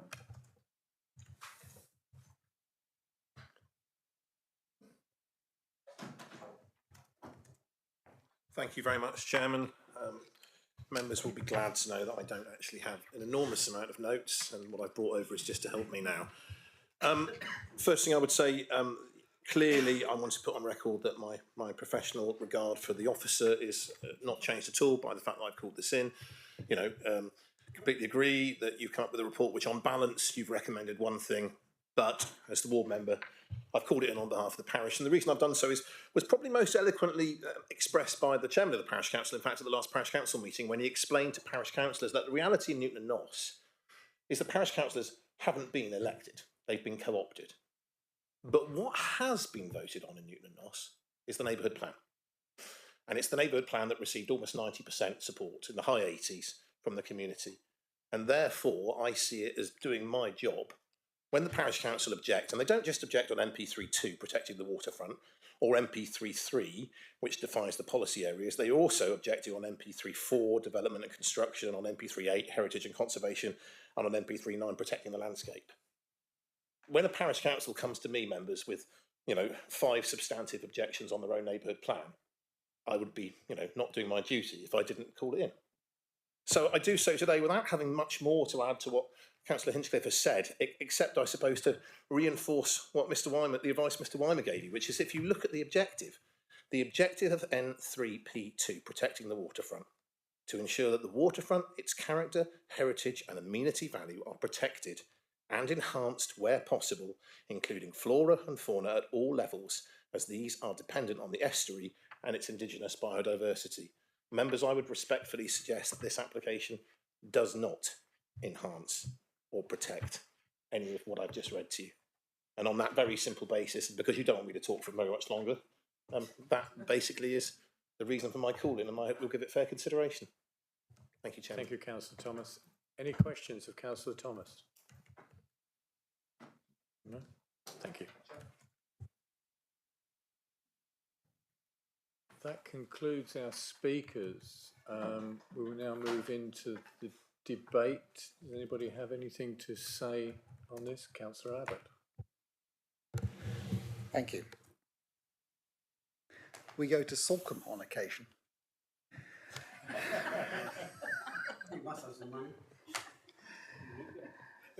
And what we don't have in Newton Ferris at the moment is a Salcombe.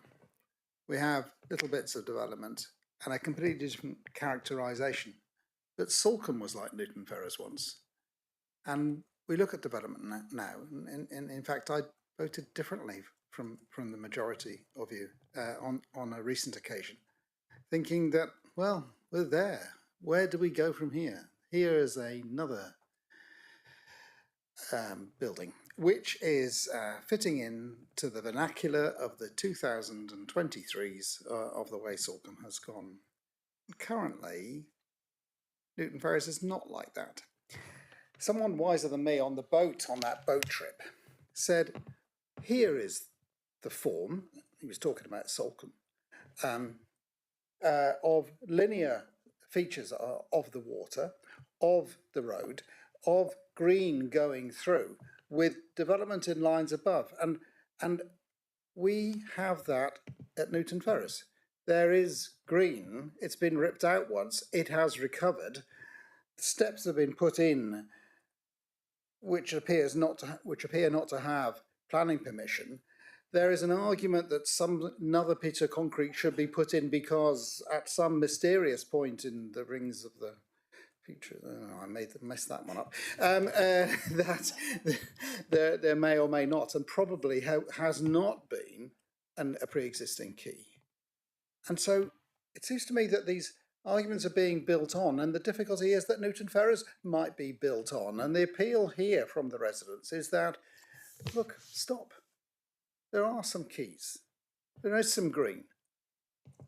When do we say no? And I'm not the one for saying no very often, but maybe I might do this time. Thank you, Councillor Abbott. Councillor Hodgson.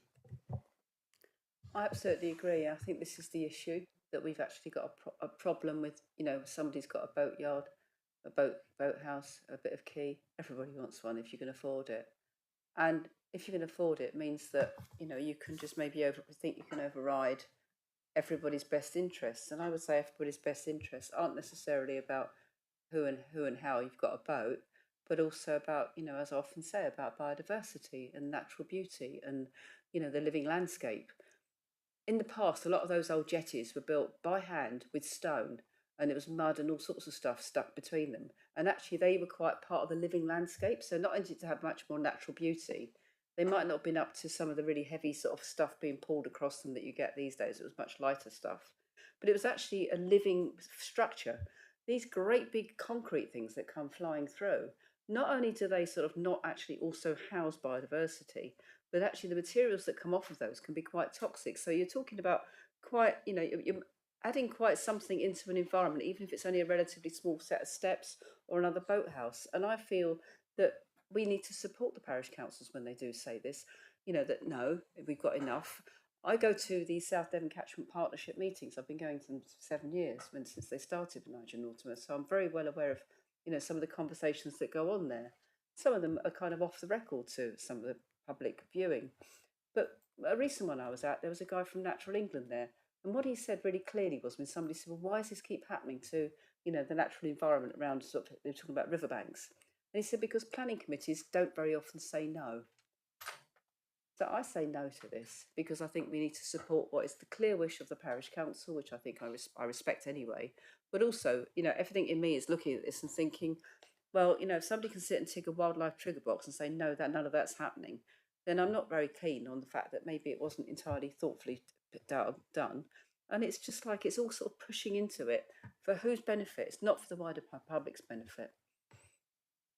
Thank you, Councillor Hodgson. Was that a... Therefore, move refusal against officer recommendation. Thank you.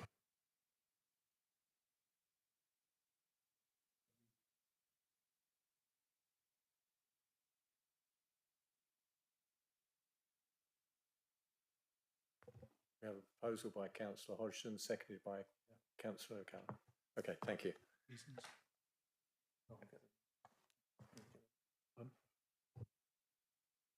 Can we, in the usual form, have reasons for refusal? I think that the chairman of the parish council has given a very good set of reasons, which is regarding to the policies on their neighbourhood plan.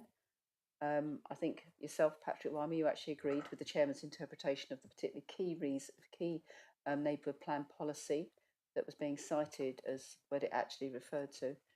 And so I think it's contrary to the neighbourhood plan policies.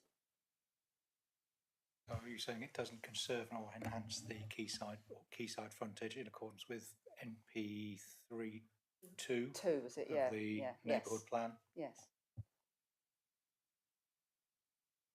Is there anything else? I'll leave it. Maybe other members might want to add. There's a key issue which is planning officer himself put forward, which is the impact on the undeveloped shoreline, which seems a reasonable reason.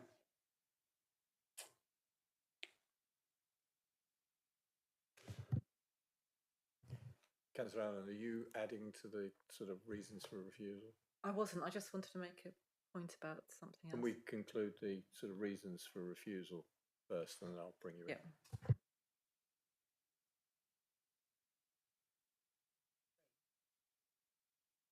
Yeah. Yeah, MP3P2, yeah, that's it. And Dev 24, which is against the presumption against development in the undeveloped coast.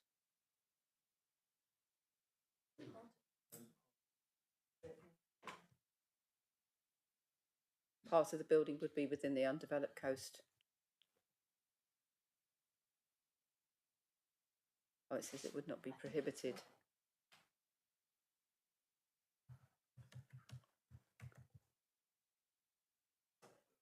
And N3P8 as well. Okay, and there's N3P3 development policy areas, which is development shall respect the low density of buildings, the landscape and character of policy areas 1 and 2 of the neighbourhood plan. And that's.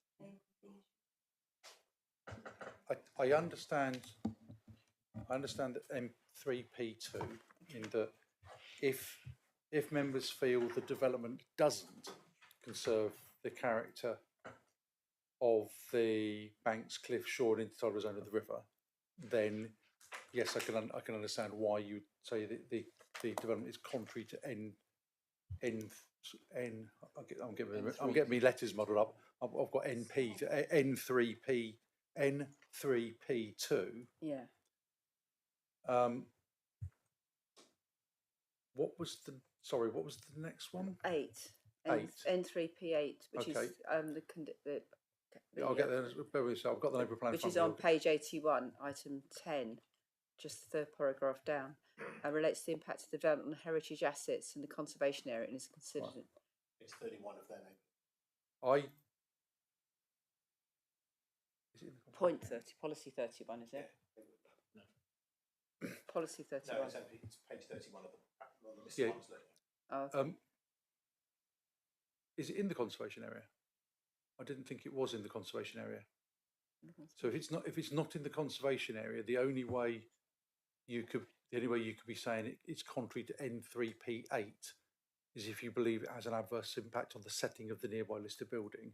My personal view is that it'd be very difficult to justify it had an adverse impact on the setting of the listed building. If you remember from site, it was down and round the corner. And personally, it's a member decision, obviously, but I'd struggle to say that this would have an adverse impact on the setting of the listed building in terms of N3P8.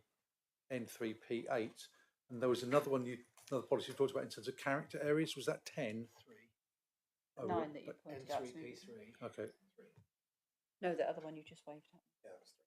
Sorry, okay, so that's 3. Yeah, I'm just going back up. Then I've got a 4.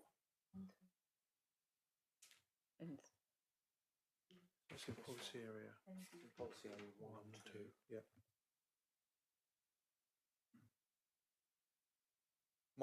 My concern with N3P3 is my very brief reading of this, and it may be that we need to take a couple of minutes to look at this. The objective that's on the page above N3P3 talks about the objective: housing development should minimise the visual impact on the waterfront, green spaces, views, and loss of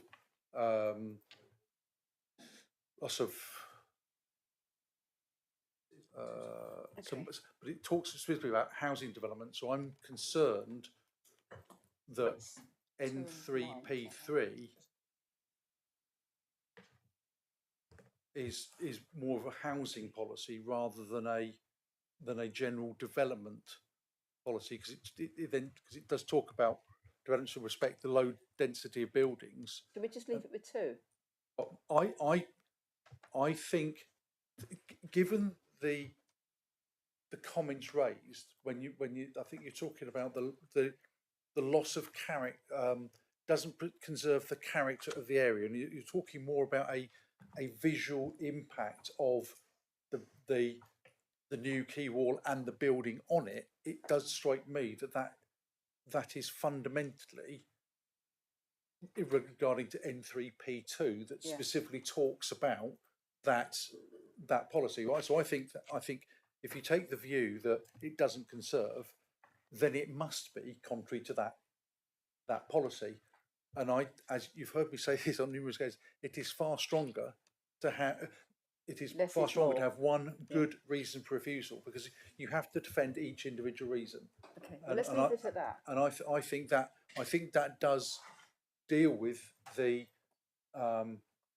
the concerns that have been raised so far. There will also be there will be a joint local plan policy around conserve the area. But I think the way we'll deal with this is delegated refusal. We've got the bones of it in that it doesn't conserve, therefore it's contrary to N3P2. I think if it's a delegated refusal with the reasons for refusal to be agreed, chairman, vice chairman, proposer and seconder, then we can deal with it, get the actual final wording there. But it will be about non-compliance with N3P2 and therefore the harm that flows from that. Yeah, thank you. Mr. Wyman, Yep, members, I'm are fine. you agreement? I'm happy with that. Yeah, thank you. Yeah, thanks I've very got much. Yeah. 2 members who indicated. There's I was going to. Councillor Abbott.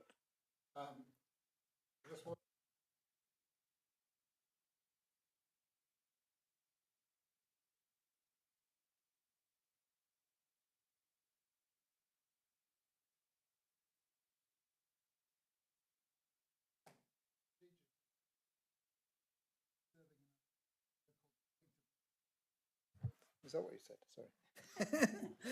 I'll start again. Strategic Objective 8. Number 4 says conserving and enhancing the local distinctiveness and the historic character of the smaller towns and key villages. Newton Ferries is not listed in the following one. I don't know how exclusive that has to be, but you know we're talking about that river bank, and therefore it does have a local distinctiveness at the moment and a historic character. And then more generally, every now and again when we're out in the middle of the countryside, something is mentioned about the Tamar Estuaries catchment area, and it seems to me completely unconnected. But here in Newton Ferries, we are in the Tamar Estuaries. Do you want a page number, Mr. Whiteman? Page 224 in the Joint Local Plan.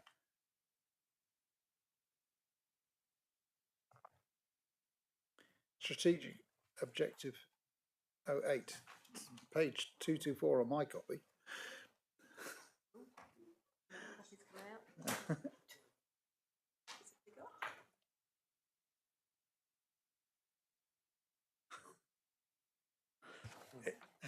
It's not 224 on my copy. Ah. Well, I got an electronic copy here.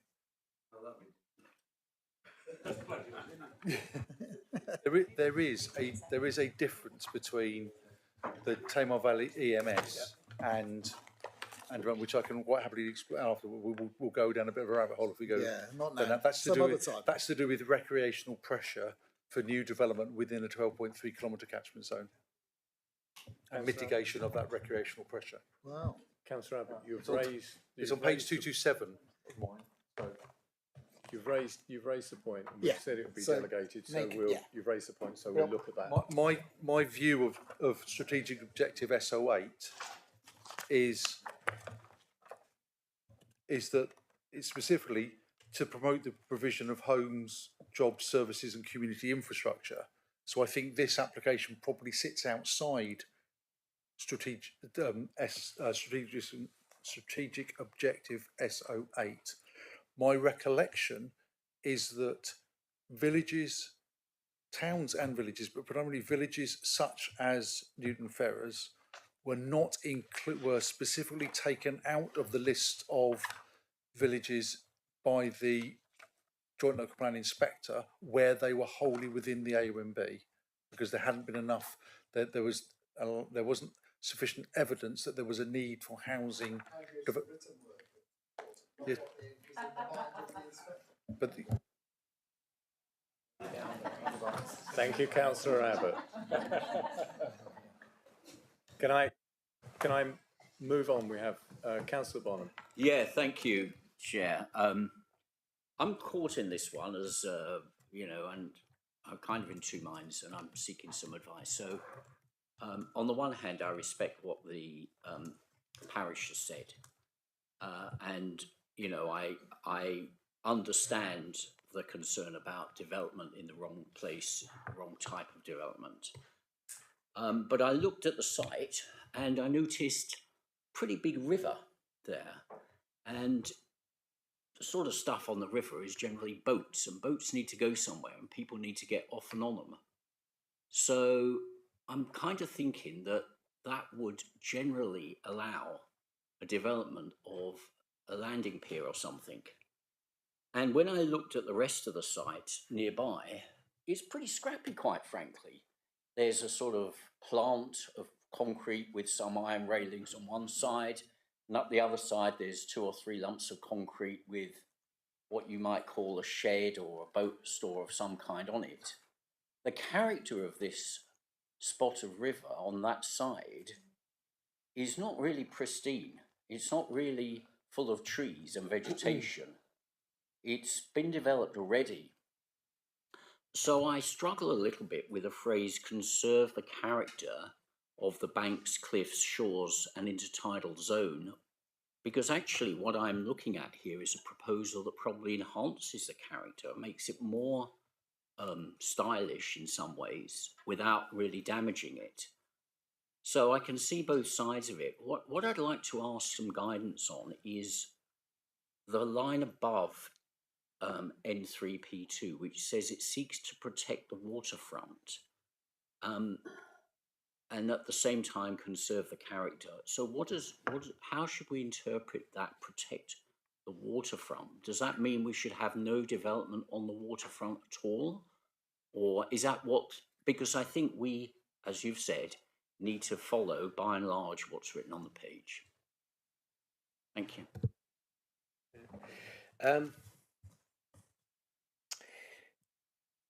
I was at great pains to point out that N3P2 talked about conserve. If you protect something, that means that you countenance no change whatsoever. And to countenance no change whatsoever when you have a policy N3P1 which says you're in the settlement boundary and the parish council will support suitable development within the settlement boundary, there's an immediate conflict. But you've then got to look at what the joint local plan says. And I can only refer to how the inspector dealt with the earlier appeal. The inspector looked at policy TTV 26, which was the relevant policy in the joint local plan, and he said that the proposal accorded with that. Now, that was one of the matters in his consideration. Here, you've indicated that you believe that the proposal does not conserve the character of the area. That's different to protect and prevent. And it's a matter of judgment. I think you can't go much further than say it doesn't conserve the character, and that's your ground of refusal. And use the neighbourhood plan as support for that. The joint local plan, the only thing you've got is the impact on the AONB. And I have to say that I came to the conclusion it didn't adversely impact on the character of the AONB. You might also think the same in the wider context, rather than at the very local level, I don't know. But I think we need to consult with our colleagues in relation to AONB impact and determine whether that's also a ground of refusal. That's my opinion. Thank you, Mr. Stewart. I don't know, we have the ability, we've had a proposal proposed and seconded. We've had discussions around reasons for refusal, and that will be delegated. Councillor Bonham, I'll come to you after Councillor Allen because she's been patient and waiting. What would you like to say? Been a bit twitching every 5 minutes. Yes, I know the blood, sweat, and tears that goes into a neighbourhood plan. They're very frustrating. They're very difficult. A lot of people are involved, and I think, as Councillor Thomas said, I think his most telling point was that although parish council isn't necessarily elected, this went through a referendum. This is very clearly what the will of the people want to happen here. So I think that that needs to be recognised. And I think if it sort of falls at the first hurdle because it's a subjective decision, I think we need to actually respect the wishes of the people who live there, who put the effort into making a neighbourhood plan, would be my consideration. Thank you. Councillor Bonham. Yeah, thank you again. So my feeling is that if we look at this in 3P2, the proposal does conserve the character of the banks because it doesn't materially make a lot of difference with the concrete and the buildings on either side. But what it doesn't do, or maybe we should take this into account, is it doesn't protect the waterfront. So question again, does protect the waterfront imply no development? And if that's correct, then are we able to take that line, the first line of this policy, into account? And is that a material factor here? Thank you, Councillor Bonham. I think with the view from the proposer and the seconder is that, very much that. So I think we've got that, and that's the interpretation. It's very much, correct me if I'm wrong, interpretation of the policy, and those proposing and seconding are interpreting it in that direction. So thank you for flagging that up, but they have done that. Are there any other comments? It's been a very full debate and discussion on this. We have a proposer and a seconder. We have reasons for refusal. I'm therefore going to take it to the vote. Those all in favour of the proposal for refusal? Can we have a hat show?